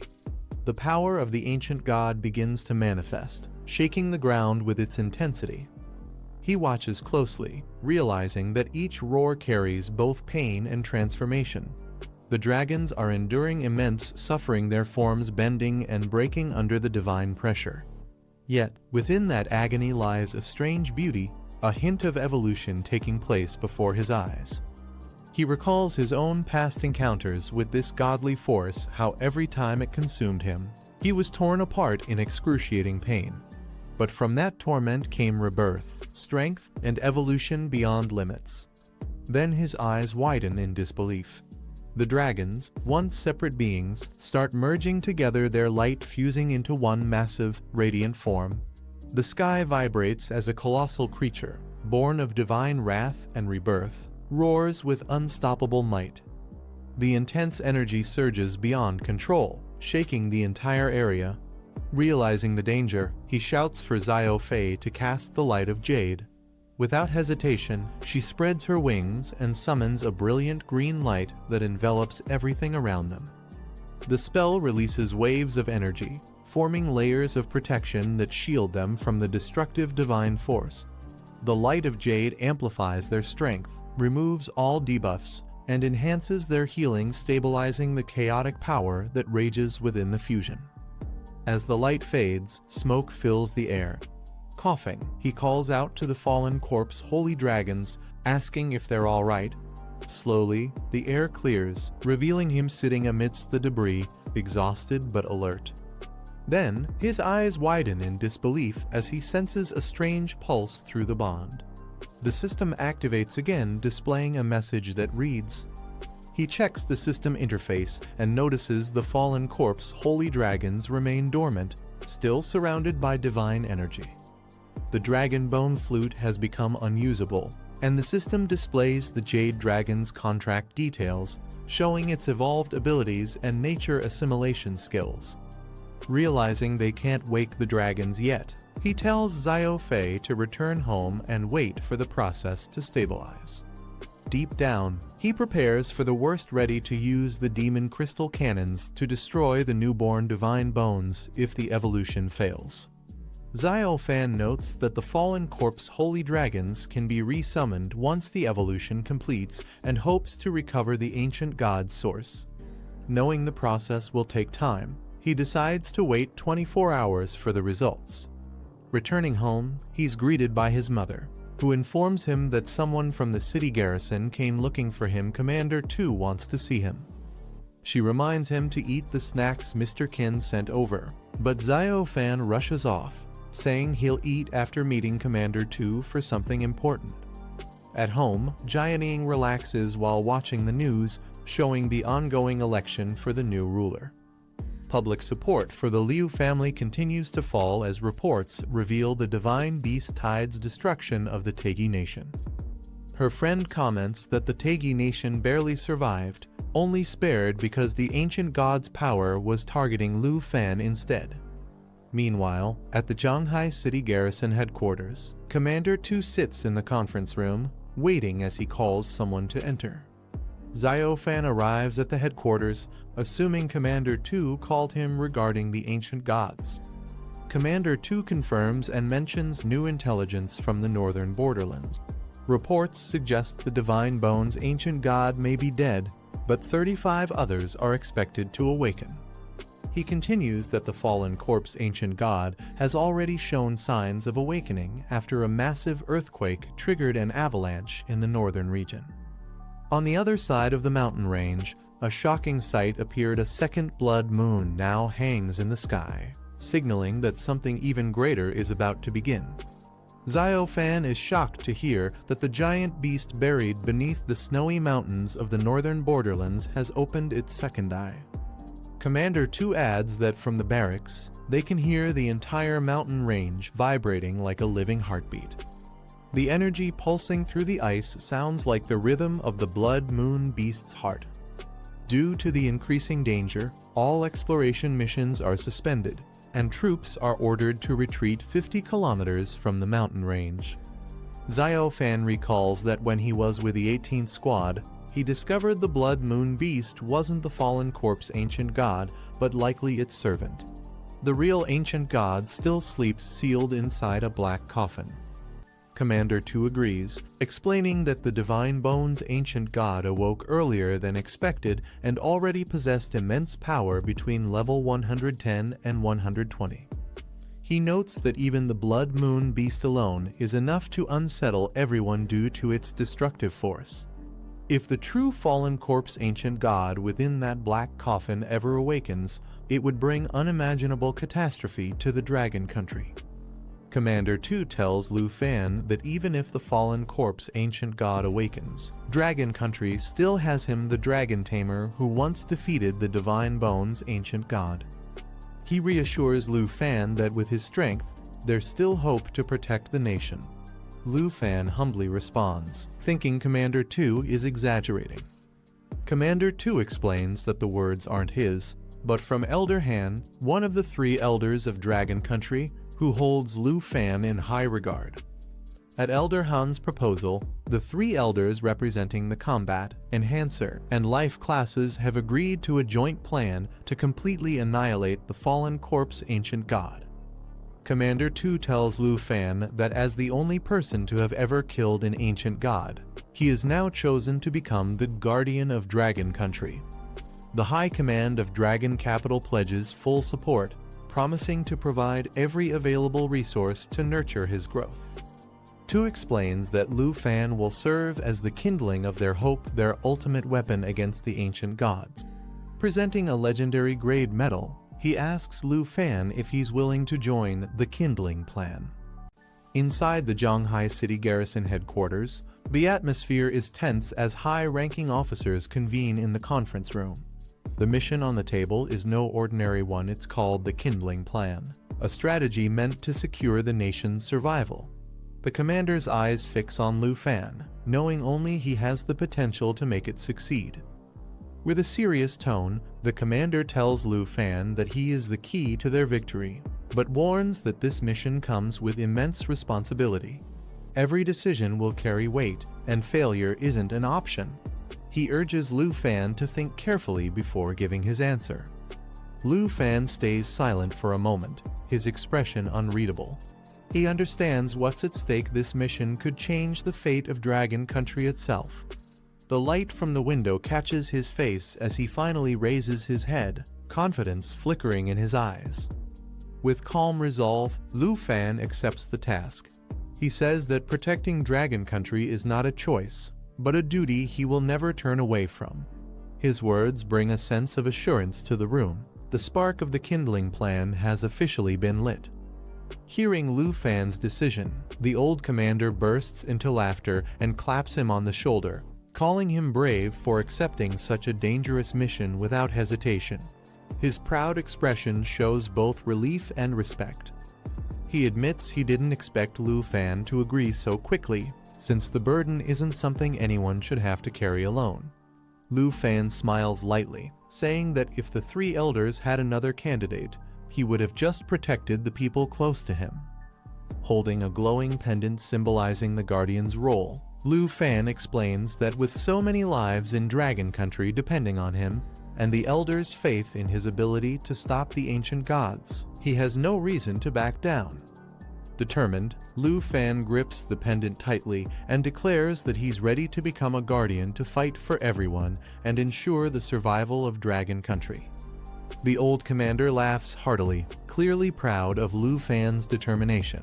He praises him as someone truly worthy of being nurtured by the full strength of the nation, a rare talent who carries both courage and purpose. To honor his decision, the commander unlocks a sealed case, revealing a powerful artifact reserved only for guardians. Golden light spills out, filling the room with an aura of ancient power. He explains that this is Lu Fan's reward for officially becoming a guardian, the Sky Dome Thunderfall, a legendary territory item capable of detecting hidden enemies and striking them down with lightning. Lu Fan, both surprised and grateful, accepts the artifact from Senior 2. The 2 share a moment of mutual respect, sealing their bond with laughter and a drink as the path of the Guardian officially begins. The old commander, drinking cheerfully, explains that the artifact was specially crafted by Elder Lu, one of the 3 elders and the master of enhancement specifically for the kindling plan. It's a symbol of trust and power bestowed only upon those chosen to protect the nation. Lu Fan examines the glowing relic closely, realizing its true potential. With the installation of demon crystal cannons and fortified walls, Tianhu Island could easily resist even 4th advancement level enemies. With this artifact, even a 5th level opponent might struggle to survive. The commander proudly adds that the crafting success rate of such an item is only 0.1%, with materials so rare that Elder Lu has only ever made 3 for himself and 2 for the other elders. Astonished, Lu Fan learns that he's now the 4th person to possess such a powerful item. Realizing this, he remarks that his territory's defenses are now on par with the 3 elders of Dragon Country, a monumental step toward protecting his homeland. The commander reminds Lu Fan that the Sky Dome Thunderfall is a top-secret weapon created only for him. No one else knows of its existence except Elder Lu, the sole holder of its blueprint. Lu Fan nods seriously, promising to keep it confidential. Before letting him go, the commander's tone turns solemn. He decides to remind Lu Fan of his new privileges as a guardian of Dragon Country, responsibilities that come with immense trust and authority. The commander explains that Lu Fan can freely access any national resource to enhance his power. His status now ranks directly below the 3 elders, making him one of the most influential protectors of the nation. Finally, he reveals that once the war against the ancient gods begins, every military legion, including his own Griffin Legion, will operate under Lu Fan's command. The fate of Dragon Country will rest in his hands. The commander firmly tells Lu Fan there's no turning back now. The kindling plan has begun, and everything they do from this point forward is for the sake of defeating the ancient gods. Lu Fan nods in full agreement, his resolve unwavering. As they shake hands, the room fills with tension and purpose. Their shared determination marks the official start of the operation that could decide the fate of Dragon Country. The next morning, Lu Fan arrives at Tianhu Island, standing before the construction of the ruined city palace. Workers bustle around as preparations for the kindling plan progress rapidly under his command. Clenching his fist, golden lightning sparks from his hand, symbolizing his new power as a guardian. With fierce determination, Lu Fan silently vows to protect his people and lead the fight against the ancient gods. A blinding surge of energy erupts across Tianhu Island as Lu Fan activates the Sky Dome Thunderfall. Golden lightning spirals upward, merging with the skies and forming a protective barrier over the island. The energy vortex expands rapidly, swirling with immense power. Its brilliance lights up the surroundings, signaling the activation of a high-tier defensive network capable of detecting and destroying any intruder.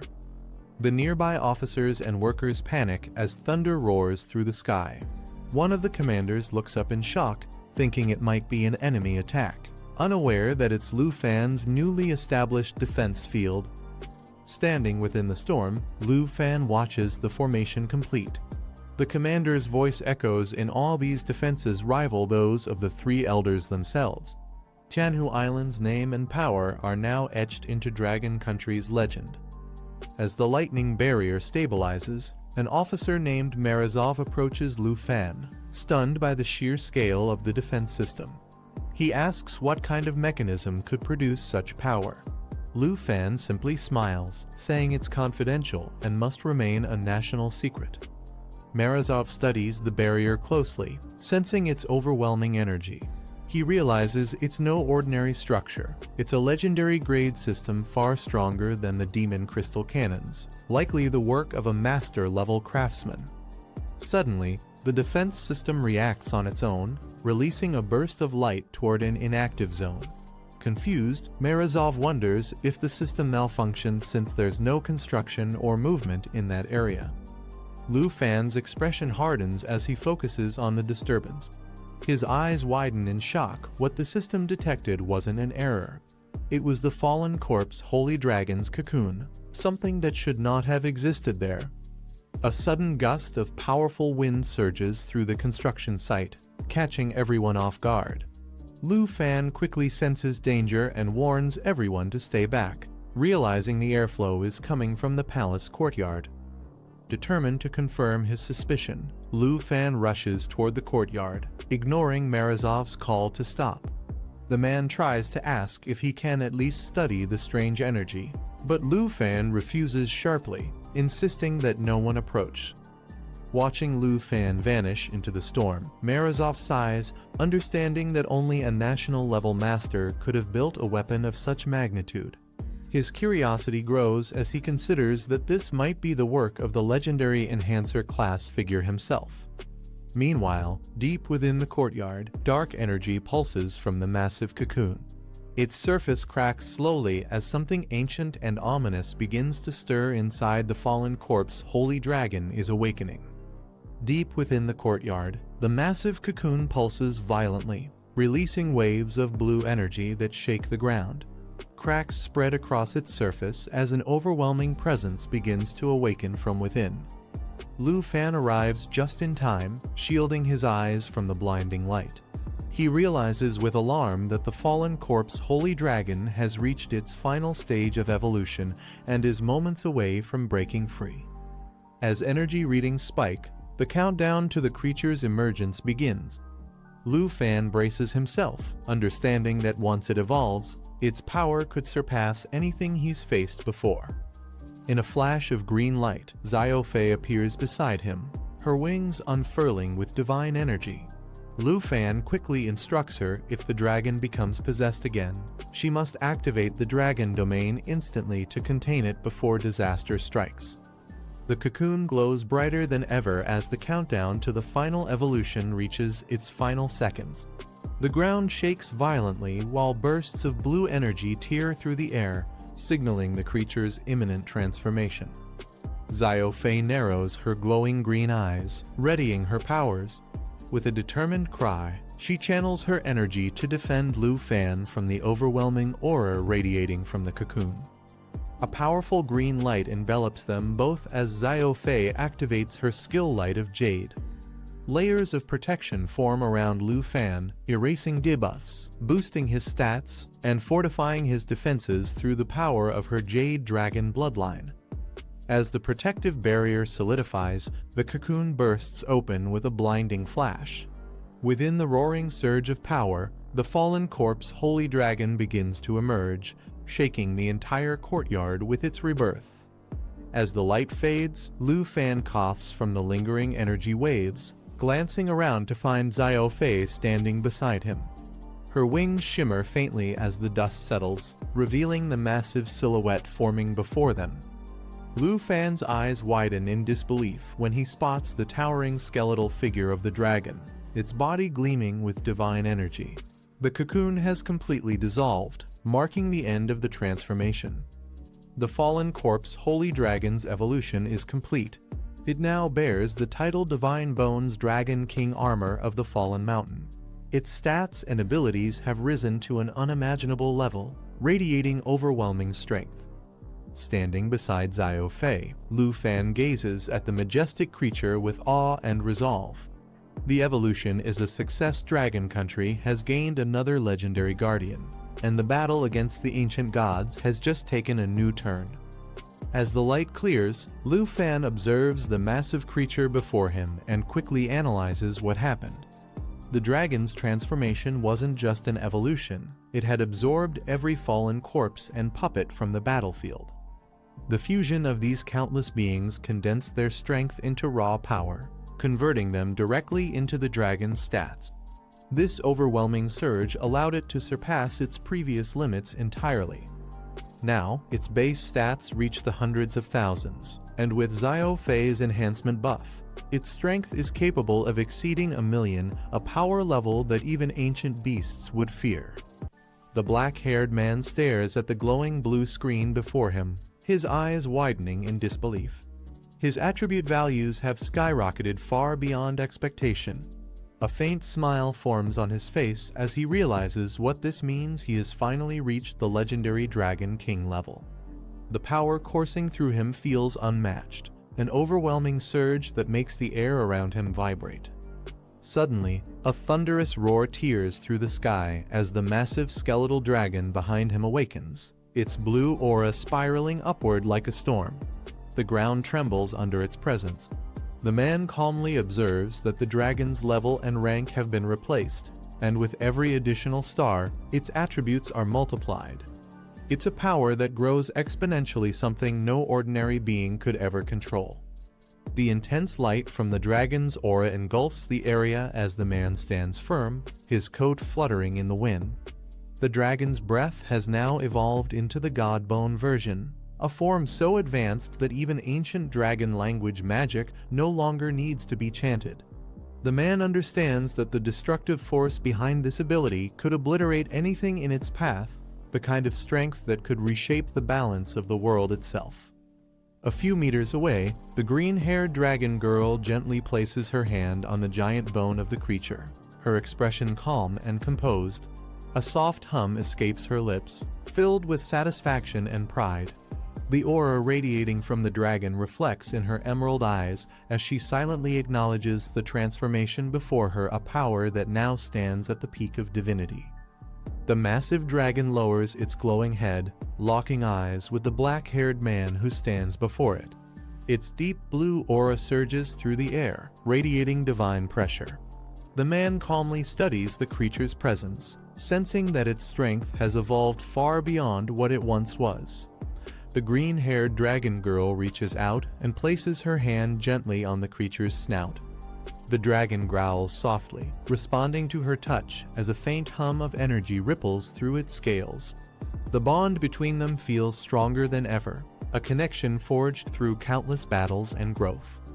The man observes the transformation with satisfaction.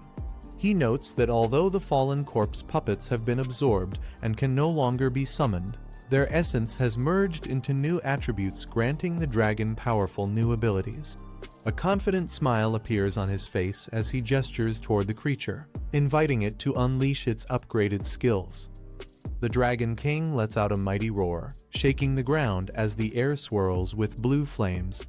Energy waves burst outward, forcing the surroundings to tremble under its power. The green-haired girl stands beside it, bracing against the shockwave, while the man watches with quiet pride. The true might of the God-Bone Dragon King has finally awakened. A brilliant light flashes as the black-haired man raises his hand. The dragon's divine bones begin to disassemble, transforming into shimmering fragments that swirl around him. In moments, the energy solidifies into a pair of shining arm guards. The system announces the creation of the God-Bone armor, a set that grants the wearer the Dragon King's attributes and its powerful descent skills. The man flexes his newly armored hands, feeling an immense force surge through his veins. He grins as the realization hits: the God-Bone Dragon King has now become part of his own equipment. The green-haired dragon girl watches in awe, her eyes sparkling as she admires his transformation, exclaiming in wonder at his newfound strength. The man glances at his stats panel, astonished by the sheer numbers, hundreds of thousands in every attribute, and endurance surpassing 1,000,000. He laughs lightly, unable to contain his excitement, eager to test this overwhelming power against a worthy monster. The girl calls his name with joy, sharing in his triumph. With confidence, he opens his skill interface and activates a new ability, Accelerated God-Bone Resonance. A soft blue glow envelops his hand as ancient runes light up the panel. He smirks, thinking how far he's come from summoning dragons to now wearing one's might. The true fusion between man and dragon has finally been achieved. Under the night sky, a sudden shift in the atmosphere catches everyone's attention. The wind howls and dark clouds swirl violently overhead as lightning crackles through the sky. The onlookers stare in confusion, wondering how the weather could have changed so abruptly. A system alert flashes: domain change, Shadow Isle realm activated. The black-haired man stands calmly amid the chaos, a faint smirk on his face. His companions watch with mixed expressions, some intrigued, others skeptical. When asked if he summoned them just to show off his control over the weather, he simply replies that this is the first time he's forming the Shadow Isle's domain, something far beyond ordinary weather manipulation. Suddenly, a monstrous roar echoes as a colossal creature materializes, its body wrapped in blazing energy of both fire and lightning. The system announces its identity: Shadow Dragon Abyssal Variant, an evolved form that merges demonic essence with celestial energy. Its arrival sends shockwaves through the domain, shaking even the heavens themselves. The man turns toward the beast, his expression calm but confident. Behind him, the shadow of another armored figure emerges, dark, menacing, and ready to obey. He instructs his companions to stay back and not interfere, assuring them that everything will return to normal soon. As he steps forward, the world itself seems to bend under the pressure of his power. The sky rumbles as dark energy gathers around the black-haired man. His companions grow impatient, demanding to know what he's trying to show them. He simply tells them to wait, his tone calm but confident. The red-winged shadows behind him move restlessly, their presence hinting at something extraordinary about to unfold. As he rises into the air, his aura ignites with crimson light. He admits that ever since taming the twin dragon kings, he never gave them proper names, a small but meaningful gesture he had overlooked. Now, with a determined smile, he declares it's time to do so. The power within him surges, and the dragons in the distance roar in acknowledgement. He hovers midair, the wind swirling around his figure as his eyes glint with focus. A system notification appears: new skill unlocked, God Bone Resonance. His lips curve into a confident grin as he utters the words, preparing to synchronize his power with the dragon's might. Calling out to the twin dragon, he commands, Zio Zuo, Zio Yu, cast God Bone Armor. A burst of divine energy explodes outward as the armor materializes once more. The system displays his updated class Dragon Rider Roman II, now empowered beyond its previous limits. Standing amidst the twin dragons cloaked in violet flames, he radiates dominance worthy of a true dragon king. Lu Fan charges forward, his twin dragons roaring behind him as divine light explodes from his armor. His power surges, shaking the battlefield. His companions watch in awe, noticing his new gear. One remarks it resembles the style of ancient gods, radiating immense divinity. Another observes that Lu Fan isn't just fighting, he's giving commands, suggesting this is a skill linked to his dragon companions. The women wonder how his dragons can merge with him directly, realizing this fusion ability defies the laws of dragon possession itself.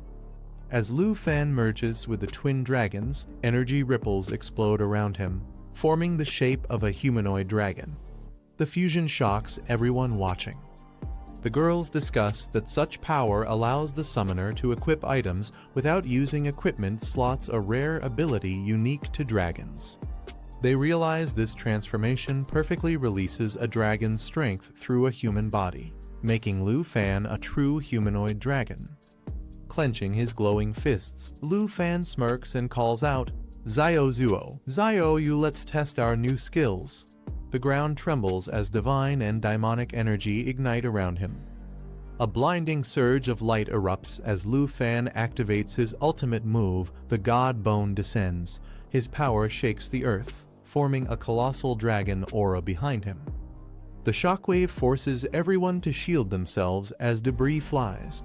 One of the girls shouts in disbelief, stunned by the overwhelming force spreading across the field. The black-haired woman narrows her eyes, realizing this power could destroy both heaven and earth. Its intensity must exceed hundreds of thousands in attributes. When asked if his armor contains all his dragon pets, Lu Fan calmly explains it's the God Bone Dragon King, a being infused with the might of ancient gods while the rest of his dragons remain summonable. Lu Fan smiles confidently, announcing that thanks to the God Bone Dragon King's skills, all his attributes have now surpassed 1 million. His companions stare in disbelief, realizing he's hundreds of times stronger than the top-ranked masters. They joke if he's even human anymore. Lu Fan replies that he's already reached level 60 and is ready to advance to his third class, his tone calm yet proud.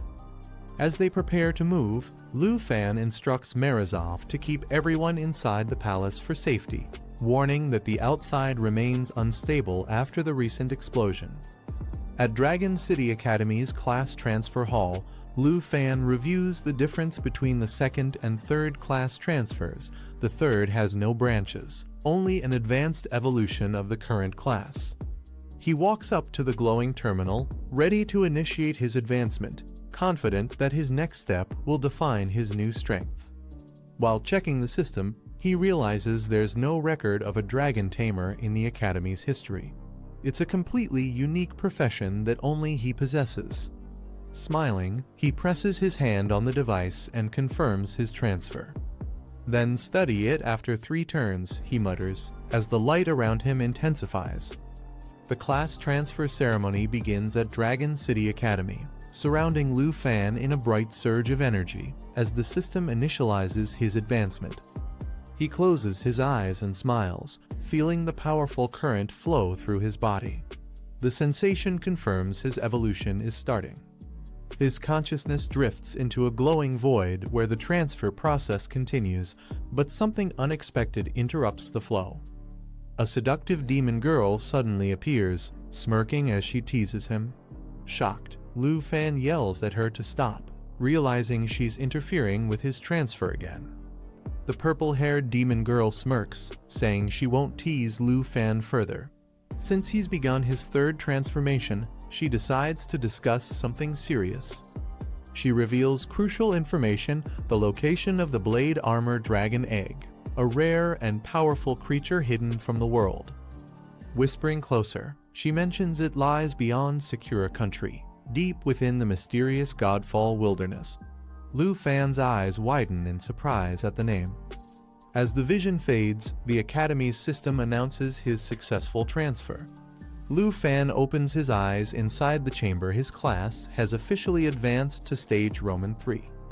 As the ceremony concludes, Lu Fan's stats flash across the system screen, his power, defense, and endurance now reaching unimaginable levels.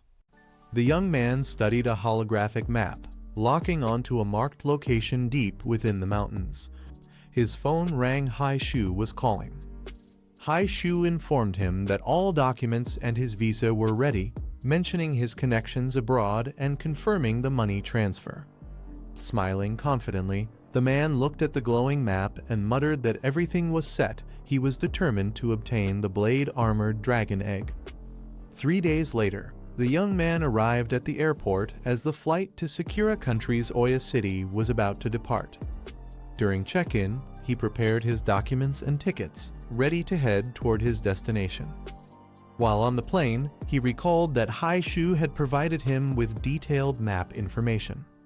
Looking out the window, he analyzed the data. The Godfall wilderness was filled with elite and leader-class monsters, making his upcoming mission far more dangerous. After arriving in Sakura country's Oya City, the young man set out toward his next destination. Around him, adventurers gathered near resource points, collecting materials and leveling up. However, he knew the real danger wasn't on the surface, it lurked deeper within.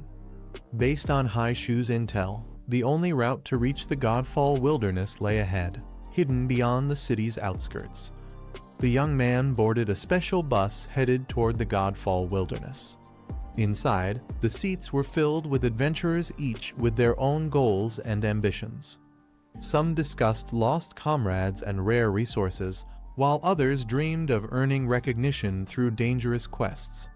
Ignoring the chatter, he leaned back and quietly closed his eyes, conserving energy for what awaited ahead. The journey continued as the young man gazed out the window, watching the scenery rush by.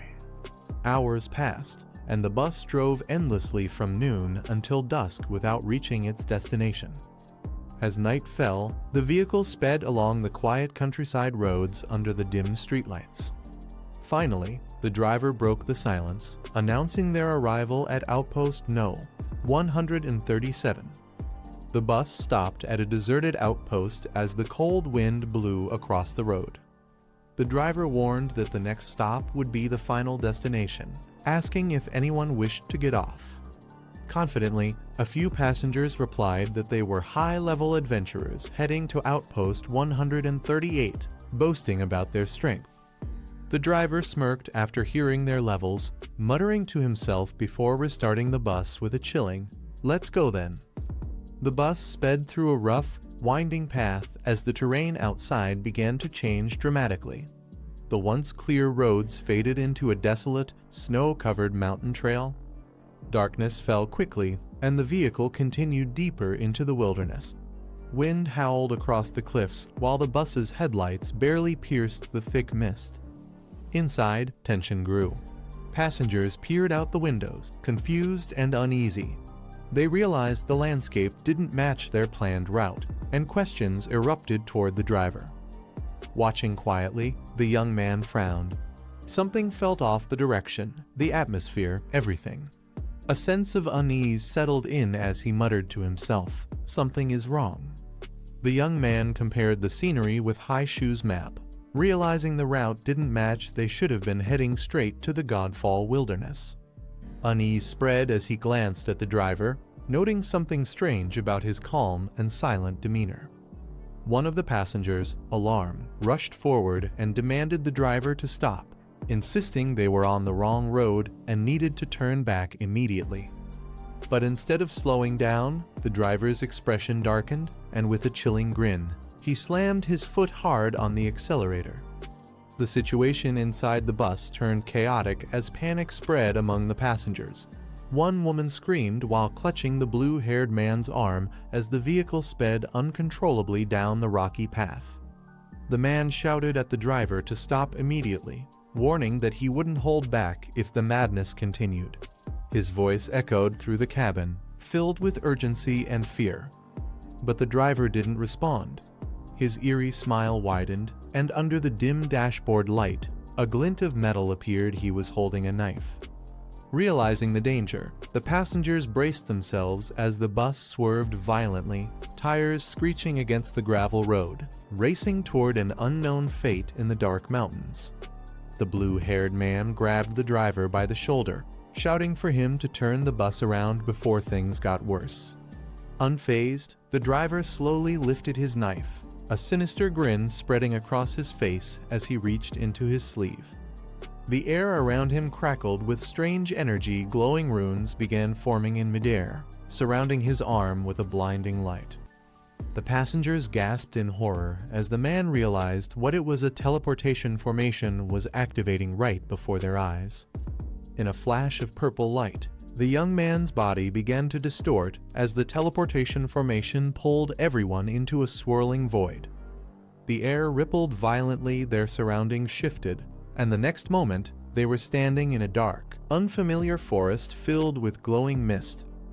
One of the adventurers panicked, shouting that his strength was rapidly draining away. The young man scanned the area, demanding to know where they had been sent. Suddenly, a deep voice echoed nearby, calm yet chilling, "Your vigilance is too low." The ground trembled slightly as a shadowy figure emerged from the haze. The group froze as a dark silhouette emerged from the glowing mist, holding a staff pulsing with violet energy.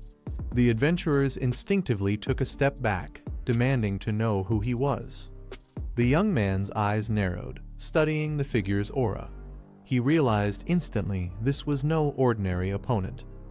With a calm voice, he muttered to himself that the real job of a driver was far from simple, connecting the dots of their sudden teleportation. The mysterious mage stepped forward, his voice dripping with malice.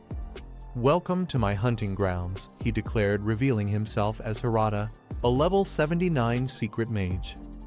In the eerie glow of the Godfall wilderness, a cloaked mage surrounded by swirling purple energy mocks the newcomers. He calls them fools who don't know the limits of the world yet. His dark aura pulses as he prepares to attack, clearly enjoying the fear of those who stumble into his domain. The mage chuckles coldly, saying that hunting weak adventurers like them saves both time and effort. His tone drips with arrogance, showing that he's done this countless times before. The others instantly recognize his type: a material hunter, one of those ruthless scavengers who ambush and rob lone class changers and beginners for their loot. The blue-haired boy frowns, piecing it together. He recalls hearing about these hyenas who roam dungeons just to prey on the inexperienced. For a brief moment, he wonders if he's fallen right into their trap, but then his eyes harden. He stands tall, refusing to back down. Drawing his massive sword, he steps forward, the air around him crackling with power. "I didn't expect to meet a material hunter on my first visit," he mutters calmly. The enemy sneers, accusing him of bluffing just because he looks confident. But before the insult fades, the dark mage raises his staff again, his voice echoing, mocking them for falling into his trap and daring to stay silent. The battlefield fills with ominous energy, signaling that the real fight is about to begin. The mage unleashes a massive wave of dark energy, filling the area with blinding purple light. Laughing mockingly, he calls his opponents cute, as if their resistance amuses him. The ground trembles beneath their feet while his spell expands outward like a storm consuming everything. The group braces themselves, but panic sets in as they feel their strength slipping away. The swordsman struggles to keep his stance, realizing his body is losing control. Their energy begins to fade rapidly. The mage is draining their spiritual power, leaving them helpless against his curse. Amid the chaos, the blue-haired boy watches quietly. Shadows swirl around him, but unlike the others, he doesn't panic. His calm expression suggests he's observing rather than reacting, as if he's seen this trick before and is simply waiting for the right moment to step in. One of the panicked students shouts desperately, claiming they are from Kyoto Academy and don't want to fight. He warns the mage that attacking them could cause serious trouble. But the dark energy continues to rise, and the boy's plea fades into the storm as the tension reaches its peak. Desperation fills the air as one of the students tries to reason with the dark mage. He offers valuables and promises silence if they're spared, hoping to buy their freedom before things get worse. The mage, however, stands still, his staff pulsing with dark light, listening without emotion. The mage smirks beneath his mask, repeating the words mockingly. "Let you go?" he asks coldly before pointing at them. He doubts their promise, questioning who could guarantee they won't reveal his identity. His tone shifts, more amused than concerned, as his aura grows thicker around them. He then laughs and admits it took him great effort to steal a false identity. Even something as trivial as a bus driver's cover wasn't easy to maintain. As he gestures, purple energy binds the students, paralyzing them midair as they cry out in pain. Struggling against the restraints, one of the boys grits his teeth and urges the others to fight back together. He believes that if they combine their strength, they might stand a chance. But with the mage's dark power surrounding them, it's clear the odds are stacked heavily against them. The dark mage's spell surges out violently, and the entire group screams in pain as the energy tears through their bodies. They collapse one after another, completely overwhelmed by the crushing force of his magic. Seeing their desperate situation, the blonde girl turns toward the lone blue-haired boy standing calmly nearby. She shouts for him to join them, hoping his help could turn the tide before they're all destroyed. But the boy doesn't move. His eyes narrow, studying the scene with cold focus. Instead of fear, there's only calm determination, as if he's been waiting for this exact moment to act. In the blink of an eye, something sharp and invisible cuts through the air, striking the enemy leader in the head. Blood sprays as his body jerks backward, lifeless. The girl freezes in shock, realizing someone far more dangerous has just entered the fight. As the dark mage collapses, blood spilling onto the ground, his sinister laughter echoes through the forest. Even while dying, he mocks them and coldly asks, "Who told you I was alone?" His words send a chill down everyone's spine, hinting that the real threat hasn't even appeared yet. Moments later, a massive figure emerges from the shadows, a muscular man draped in a wolf pelt, his eyes glowing with killing intent. He calls out to the fallen mage, questioning how such weak, low-level rookies could have done this. His presence alone makes the ground tremble. With a beastly grin, the man grips his giant axe tightly, his aura radiating pure violence. "Today," he growls, raising the weapon as energy crackles around him. "None of you are leaving alive," he roars, swinging the axe down with terrifying force. The sheer pressure from his attack tears through the air as the blue-haired boy stands his ground, ready to face the monstrous new enemy. As the giant axe swings down, one of the students shouts for the girl to move. She stumbles back in panic, her eyes wide with fear as the ground cracks from the sheer force of the blow. The blue-haired boy steps forward calmly, his gaze locked on the massive weapon descending toward them. His eyes gleam coldly, showing no trace of fear, only focus. The two enemies smirk confidently, certain that the boy is about to be crushed. Their expressions twist with arrogance as they prepare to finish off the survivors. But before the axe can strike, a burst of blue energy erupts around the boy's arm. Ice-like crystals form in an instant, reinforcing his body with incredible power. The sheer pressure from his awakening makes even the air freeze, signaling that the real fight is about to begin. With a deafening crack, the giant axe comes crashing down, but instead of splitting the ground, it stops midair. The blue-haired boy stands firm, one hand raised, holding the weapon effortlessly as shards of energy scatter around him. The impact alone shakes the forest, yet he remains unmoved. Everyone freezes in disbelief. Their eyes widen, jaws dropping as they realize what just happened. Even the enemies step back for a moment, unsure if they're seeing reality or witnessing something beyond reason. The wolf-headed brute growls in shock, his voice trembling with anger. He boasts that his axe is made of titanium and that even a rank 4 expert couldn't withstand such force. Yet the boy caught it barehanded, leaving both him and the mage speechless. The students watch in awe. One of them mutters, astonished that he caught the attack with nothing but his hand. The girl shivers slightly, whispering that he's terrifying not out of fear, but from realizing how powerful he truly is. Golden energy bursts from the boy's body, swirling around him like a storm. His voice echoes with cold fury as he glares at his enemies. "Dare to attack me," he mutters, his tone sharp and deadly. "You're looking to die." The air distorts under the pressure of his unleashed power. Before the enemies can react, the ground shatters beneath his feet. The boy moves faster than their eyes can follow, his strike generating a massive shockwave that sends both the mage and the brute flying through the air, their faces frozen in terror. The entire battlefield erupts with energy as waves of blue light explode outward, ripping through the surrounding forest. The enemies are thrown back violently, unable to withstand the overwhelming force of his attack. When the dust finally settles, silence fills the area. The mage lies crushed against a boulder, barely conscious, while the brute kneels in defeat. The boy stands tall amidst the destruction, calm, unshaken, and utterly dominant. The girl gasps, covering her mouth in shock as the realization hits both enemies are dead.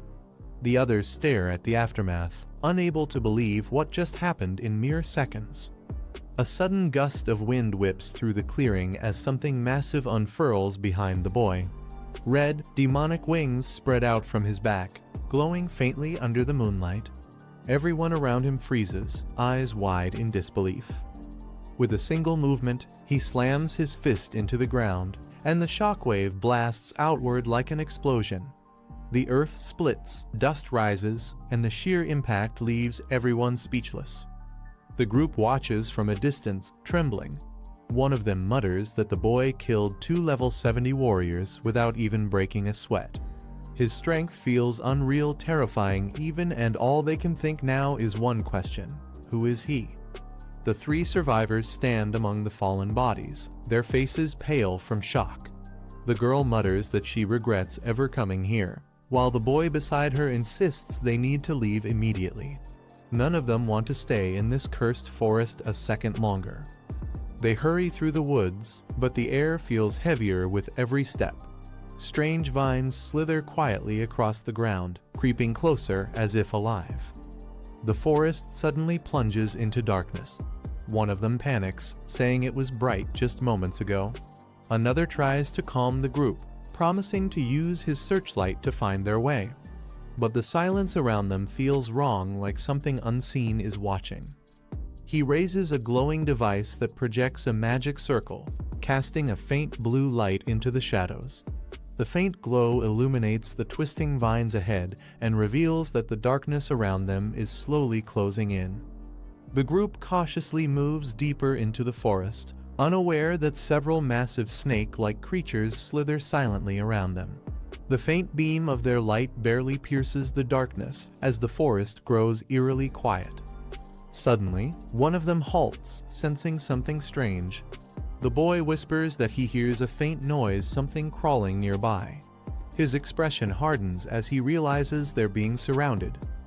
Gripping his weapon tightly, he instructs the others to be ready.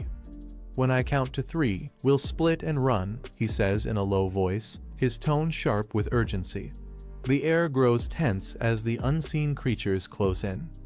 They brace themselves. The chubby boy mutters "1" through trembling lips, while the girl takes a deep breath, murmuring "2" under her breath, preparing to sprint for her life when the signal comes.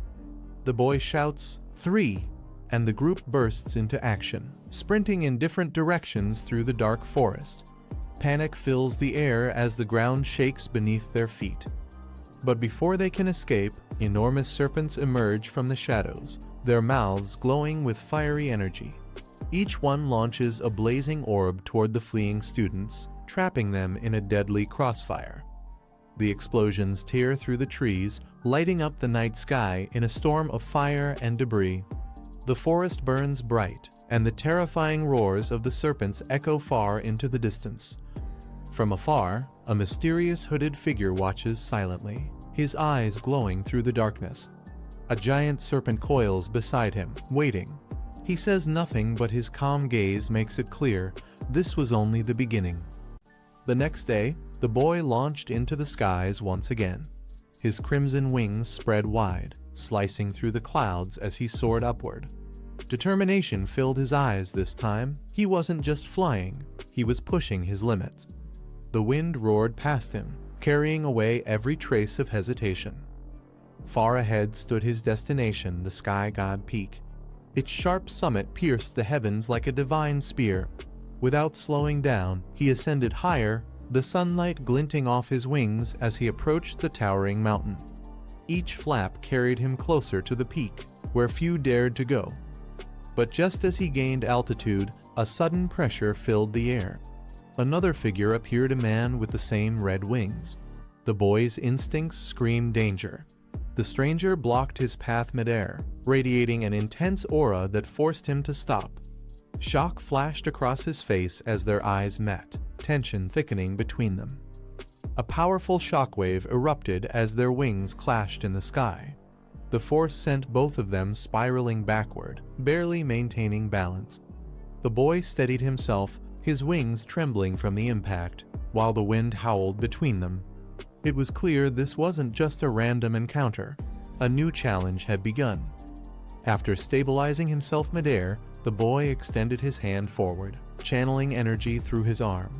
Sparks of light gathered around his fingers, pulsing with controlled power.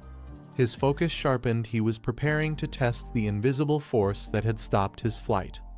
He descended rapidly, landing hard on the ground below.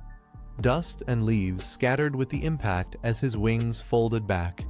His gaze immediately lifted toward the mountain peak towering above, his mind racing to understand what just happened. As he approached the base, he finally sensed a faint shimmer in the air surrounding the mountain. He reached out, and a ripple of energy spread through the barrier, confirming his suspicion. "A barrier?" he muttered, puzzled by its divine aura. A soft voice echoed behind him, smooth yet filled with authority. The horned woman appeared beside him, her presence both alluring and intimidating. She explained calmly that this wasn't an ordinary obstacle. It was a divine ward left by a god long ago, meant to block entry. He looked at her in surprise, realizing this challenge was far greater than he expected. Startled, the boy jumped back as the horned woman suddenly emerged beside him. Her sudden appearance made him flinch as he demanded to know why she popped out without warning. The woman simply smirked, brushing her hair aside with casual grace. She told him she appears whenever she pleases, her tone playful yet confident. A contract, she said, couldn't possibly limit her freedom. Still confused, the boy glanced back at the barrier shimmering ahead. He recalled her earlier words about a divine ward and realized what that meant. He couldn't fly through it. The realization left him both frustrated and curious. Looking thoughtful, he turned to her and asked what exactly a god was. Were they similar to the ancient deities once worshipped by mortals? His question hung in the air as the wind rustled the leaves around them, a quiet moment before the truth would unfold. Hearing his question, the horned woman looked toward the sky, her eyes glowing faintly. She explained that the so-called gods were not divine beings at all, just powerful entities who had stolen the essence of natural laws to elevate themselves above others. Her tone grew distant as she continued, admitting that even she didn't fully understand where the ancient gods truly originated from. The mystery of their birth was something hidden beyond her knowledge. The boy's curiosity deepened. He turned to her and asked about her own strength, how powerful she was compared to those higher beings. Her lips curved into a confident smile as dark flames rose behind her. She revealed that in her prime, she had surpassed even the 6th advancement, a level where killing gods was effortless. But she also admitted that her old injuries had weakened her, leaving her unable to unleash her full power. Even so, she warned the boy that if not for her condition, he wouldn't have lasted a second against her true form. Hearing her confident claim, the boy couldn't help but smirk. He thought back to the time when he had first challenged her. Back then, she hadn't even used 1% of her true strength, yet he barely managed to hold his ground. Remembering that moment made him realize just how terrifying her full power must have been. Curious, he asked whether all dragons had the potential to reach her level someday, as he imagined his own dragon companions evolving into powerful beings like her. An ambitious thought crossed his mind. If that were possible, he'd become unstoppable. But before he could get lost in his fantasy, she snapped him back to reality with a stern look. She reminded him that a dragon's growth wasn't that simple. It was a long and grueling process, one that demanded both patience and strength. She then explained that for his dragon pets to reach the level of a dragon king, they'd first need to match the power of a human at the 6th advancement. Only then could they be considered true god slayers. Her words left him in awe, realizing how far he and his companions still had to go. The boy sighed with a faint smile, realizing just how far he still had to go. Despite all his progress, he knew the gap between him and beings like her was enormous. "Looks like I've still got a long way to go," he admitted quietly. The horned woman glanced back at him, amused. She teased him for wasting time daydreaming and told him to focus on his surroundings instead. Her tone was light, but her eyes carried a subtle warning. This place wasn't as peaceful as it looked. As they walked deeper into the forest path, she mentioned that this mountain trail was dangerous. Many who entered never returned, as if the mountain itself swallowed them whole. Her words sent a chill down his spine, but he followed without hesitation. While leading the way, she reminded him once more about the divine ruins, the sacred place where equipment crafted from divine bones could be used. Her wings spread slightly as she moved ahead, the golden light filtering through the trees, marking the beginning of their next journey. As they continued deeper into the glowing forest, the horned woman turned to him with curiosity. She asked why he didn't take the opportunity to level up within the secret realm before coming here to seek the bladed armor dragon king's egg. The boy smiled faintly, his confidence showing through. He explained that his real purpose was to let the bladed armor dragon hatchling absorb the spiritual energy of the secret realm first. That way, it could evolve and grow stronger much faster than usual. Hearing his answer, she let out a soft laugh and called him a calculating little man. Though her tone was teasing, her eyes gleamed with a mix of amusement and admiration for his clever thinking. But before their conversation could continue, a surge of blue light streaked through the air. Several energy trails shot past them at blinding speed, signaling that something powerful was fast approaching. Before either of them could react, the ground trembled beneath their feet. The boy's instincts kicked in immediately. his eyes narrowing as he sensed multiple energy signatures surrounding them.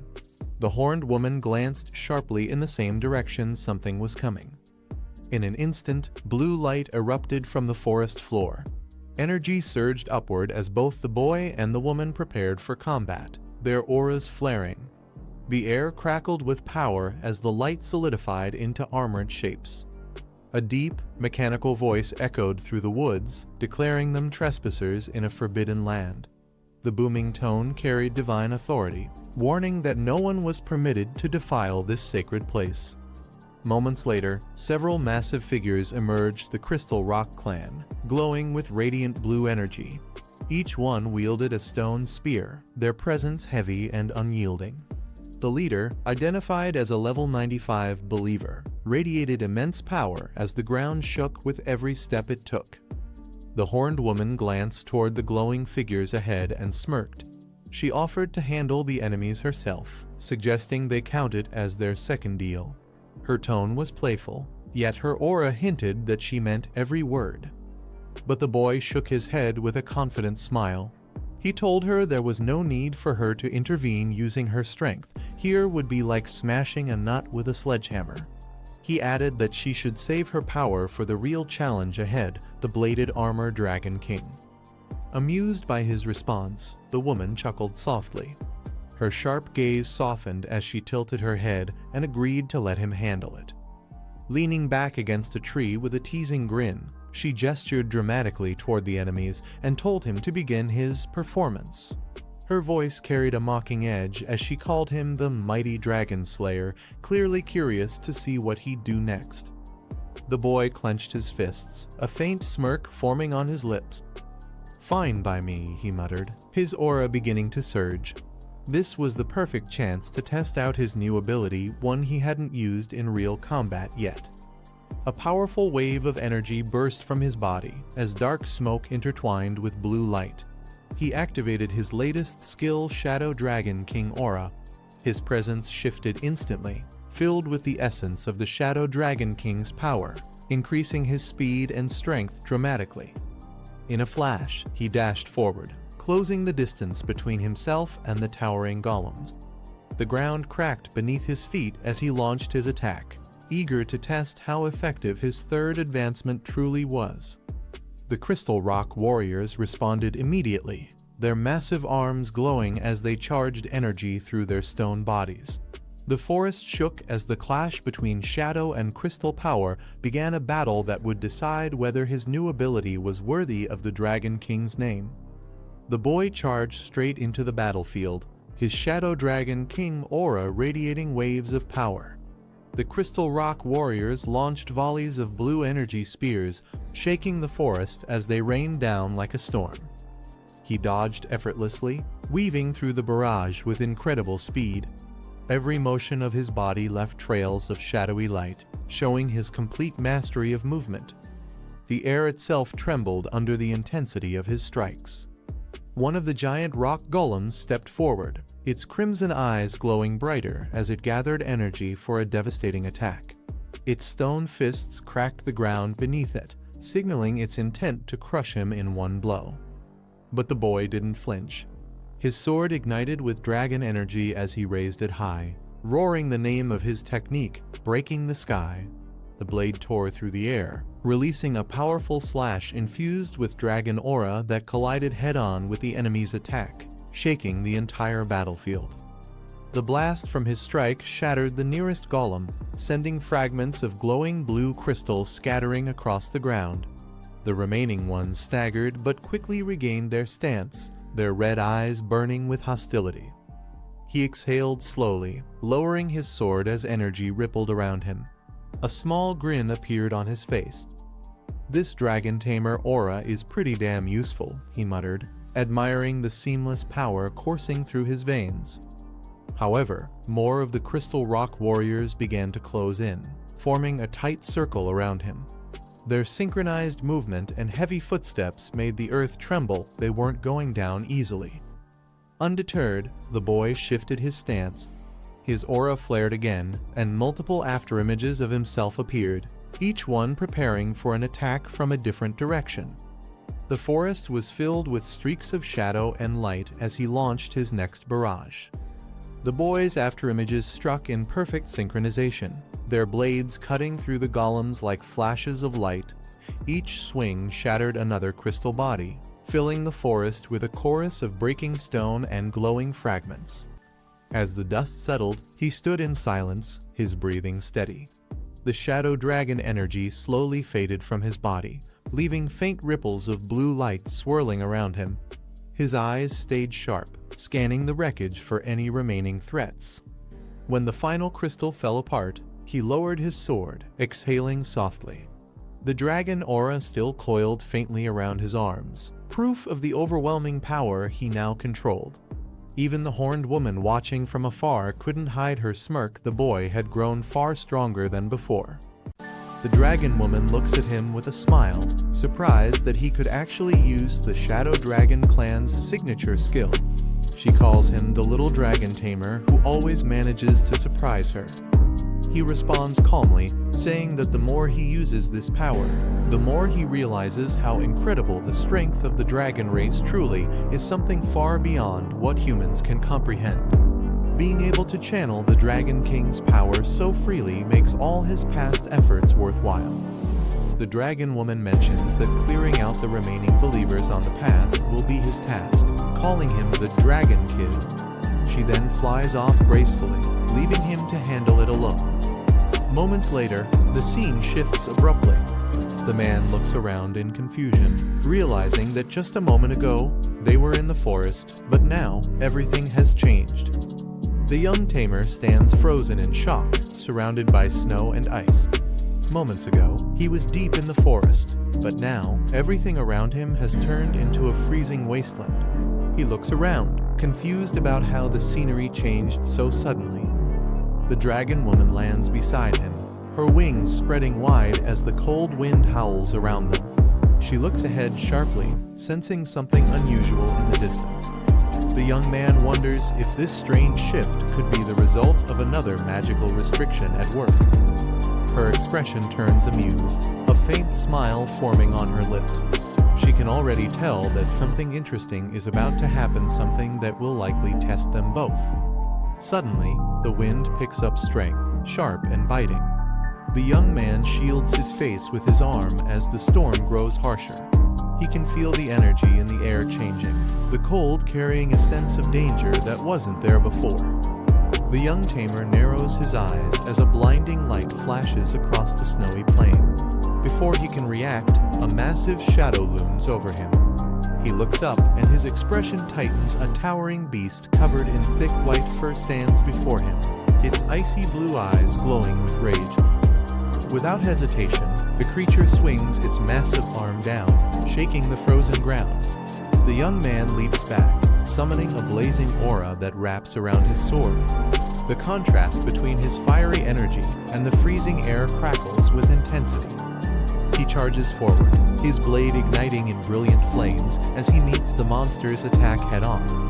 The impact explodes with heat and light, melting the snow around them. In one swift motion, his flaming strike cuts through the beast, sending sparks and ice scattering into the storm.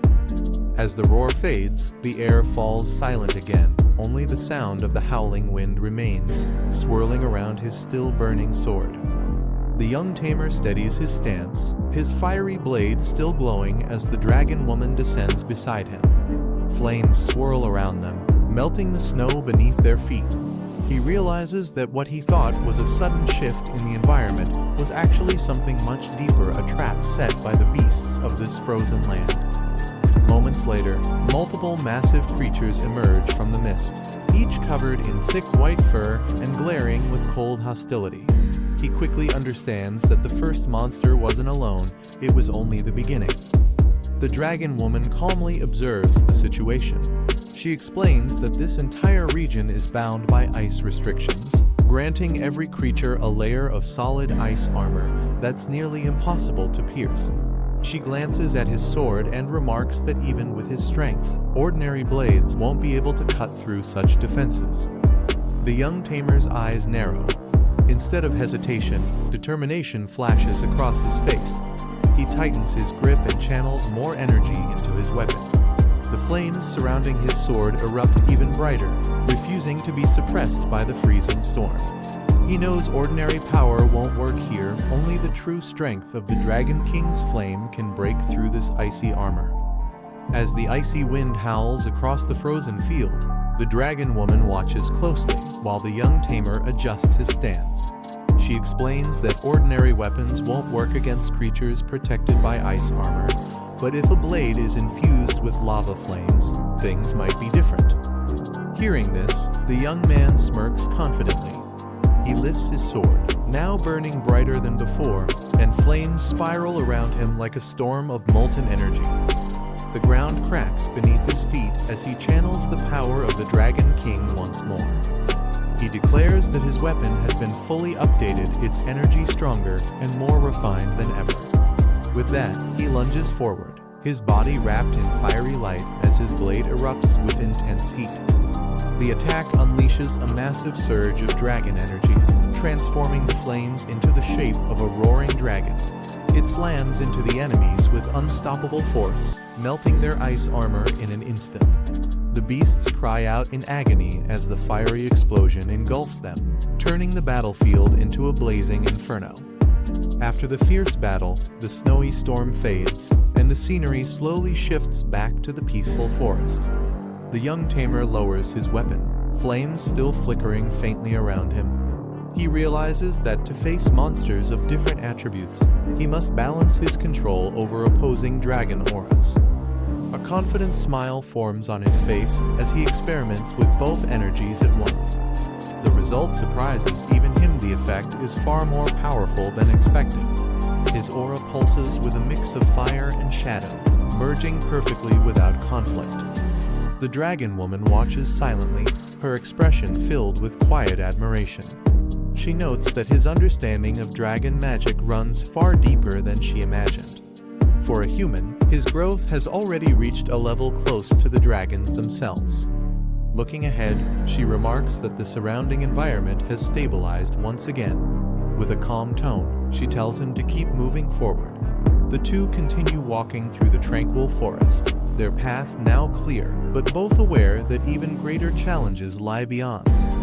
As they continued their journey, the young tamer and the dragon woman encountered countless strange believers of Mount Kailash. Each carried unique powers and bizarre traits, but none could truly challenge them. With his mastery over dragon-taming aura, the young tamer no longer needed to summon his dragon companions. He could easily adapt to every situation, reading each creature's attribute and countering them with precision.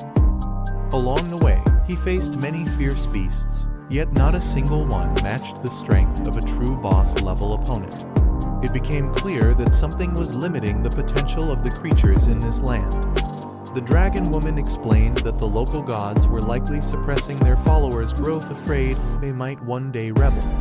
Her words made sense as the young man noticed a strange pattern in the balance of power around them.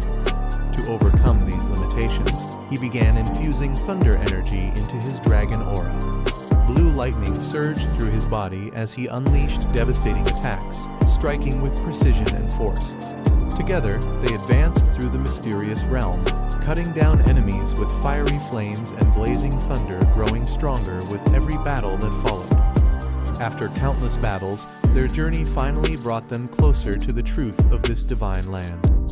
The young tamer realized that the so-called gods who ruled these mountains were no different from humans, selfish, vain, and blinded by their own pride.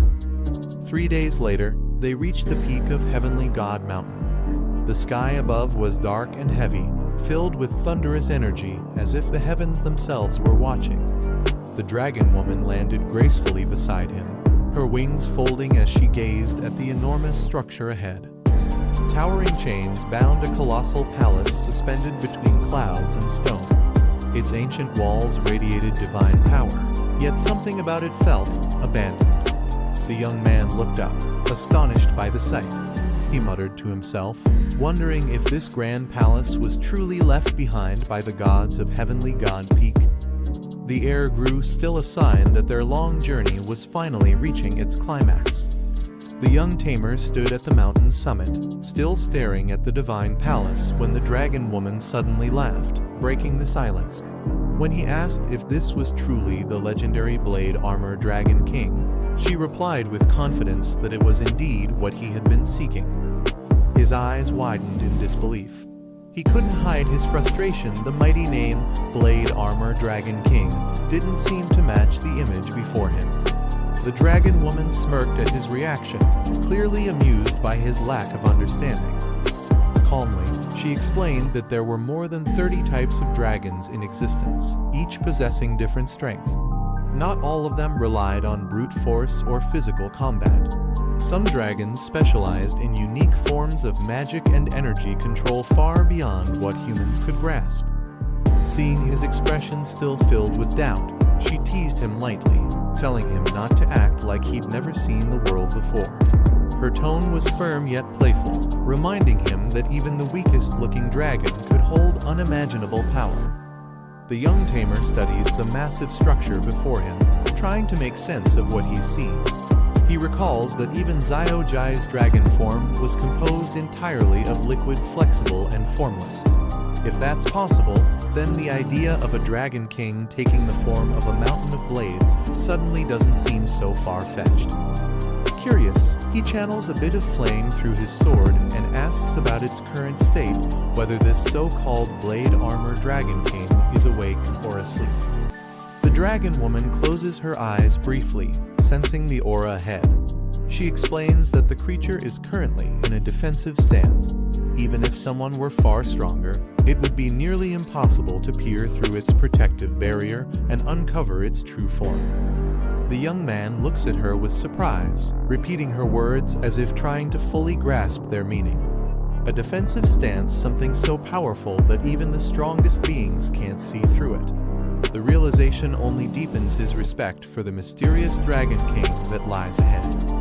The dragon woman continues her explanation, revealing that the creature's current state not only shields it from all external attacks, but also accelerates its recovery from injuries.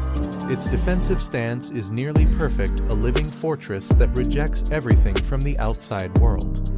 The young Tamer scratches his head, realizing how difficult it would be to break through such protection.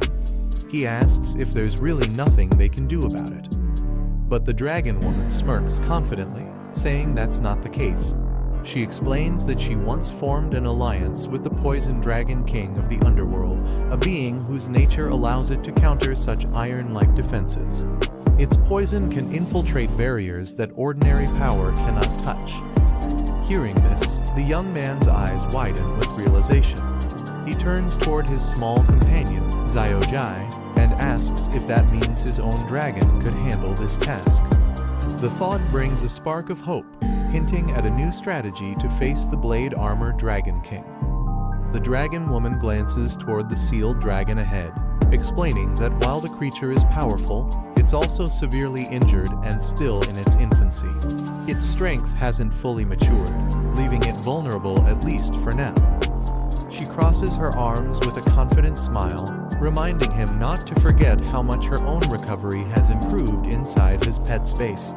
With that advantage, she's more than ready to lend her strength again. Turning toward him, she declares that today, she can do more than just help him obtain dragon eggs. There's even a chance she might devour the entire thing herself. Her tone carries both pride and a dangerous sense of amusement, making the young Tamer tense for a moment.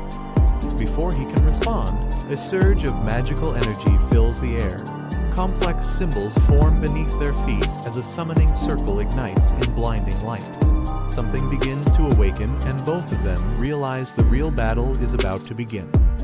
As the summoning circle flares to life, the young Tamer suddenly senses a massive surge of power from within the mountain. His expression changes instantly, the energy feels ancient and violent. He steps back in alarm, shouting that the Blade Armor Dragon King might be awakening. But the dragon woman quickly corrects him. Her eyes narrow as she senses the aura more clearly, realizing that this isn't the Blade Armor Dragon King's magic at all. The energy radiating from below feels entirely different, darker and more chaotic. Moments later, the ground trembles violently. Chains shatter as enormous shadows rise from beneath the snow. One by one, multiple monstrous heads emerge from the mist, their eyes glowing crimson with fury. A deafening roar echoes across the peak as a gigantic hydra-like dragon bursts free from its seal, towering over the mountain. Its presence alone distorts the air around it, and the young tamer realizes they've awakened something far worse than they expected. Before the young tamer and the dragon woman can react to the chaos, a shadowy figure appears from the storm. Cloaked in darkness, with a single crimson eye glowing beneath the hood, the stranger observes the awakening beast in silence. A massive serpent emerges, its glowing eyes scanning the area. Even the summoned beast beside it fails to identify this creature's origin, suggesting it's far from ordinary. The mysterious figure atop the serpent smirks, thanking the dragon tamer for unknowingly helping him locate this rare monster. As the blue-haired protagonist confronts him, a demon-like woman appears at his side, intrigued by the term shikigami. The boy demands to know who the intruder is. Hovering above with confidence, the stranger introduces himself, claiming he's known only among the elite of the Sakura people. He reveals his powerful shikigami, Yamada no Orachi, a multi-headed serpent rivaling the dragon itself. The mysterious man finally reveals his name, Yin Mozi, the master of the massive serpent. His aura radiates confidence as he declares himself the controller of the deadly beast. Lu Fan stands firm, realizing this man has been watching him for a while. Yin Mozi admits he saw his performance in the national trial, calling him stronger than Musashi Ten and worthy of the top rank. Unbothered by exposure, Yin Mozi mocks the idea of threats, claiming that even if level 100 masters appear, he would eliminate them all without hesitation. His arrogance fills the air like poison. Standing atop his multi-headed serpent, Yin Mozi gazes at the majestic blade armor Dragon King below. He acknowledges Lu Fan's power, saying that following someone like him was indeed worth the effort. Lu Fan warns that awakening such power carelessly will only lead to death. His tone remains calm, yet his words carry the weight of experience. Yin Mozi responds with a sinister laugh, admitting that the young man is right. His confidence fades for a moment as he acknowledges Lu Fan's cautious approach. He admits that Lu Fan's strength surprised him climbing the mountain with ease and commanding a beautiful, powerful dragon. Even so, he confesses that his earlier actions were reckless. But the tension doesn't last. Yin Mozi quickly changes his tone, stating that this isn't the time for compliments. He proposes a deal, suggesting that both sides might gain something from cooperation. Yin Mozi admits that after witnessing Lu Fan's power on the mountain, he knows he's no match for him. Instead of fighting, he offers friendship, promising fame, wealth, and influence in Sakura country. He proposes that Lu Fan hand over the blade armor Dragon King in exchange for this alliance, claiming it would make them powerful partners. Lu Fan raises an eyebrow, clearly unimpressed. His companion, standing beside him, seems equally skeptical of Yin Mozi's so-called offer. With a smirk, Lu Fan remarks that making friends sounds more like an attempt to recruit followers. His words instantly wipe the smile off Yin Mozi's face as tension fills the air once again. Lu Fan glares at Yin Mozi, his expression sharp. He mocks the idea of handing over the Dragon King, demanding to know who Yin Mozi thinks he is. The older man's smile fades, his face hardening. He mutters that Lu Fan is just an arrogant and conceited child who doesn't understand his place. Standing tall atop his massive serpent, Yin Mozi reminds him that the battle isn't over yet, and that Lu Fan is still trapped under his control. But as his words echo, a sudden burst of power cracks through the barrier surrounding Lu Fan, hinting that the young tamer might not be as cornered as Yin Mozi believes. Lu Fan breaks free from the glowing formation surrounding him, smiling as he reminds Yin Mozi that the trap meant to imprison him no longer works. His companion teases that it's a shame he tried so hard. Yin Mozi shouts in frustration, claiming that even if he can't defeat Lu Fan, He's confident he can still escape safely with the Blade Armor Dragon King. But Lu Fan stays composed, summoning his power as lightning sparks around him. He tells his companion to stay back. He doesn't want to waste his contracts on someone like Yin Mozi. Seeing that the situation is under control, his companion stretches lazily and decides there's nothing more worth watching. With a smirk, she turns away, saying she'll go take a rest. As Lu Fan's dragon companion leaves, Yin Mozi's eyes gleam with a sinister grin. Seeing an opening, he calls it the perfect chance to strike. Standing atop his monstrous serpent, Yin Mozi releases a surge of deadly purple mist, claiming he tried to avoid conflict, but Lu Fan's defiance left him no choice. Lu Fan charges forward, unfazed. He mocks Yin Mozi for trying to steal from others while barely able to stand from his own sickness. His dragon roars beside him, tearing through the venomous fog. Watching in disbelief, Yin Mozi realizes something shocking. Lu Fan is completely immune to the serpent's poison, leaving him speechless. Lu Fan raises his arm, commanding his dragons to synchronize. Xiao Fei merges with him while Xiao Zuo and Xiao Yu switch to a radiant star aura, surrounding him in emerald light. The power surges through his body, increasing his strength and clearing all negative effects. Determined, Lu Fan challenges Yin Mozi to see if he can withstand what's coming. Shocked by the sudden rise in energy, Yin Mozi panics and orders Yamada no Orochi to act quickly before it's too late. The serpent roars as dark energy gathers. But Lu Fan's aura cuts through the darkness like lightning. The sky splits open as his attack strikes, triggering the dragon-riding skill Star Dragon, overwhelming the serpent in a single devastating blow. Yin Mozi stares in disbelief as his mighty Shikigami begins to collapse under the force of Lu Fan's attack. The overwhelming energy leaves him stunned. Realizing the situation has turned against him, he panics and shouts for a retreat before it's too late. His expression twists with fear as cracks spread through the summoning barrier. Lu Fan charges forward, his dragon roaring beside him. He refuses to let the enemy escape, declaring that the dragon belongs to him alone. Yin Mozi, desperate and furious, screams back that since the beast appeared in the land of Sakura, it rightfully belongs to them. Their clash of power and pride shakes the skies once more. In desperation, Yin Mozi calls upon his final power, commanding Yamada no Orochi to aid him one last time. His eyes glow intensely as he activates his ultimate spell, Poseidon Cleansing. Massive energy surges through the serpent as countless orbs swirl around them, releasing a torrent of destructive force. The battlefield trembles under the pressure of the summon technique. Despite the chaotic energy, Lu Fan stands unfazed, observing every move with calm precision. The sea of power crashes against him but fails to break his focus. With a confident smile, Lu Fan remarks that Yin Mozi has nothing left, mocking that aside from Orochi, he doesn't seem to have any other Shikigami to rely on. Enraged by Lu Fan's confidence, Yin Mozi shouts that he'll make him regret underestimating him.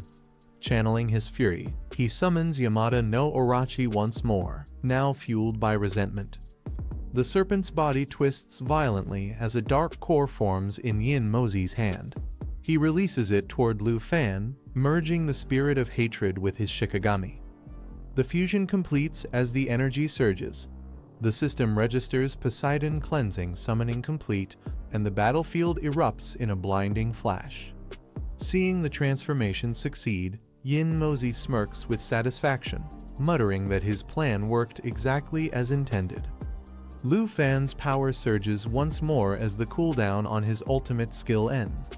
The emerald dragon coils around him, radiating divine energy that pierces the storming sky. He mutters that reaching the 100th level god tier still requires time, but for now, his strength is more than enough to end this fight. Channeling his full force, Lu Fan launches his attack, shouting that all of Yin Mozi's efforts will be in vain. A blinding explosion of blue light engulfs the battlefield. The impact strikes Yamada no Orochi directly, freezing its monstrous form mid-roar as its body begins to crumble under the overwhelming energy. The battle ends with a blinding surge of energy as the massive serpent is engulfed and shattered by Lu Fan's final attack. The echo of the impact fades into silence. Lu Fan exhales, his expression calm but firm. He acknowledges the outcome with a quiet scoff, watching the dissipating remnants of his opponent's power. Standing beside his dragon, Lu Fan notes that Yin Mozi managed to escape faster than expected, proof of the man's cunning even in defeat. Far away, a heavily injured Yin Mozi coughs up blood.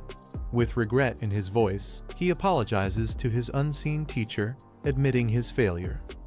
Dark smoke swirled violently as glowing eyes emerged from within. The creature scoffed at the idea that a mere level 61 foreigner could have slain Yamada no Orochi. Even Susanoo, once thought invincible, now seemed fragile as paper. Ignoring the confusion, the figure in the smoke dismissed the chatter, saying he had no time for pointless talk. Nearby, a wounded man dropped to his knees, insisting every word he spoke was true. Desperation filled his voice as he begged his master to avenge him and Yamada no Orochi. The older man's eyes widened in shock as realization struck his foe was none other than Lu Fan, the top-ranked fighter of the national trial. The shadowy figure's eyes gleamed coldly as he processed the shocking truth: Lu Fan had killed Musashi Ten.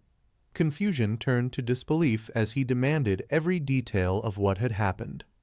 The injured man begged desperately, assuring that his master, a rank 5 powerhouse, could easily tear Lu Fan apart. But the dark figure, known as Teacher Yin Tianzi, remained composed. After hearing the report, he admitted that if Lu Fan's strength was truly on par with his own, then defeat was inevitable. The name echoed through the chaos. Yin Tianzi, a master feared even among the strongest. The disciple quickly explained that Lu Fan was a level 61 dragon tamer paladin with multiple dragon pets obtained from the national trial. He urged his teacher to capture Lu Fan, believing it would reveal the secret behind his dragon powers. Excited, he added that once his teacher learned this, he could surpass every other 5th-rank master with ease. Yin Tianzi's glowing eyes narrowed as he calmly asked if a tracking mark had been left on Lu Fan. The disciple smirked confidently, assuring him that as long as he tried to summon Yamada no Orochi, he could easily sense Lu Fan's location. Yin Tianzi's eyes glowed through the dark mist as he warned his disciple not to act recklessly against Lu Fan. The matter, he said, needed to be handled carefully. Grateful, the disciple bowed deeply in thanks but hesitated before speaking again. Without Yamada no Orochi, he confessed, he had no powerful Shikigami left. Hoping for pity, he timidly asked if his teacher could grant him another. The moment he spoke, Yin Tianzi's aura exploded in rage. He shouted at his disciple, calling him disgraceful and foolish for making such a request. Terrified, the disciple fell back, apologizing repeatedly and promising never to ask again as the dark figure's furious gaze pierced through him. The dark figure glared at his disciple, telling him to stop wandering around aimlessly and embarrassing himself. With a final warning, he ordered him to return quickly to Tianyan Palace. The shadow's presence faded, leaving the ground cracked and silent. Bowing low, the disciple acknowledged the command and clenched his fist in determination. He picked up a black stone, his eyes burning with hatred. Gritting his teeth, he muttered for Lu Fan to wait, his revenge would come soon.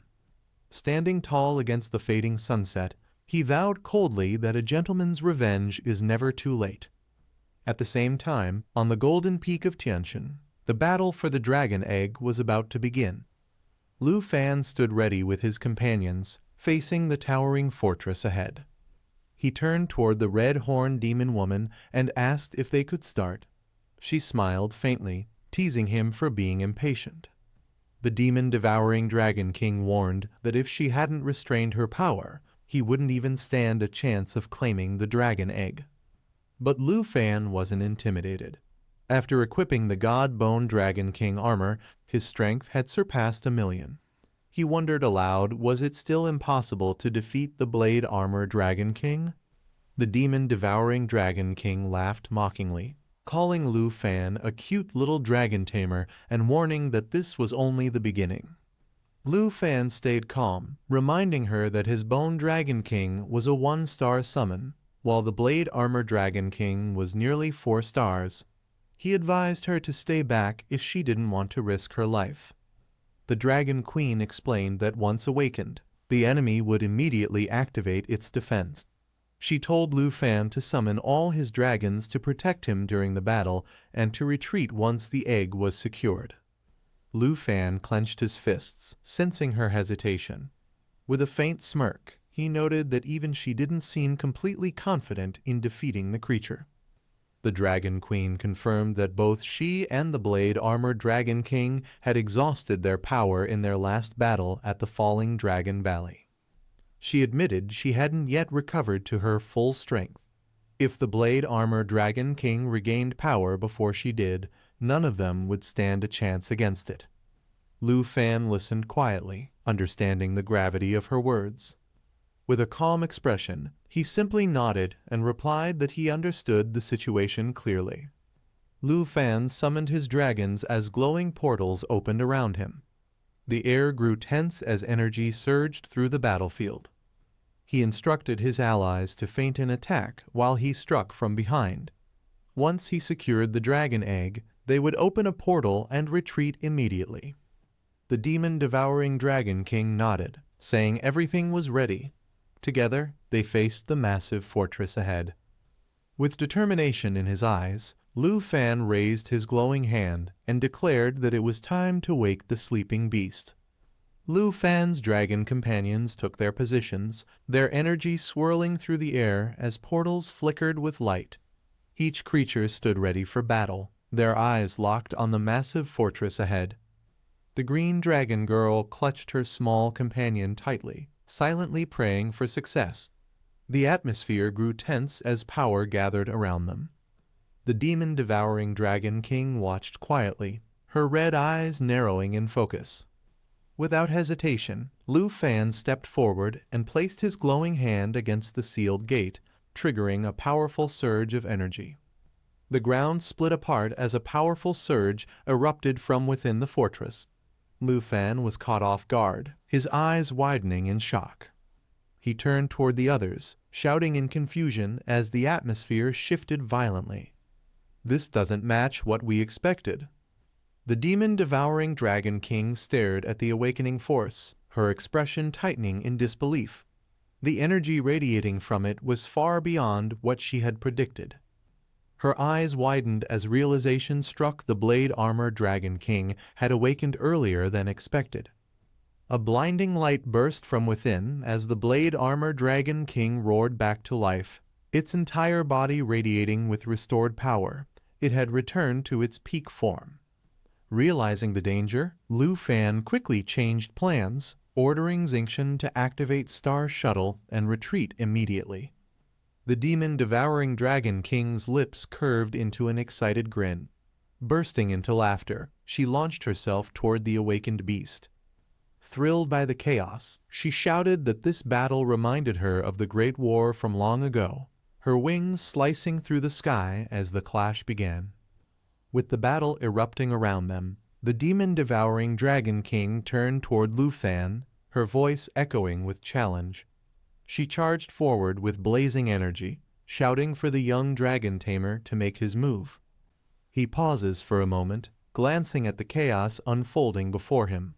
If he leaves now, it would be no different from handing the Blade Armor Dragon over to Yin Mozi. The thought makes him grit his teeth. A drop of sweat rolls down his face, but then a faint smirk appears. He's already made up his mind.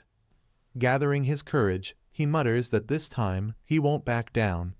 Power begins to surge from his hands, swirling around him like a raging storm. His energy flares, shaking the ground beneath his feet. He declares that regarding the Dragon King, he'll follow the plan and see it through. The air explodes with power as he steps forward. "Let's give it a try," he says, his aura bursting outward in a blinding flash. His allies respond instantly, Xiaoi, Abao, and Xingqian each preparing their ultimate attacks. The battlefield trembles as Xiaoi channels the star shatter. Abao focuses on Scourge of Heaven, and Xingqian ignites the lava blaze. Blue and crimson lights spiral through the sky, their combined energy forming a storm of magic and destruction. With everyone in sync and their powers reaching their peak, they prepare to strike together, ready to face whatever comes next. As the energy builds to its peak, she yells for everyone to take advantage of the opening. Her voice cuts through the chaos, and the entire team moves at once. Their combined power lights up the sky, blazing blue and crimson streaks crashing toward the enemy like falling stars. Everyone knows this is the decisive moment. Their success or failure depends entirely on this single strike. Without hesitation, they unleash everything they have. The air ripples under the force of their combined magic, shaking the ground and distorting the sky itself. The attacks collide with the massive Dragon King, each blow carving through the flames and scales. Roars echo as the beast struggles against the onslaught, but the team pushes harder, refusing to back down. Amid the explosion of light and smoke, the Dragon King's piercing blue eyes open wide. The creature remains silent, yet its gaze burns with power and awareness as if it's finally taking them seriously. Their combined attack tears through the sky, but something feels off. In the middle of the explosion, one of them suddenly notices a strange movement. The figure ahead doesn't react, it's almost too still. Then, in an instant, the expression on his face changes to shock. As the dust clears, he realizes the terrifying truth. The target they struck wasn't the Dragon King's real body at all, it was just a projection. The real one is still out there, watching them from the shadows. Confusion spreads across the group, but one of them narrows her eyes. She mutters that the blade-armored Dragon King must be bluffing, unless he's already dead. Her tone carries doubt, but also a hint of unease. Moments later, a massive burst of energy erupts in the distance, revealing the Dragon King's true form, its scales glowing with blue light, radiating a power even greater than before. The battle they thought was over has only just begun. As the smoke clears, confusion spreads among the group. He looks around, puzzled, wondering why the Dragon King's main body isn't there.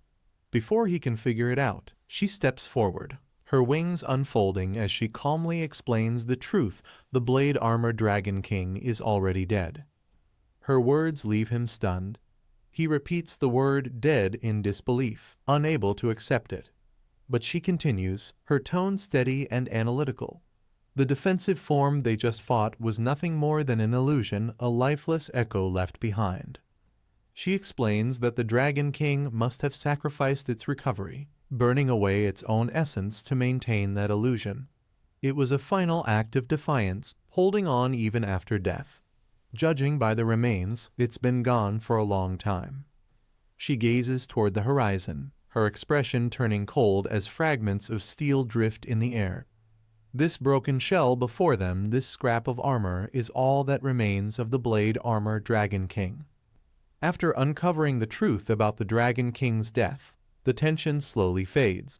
He starts piecing everything together after the Great War. The blade-armored Dragon King must have left the falling Dragon Valley and come here, sacrificing itself to protect something valuable. She listens silently, then agrees but notes something strange. With the Dragon King's strength, recovery should have been possible. There was no reason to destroy its own essence unless it had another purpose. He glances toward the remains and realizes the truth: it wasn't protecting itself, it was guarding something. Stepping forward, he decides to investigate personally. The air thickens as he moves closer to the massive remains, determined to uncover what's hidden inside. Moments later, his voice echoes through the mist: he's found it. Her expression shifts in surprise as the truth clicks into place: the Dragon King hadn't died in vain. It sacrificed everything to protect the dragon egg resting deep within its body. Inside the cave, he uncovers a glowing object. It's the blade-armored dragon egg. As he examines it, a divine aura surrounds the area. Next to him, she notices two unfamiliar magatama radiating powerful light. When he inspects them closely, he realizes they contain divine energy far beyond mortal reach. She calmly explains that these are God's crystal core's rare artifacts formed only at the God level, attainable after reaching the seventh transformation. Such power can only be taken by defeating a god. It's then revealed that when the Blade Armor Dragon King came here, he encountered two gods, severely wounded and outmatched. The Dragon King fought to protect this egg with the last of his strength. She explains that in its final moments, the Blade Armor Dragon King used the last of its strength to create an illusion protecting its precious dragon eggs. Though it could have used the god crystals to heal itself, it chose to leave them behind for its offspring instead. Even after facing two Dragon Kings and two gods, the Dragon King managed to slay them and claim their cores. Yet, instead of restoring itself, it gave everything away, sacrificing its life for the next generation. As the energy flows into the dragon egg, he silently watches, realizing the depth of the creature's will. The Dragon King didn't just die, it made sure its legacy would live on. When she calls out to him, asking what he's thinking, he simply shakes his head and smiles faintly, lost in thought about the weight of that sacrifice. He looks down at the dragon egg, quietly admitting how deeply he respects the Blade Armor Dragon King's sacrifice. Its strength and devotion left a lasting impression on him. She steps closer, warning him not to let human emotions cloud his judgment. Her tone sharpens, reminding him that neither life nor death is something beings like them can choose. With her wings spread, she explains that in this world, survival belongs to the strong. To live, one must fight and devour. It's not cruelty, it's nature's unchanging law. Her words echo through the cave, leaving him silent. Even though her logic is cold, he can't deny the truth in it. The world runs on power, not pity. He glances toward her and brings up the dragon egg, wondering what she plans to do with it. Her expression sharpens slightly as she smirks, asking if he's afraid she'll break their contract and swallow it herself. A dark aura begins to swirl around her as she admits that his caution isn't misplaced. It's good to stay vigilant, especially around someone like her. She confesses she had considered taking the egg, but the Blade Armor Dragon King seemed to have anticipated that possibility long ago. Its power remains guarded, even after death. With a cold smile, she decides to let the egg absorb the divine crystal core on its own. Doing so will give it unmatched strength, though tainted by an aura not meant for dragons. Surrounded by dark energy, she remarks that the dragon egg he's holding carries a repulsive aura, but to her, it's worthless. She's only interested in pure dragon blood. He quickly realizes her true motive, accusing her of wanting to use him to steal the egg, only to devour it herself later. She doesn't deny it, only smirks. Still, he understands why the Blade Armor Dragon King made its final choice. It must have known that the demon-devouring Dragon King would never give up. Leaving the crystal core for the egg was its way of protecting the future. Smiling softly, he holds up the egg, ready to begin. Calling out to Xiaofei, he tells her to gather everyone. Their family is about to welcome a new dragon into the world. Gathered inside the cave, he looks around to confirm that everyone's ready except for Xingqian, who decides to wait outside, uninterested in the ritual. With the others standing behind him, he takes a deep breath, steadying his focus. Holding the egg firmly in his hands, he announces that it's time to begin. Energy flares from his body as he activates the dragon taming technique, a skill powerful enough to control dragon creatures. Golden light bursts from his palms, surrounding the egg in radiant waves. Everyone watches in awe as the egg begins to glow and pulse, its surface cracking with blue light. The divine power inside stirs, signaling the birth of something extraordinary. As the glowing egg pulses one final time, a burst of light fills the cave. Cracks spread across its surface until a small, silver-blue dragon finally breaks free. He stares in disbelief before his expression softens into a smile. It worked. The Blade Armor Dragon King's egg has hatched. Holding the hatchling carefully, he introduces it to the group. Meet the newest member, the cub of the Blade Armor Dragon King. Everyone gathers around in awe. The little dragon looks around curiously, letting out a soft growl. The others can't help but smile. This wasn't just a new life. It was the beginning of a new bond. The newly hatched dragon stands proudly, its small frame radiating confidence. The group watches carefully. Its expression seems serious, yet calm and composed. One of them laughs nervously, noting that the little creature doesn't look very approachable. But before anyone can react, it suddenly lets out a loud cry, startling everyone in the cave. The dragon flaps its wings and charges forward with playful energy, causing chaos around them. Despite the confusion, everyone can't help but smile at its spirit. As the noise settles, he looks at the baby dragon and sighs with a faint smile. "What?" he mutters, realizing this energetic hatchling might be more of a handful than he expected. After all the excitement, the little dragon quietly curls up on the ground beside the shattered pieces of its egg. Its playful energy fades, replaced by a soft, lonely expression. He watches in silence, realizing what's wrong. The young dragon isn't restless, it's grieving. Even without understanding words, its heart remembers the one who gave everything for it. A faint image of the majestic Blade Armor Dragon King appears in his mind, standing tall as if still watching over its child. He finally whispers, almost to himself, "So, it misses its mother." The cave falls silent, filled with a bittersweet calm that lingers in the air. The boy reflects that all his dragon pets were obtained through the system, meaning none of them have ever known their real parents. A red-haired demon girl stands with a fierce expression while the armored dragon roars beside her. He notes that the Blade Armored Dragon is different. Its mother died protecting it before it even hatched. A silver-haired girl closes her eyes, quietly acknowledging the dragon's tragic past. He realizes that the baby dragon must have sensed its mother's emotions even while still inside the egg. Looking at the sleeping creature, he decides to let it mourn a little longer. There's no need to rush their departure. As he relaxes, he suddenly remembers that he hasn't checked the Blade Armored Dragon's information yet. When he opens the system window, his eyes widen in shock. Something completely unexpected appears on the screen. He stares at the system window in disbelief, shocked by what he sees. Even though the dragon just hatched and is only level 1, it already has 3,000 points in every attribute, an unbelievable stat line.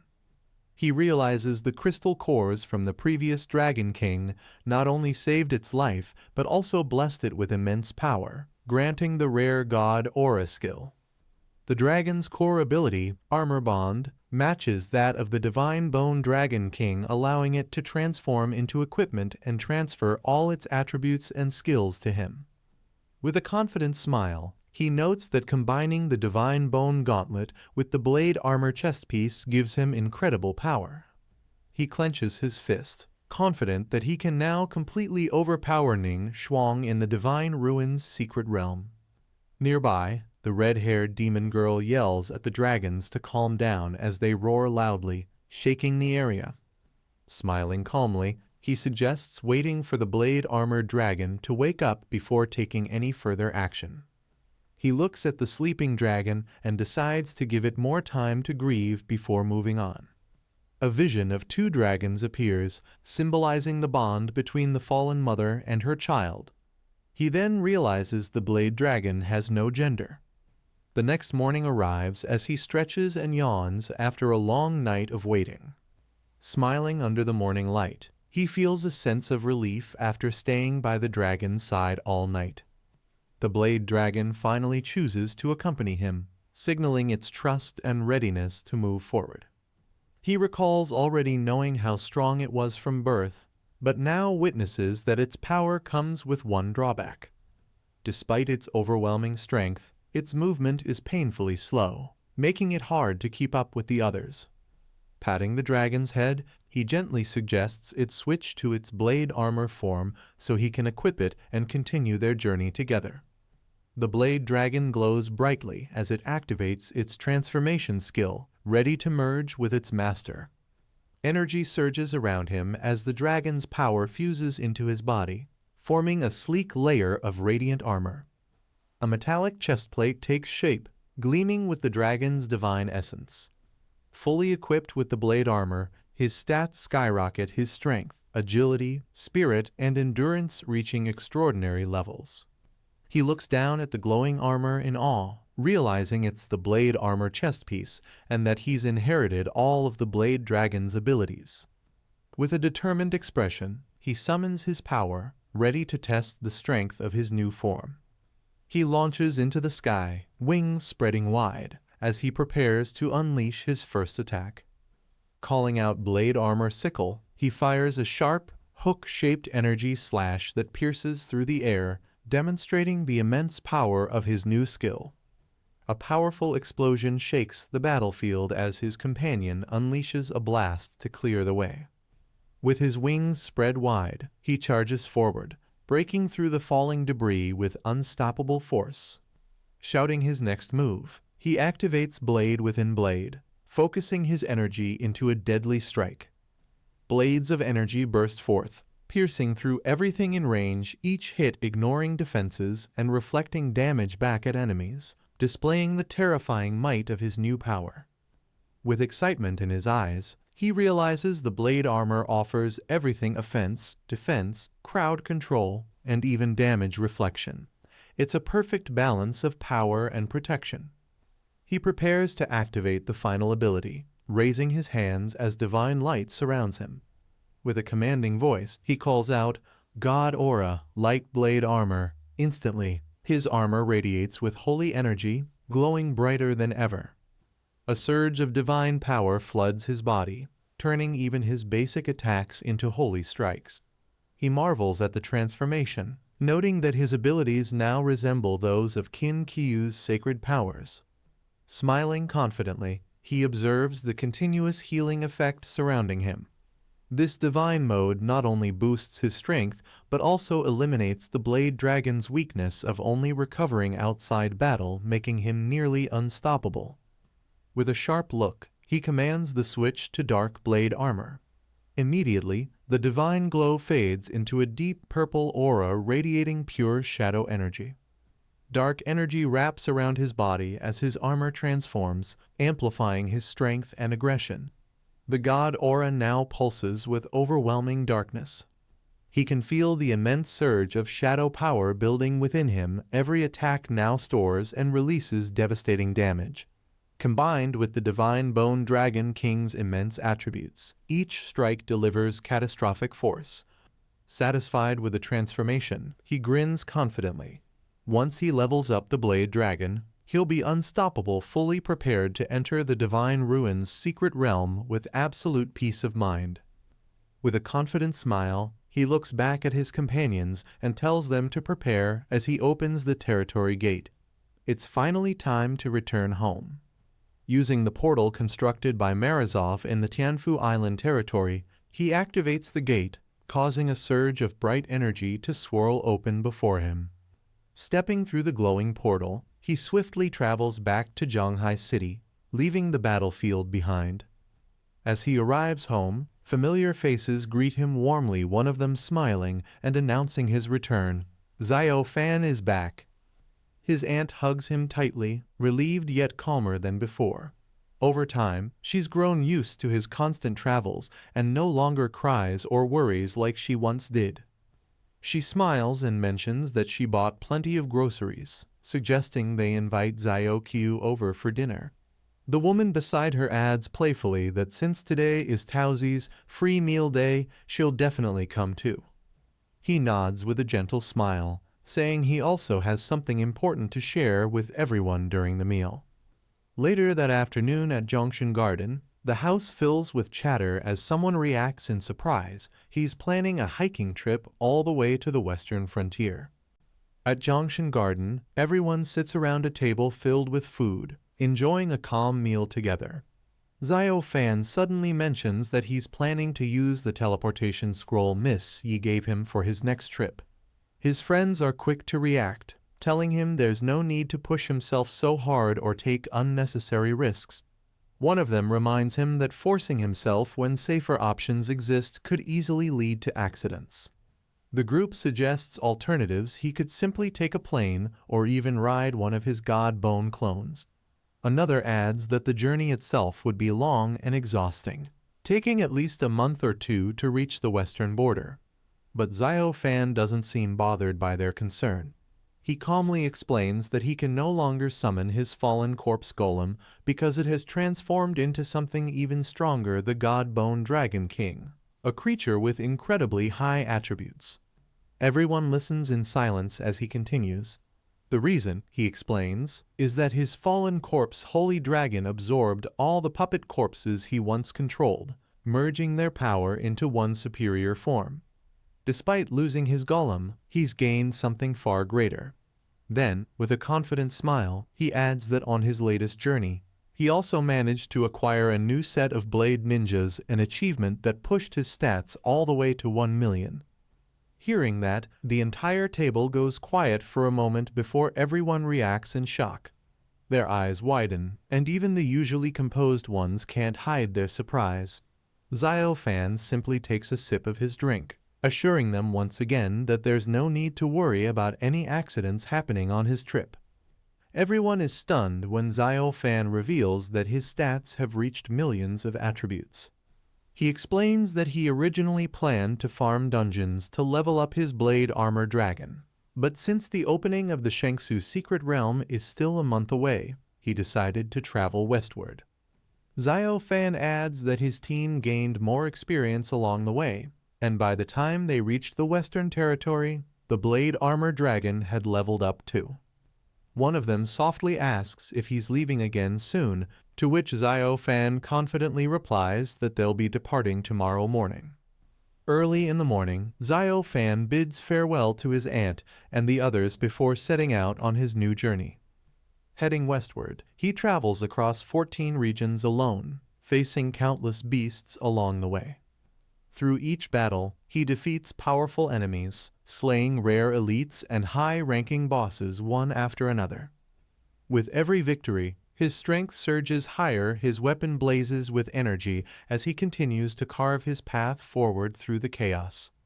During his journey, Xiao Fan continues pushing through countless challenges and even enters a nightmare-level dungeon. Despite the danger, he faces monstrous creatures head-on, using precise attacks and powerful techniques to clear the area alone. With a calm and determined look, he acknowledges how convenient his growing strength has become in handling any threat. Meanwhile, his team eliminates other hunters who tried to steal valuable materials, ensuring no one dares to challenge them again. After countless battles, everyone's levels rise significantly as their strength reaches new heights. Xiao Fan's summons, including the little blade armor dragon, evolve further, each achieving impressive growth alongside him. Time passes quickly, and after a month of non-stop travel, he finally arrives at the western border. Standing at the edge, Xiao Fan gazes into the distance, a faint smile forming as he finally sees his destination ahead. With everyone's strength reaching new levels, Xiao Fan realizes there's only a short time left before the opening of the Shangsu secret realm. The countdown begins. Just 10 days remain before it unlocks, marking the start of a new challenge. Determined, Xiao Fan spreads his dragon wings and declares it's time to return. But as he prepares to leave, something unexpected catches his attention in the sky, leaving him momentarily stunned. As Xiao Fan scans the sky, a massive golden feathered rock descends, a top-tier beast known only in the western borderlands. He quickly realizes how valuable it is, knowing even its feathers and bones are made of rare materials. Activating his black armor possession, Xiao Fan prepares for battle, his energy surging as chains of power lash forward. With fierce determination, he charges toward the rock, planning to capture it and gift it to his senior as a token of gratitude. Xiao Fan launches his chains forward, locking onto the golden rock with lightning speed. With immense force, he pulls himself toward the beast, his wings slicing through the air. The chains tighten as he closes in, ready to strike and subdue the powerful creature. In a flash, he dives from above, aiming to capture the rock in one decisive move. With determination in his eyes, Xiao Fan pulls his chains tight, refusing to let the golden rock escape. He dives toward the beast, striking with precision as the chains wrap around its wings. The powerful creature thrashes wildly, but Xiao Fan holds firm, forcing it down with sheer strength. As the rock roars in pain, Xiao Fan smirks confidently. Victory is already within his grasp. Xiao Fan tightens his chains, warning the beast to behave if it doesn't want to die. The golden rock glares fiercely, but under his control, it gradually submits. Seeing the mighty creature calm down, Xiao Fan smirks in satisfaction. He releases his grip and looks ahead, pleased with his new companion, calling it quite a decent mount. Riding on the golden rock's back, Xiao Fan feels confident they'll arrive at their destination on time. But suddenly, a strange light surrounds them, and his instincts flare something isn't right.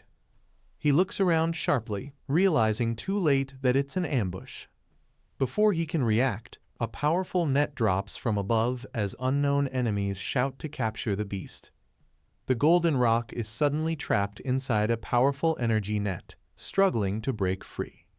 A group of hunters appears below, shouting orders to restrain the beast before it escapes. Seeing their ambush, Xiao Fan's expression hardens as he channels his power into his gauntlet. In a flash, he dives down at full speed, striking toward the trapped rock and the hunters below. The hunters tighten the net around the golden rock, slamming it hard into the ground. Cheering erupts as they celebrate, believing they've finally captured the powerful beast. But their victory is short-lived. A surge of icy energy explodes from above, scattering them instantly. The ground cracks beneath them as panic sets in, leaving the hunters shouting in confusion. Amid the dust and debris, Xiao Fan lands firmly beside the trapped golden rock, his presence commanding silence. The hunters watch in shock, assuming he's just another materials hunter who got caught in the chaos. Thinking he's no one important, one of them orders his men to kill him and take the beast for themselves. Xiao Fan glances up coldly, remarking how little news travels through these western mountains, his tone calm yet dangerous. Xiao Fan clenches his fist, his eyes cold as he steps forward without hesitation. In an instant, his armored fist crashes into the hunter's face, sending shockwaves through the air. He remarks that these men, who claim to come from noble families, didn't even recognize the Yi family's leader. The sheer force of his punch leaves everyone frozen in disbelief, realizing they've provoked someone far beyond their level. At the western border, a fierce clash erupts as the armored warrior strikes with overwhelming power, sending his opponent flying into the air. The force of the impact shatters the ground, leaving the nearby soldiers stunned by the explosion of energy. System notifications echo his divine bone armor is fully activated, amplifying his strength beyond limits. His aura darkens as energy surges through his body.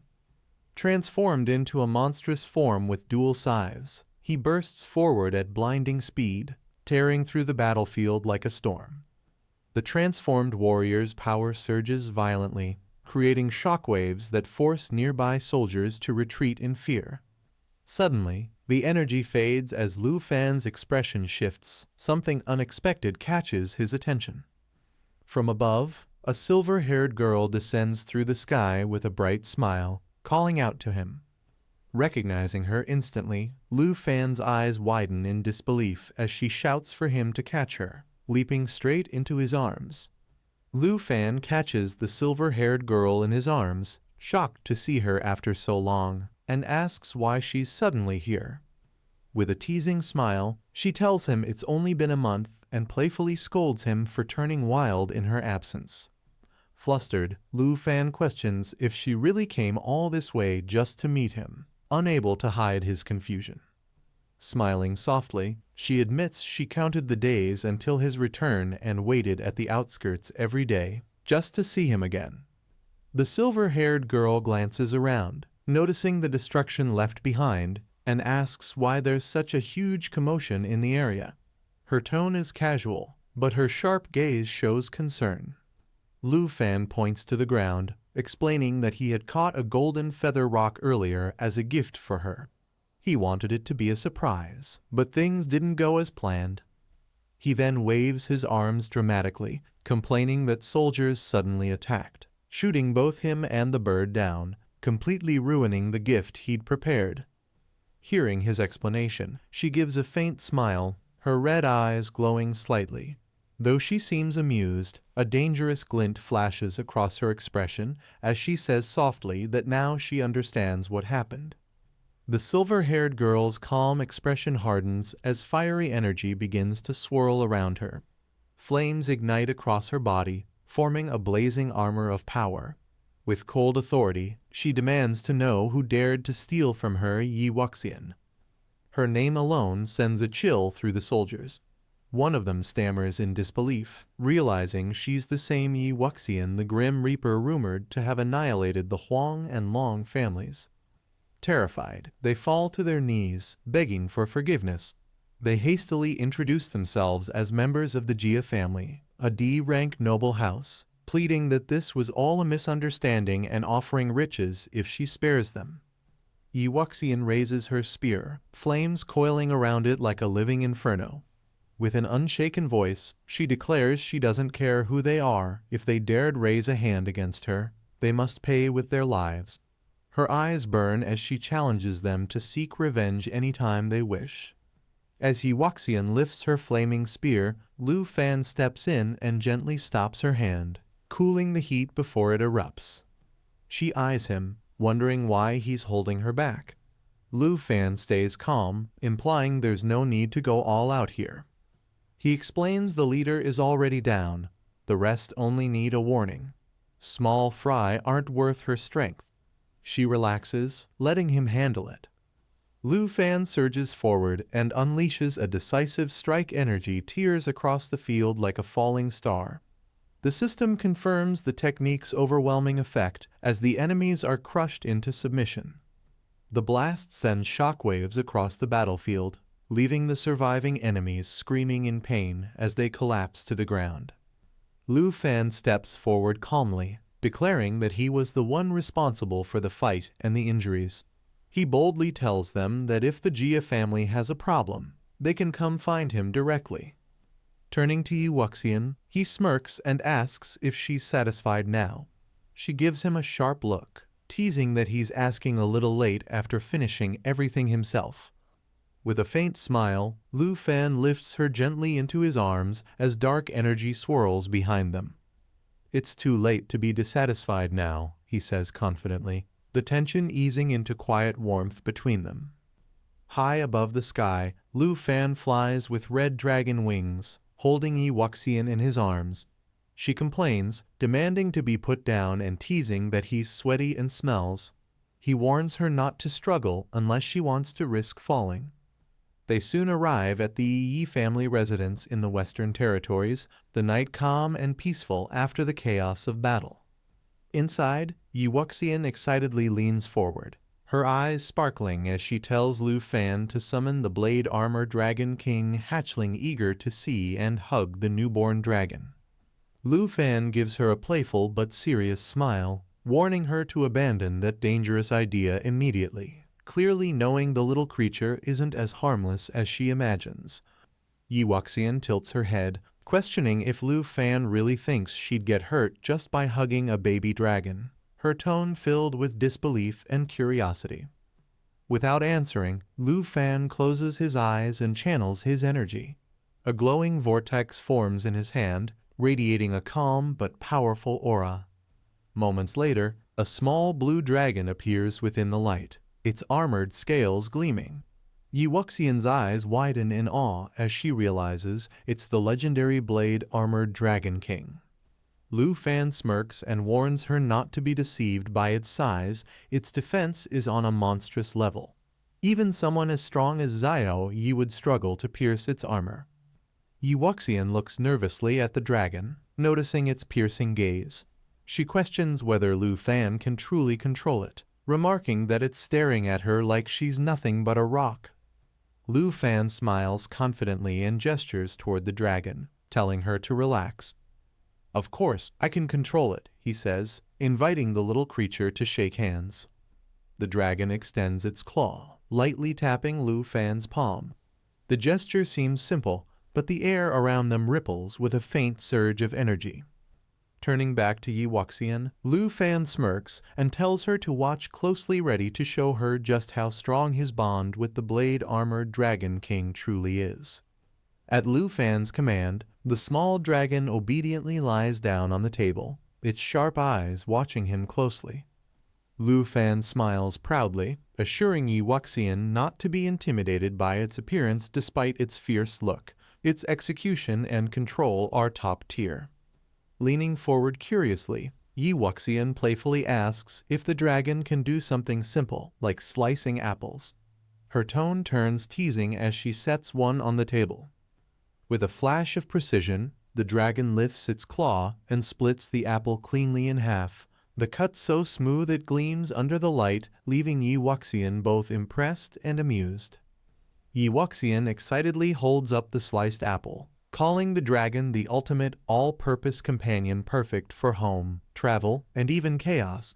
Her playful tone fills the room with laughter. Lu Fan chuckles, gently tapping the dragon's nose and asking if the Ning family caused any trouble while he was away this past month. The small dragon purrs happily beside him. Crossing her legs, Yi Wuxian replies that they haven't made any open moves, but many noble families are secretly gathering supplies, likely preparing for the Divine Ruin's secret realm. Lu Fan smirks confidently, assuring her that she doesn't need to worry. The current him is far stronger than before, ready for whatever lies ahead. A sudden rumble shakes the room, startling Lu Fan and Yi Wuxian as they look around in confusion, wondering what caused the noise. A guard rushes in, his expression tense, reporting that the dormant volcano on the western border has suddenly erupted without warning. Lu Fan's eyes narrow as he realizes something. The direction of the eruption points straight toward the Ning family's territory. He stands up quickly, urging Yi Wuxian to come with him to investigate. Confident and alert, he suspects that this chaos might be Ning Shuang's doing, and he's ready to uncover the truth. At the border of the western territories, a giant volcano erupts violently, spewing molten lava and smoke that lights up the dark sky. The entire area trembles from the sheer intensity of its eruption. From within the blazing heat, a majestic phoenix bursts out, its wings made of pure flame. It soars high above the clouds, radiating a divine glow that turns the entire sky crimson. Elsewhere, the protagonist appears, flying with large demonic wings while carrying a silver-haired woman in his arms. The closer they get, the stronger the heat becomes. The air itself feels heavy and suffocating, filled with terrifying pressure. He narrows his gaze, recognizing the powerful energy ahead. It's her, the same being they once faced. But now, her aura has grown immensely stronger, far beyond what it was before. Amid the blazing volcano, the silver-haired woman watches the fiery phoenix circling above. Her expression turns serious as she senses a disturbance. She mutters about the Ning family, suspecting they're scheming something once again. The protagonist and the woman soar through the burning sky, surrounded by sparks and heat. He notes her rapid progress and admits that the Ning family, despite being just a C-rank noble house, shows impressive skill. As they land together, the woman stands confidently, her aura blazing with determination. He observes how fiercely she's been training, realizing she's preparing to challenge him within the Divine Ruin's secret realm, a place where his dragon pets cannot be summoned. With a calm smile, he acknowledges that her power has grown significantly since their last meeting. Yet, even with her strength multiplied, he knows it still isn't enough to match him. The silver-haired woman warns him not to underestimate the Ning family. Ning Shuang, their member, is engaged to Luo Lixiu from another C-rank noble house. She explains that Luo Lixiu's power is exceptional, rumored to surpass even Ning Shuang's strength. She continues, revealing that Luo Lixu possesses a rare hidden job, the Eight-Eyed Demon Emissary, a terrifying transformation-type class known for its immense destructive power. Concerned, she reminds him that the Ning family still holds a deep grudge against him. With the Luo family's support inside the Divine Ruin's secret realm, they might join forces to eliminate him. The man remains calm, a faint smile forming as he realizes the political web tightening around him. He notes that other noble families, fearing the combined power of Ning and Luo, may also take sides, setting the stage for an inevitable confrontation. The silver-haired woman warns that with the Ning and Luo families joining forces, others might side with them to surround and kill him. Her tone carries both concern and frustration as she imagines the danger ahead. The man smirks, teasingly asking if she's really that worried about him. Caught off guard by his closeness, she blushes and stammers, demanding to know what he's doing.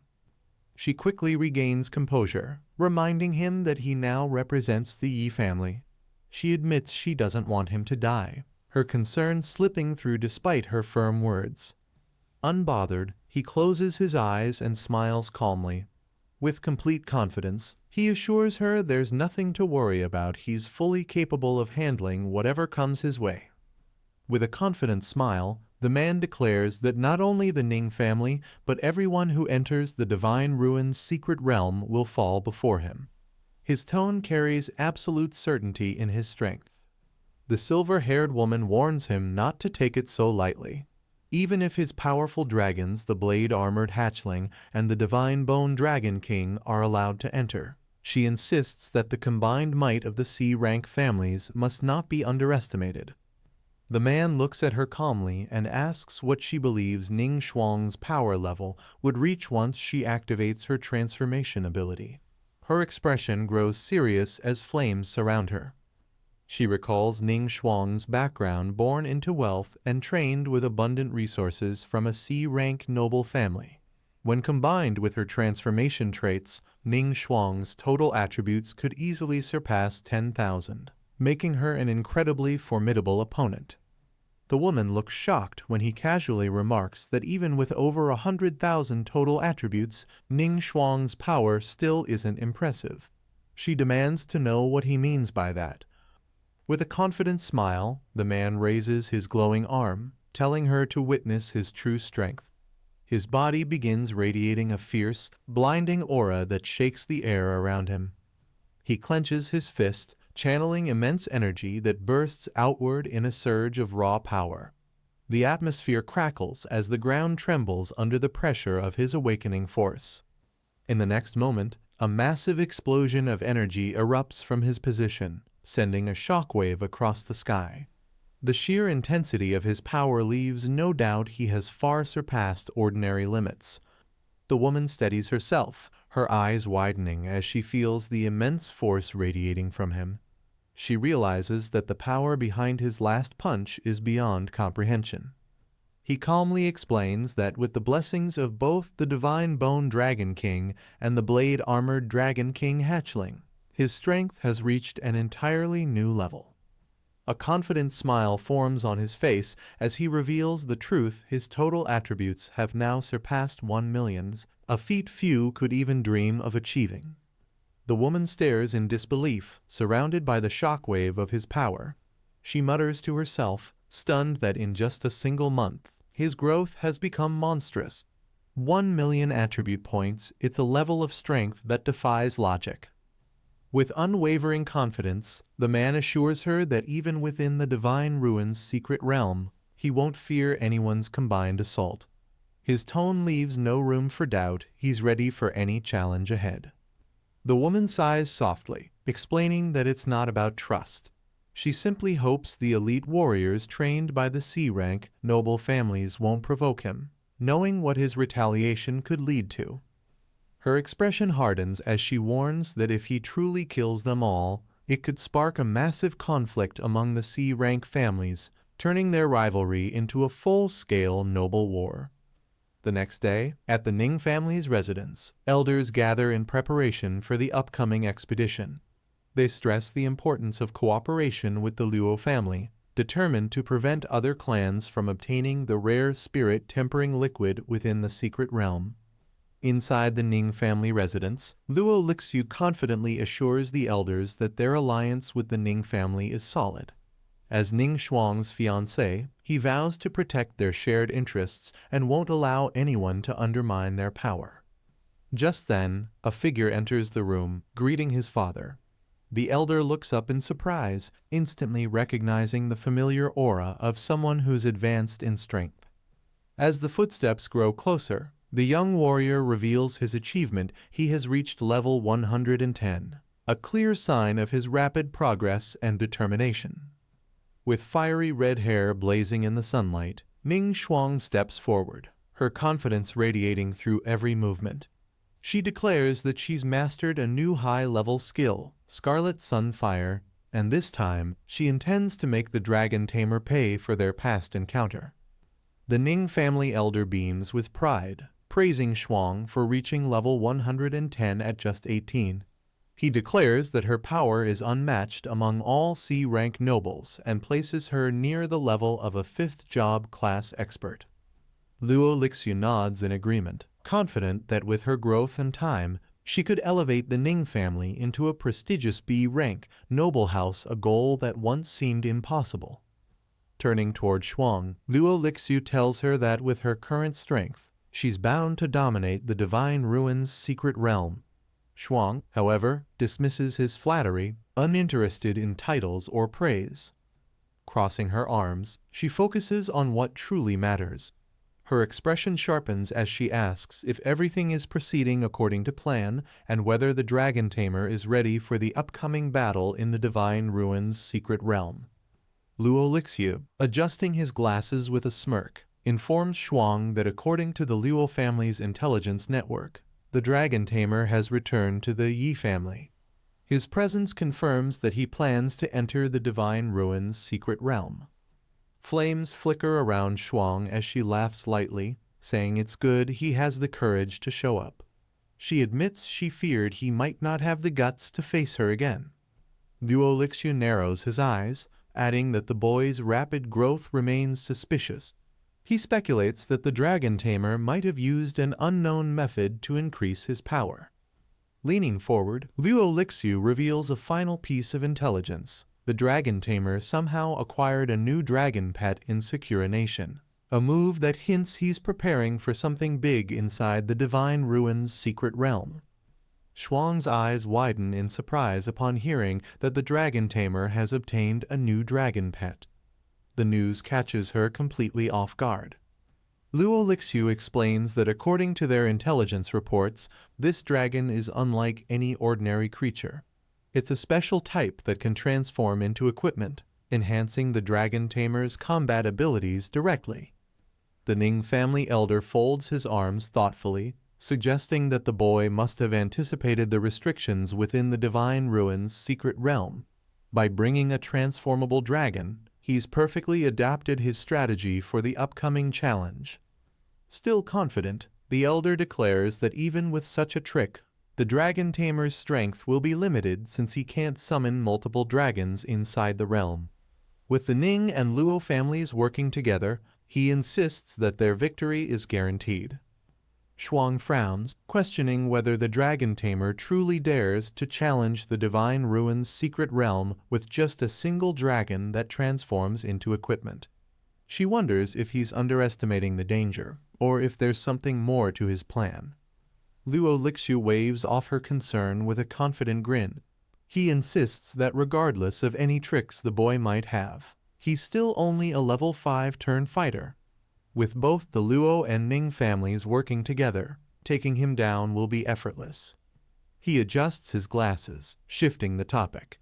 Instead of wasting energy on the Dragon Tamer, he suggests they focus on a more serious concern competing for the spirit-tempering liquid against Murong Sheng, the heir of the powerful B-rank Murong family. The Ning family elder's eyes widen in surprise upon hearing the name. Murong Sheng, the young master of a B-rank house, is someone even they must tread carefully around. Shuang's eyes widen in disbelief after hearing the news. She's stunned to learn that even a B-rank noble house will be participating in the Divine Ruins secret realm. The realization hits her that the upcoming battle is far more dangerous and competitive than she had anticipated. The red-haired man refuses to believe that high-rank families would waste their time fighting over something like the quenching liquid. To him, it isn't valuable enough for them to even consider. Before he can continue, the blue-haired man steps in and tells him there's something he doesn't know. He explains that 2 years ago, Sheng had already reached level 119 and was just half a step away from his 5th advancement. The woman adds that despite being so close, Sheng has shown no progress for 2 whole years. No news, no updates, nothing. Her words leave the red-haired man stunned. Someone at that level should have caused a huge stir, yet there hasn't been a single report about his advancement. The blue-haired man explains that the Luo family's intel confirms Sheng spent the past 2 years preparing for his 5th advancement. To ensure success, he planned to boost his stats using the spirit-quenching liquid. He adds that Sheng entered the Divine Ruins secret realm specifically to obtain this liquid and achieve his breakthrough in one go. Hearing this, the red-haired man falls back into his seat, shocked. He admits he didn't expect the situation to be this complicated. Even though Sheng comes from a B-rank family, the red-haired man points out that he still hasn't reached his 5th advancement, making the situation even harder to judge. The woman insists that if the Ning and Luo families work together, they won't necessarily be at a disadvantage. The red-haired man disagrees. He recalls meeting Sheng 2 years ago, during a conflict involving another B-rank elite. He explains that the two had clashed over a serendipity realm, and the fight escalated instantly.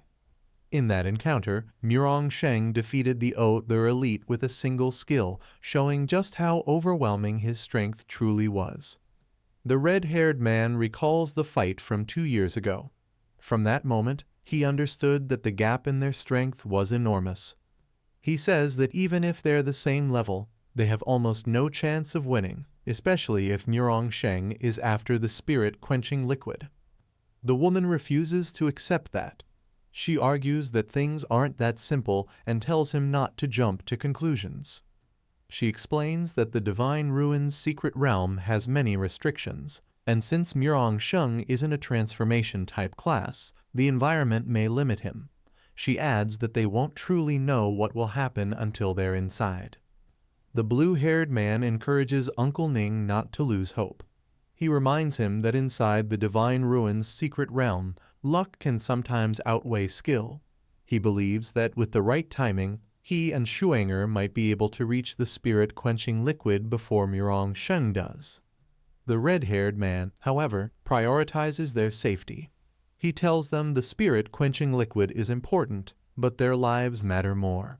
If they face Sheng and can't win, he insists they hand it over instead of risking everything. He stresses that if things go wrong, surviving is the only thing that truly counts. He just wants them to return alive, no matter the outcome. The woman listens quietly, her expression firm as flames rise around her. She understands the warning but isn't ready to back down. Even with the danger ahead, she refuses to give up without trying. The woman reveals what she truly wants from this realm trip. Her goal isn't the treasure, it's to kill the dragon tamer. Flames rise around her as she declares her intent with unwavering determination.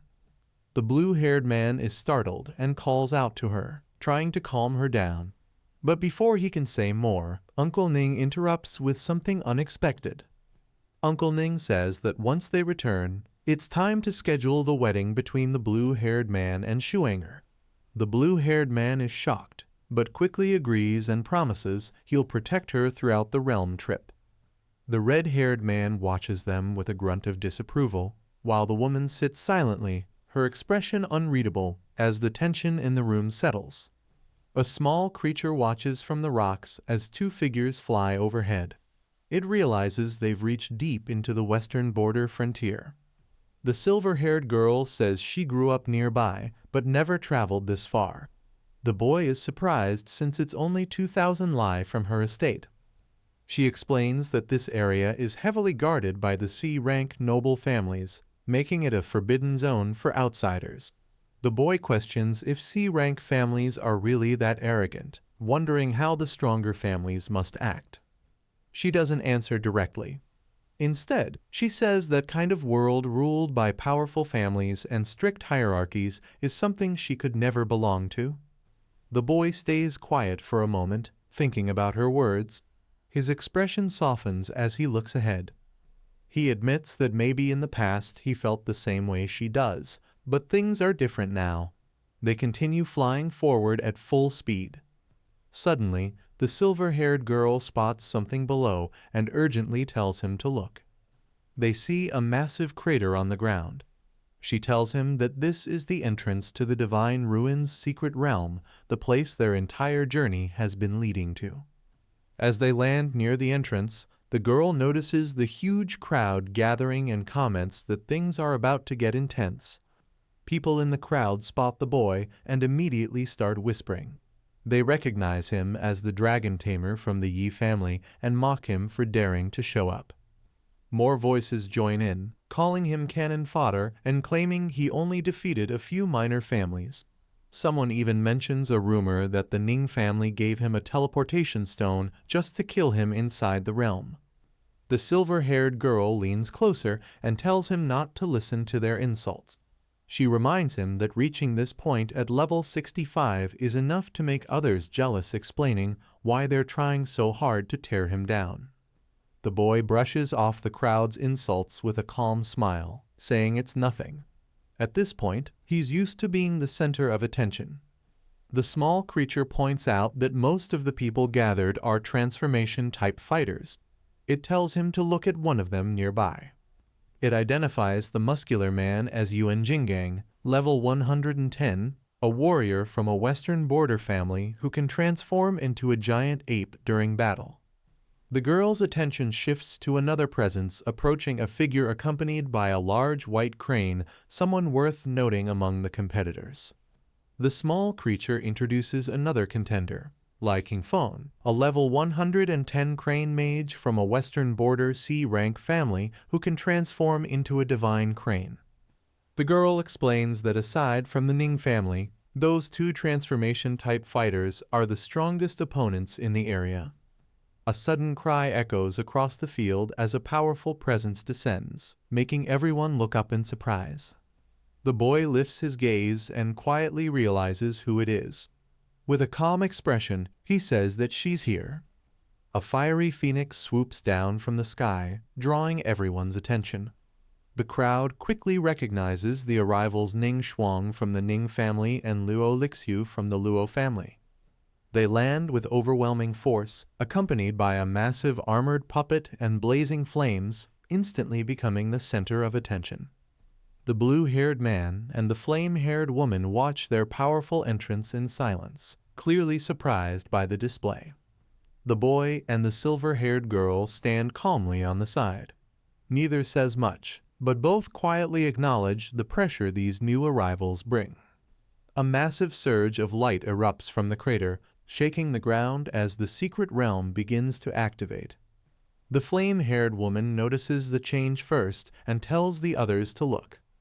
The silver-haired girl watches the light intensify, her expression tightening as she realizes what's happening. She turns to the boy beside her and says the words everyone has been waiting for: the Divine Ruins' secret realm is finally opening.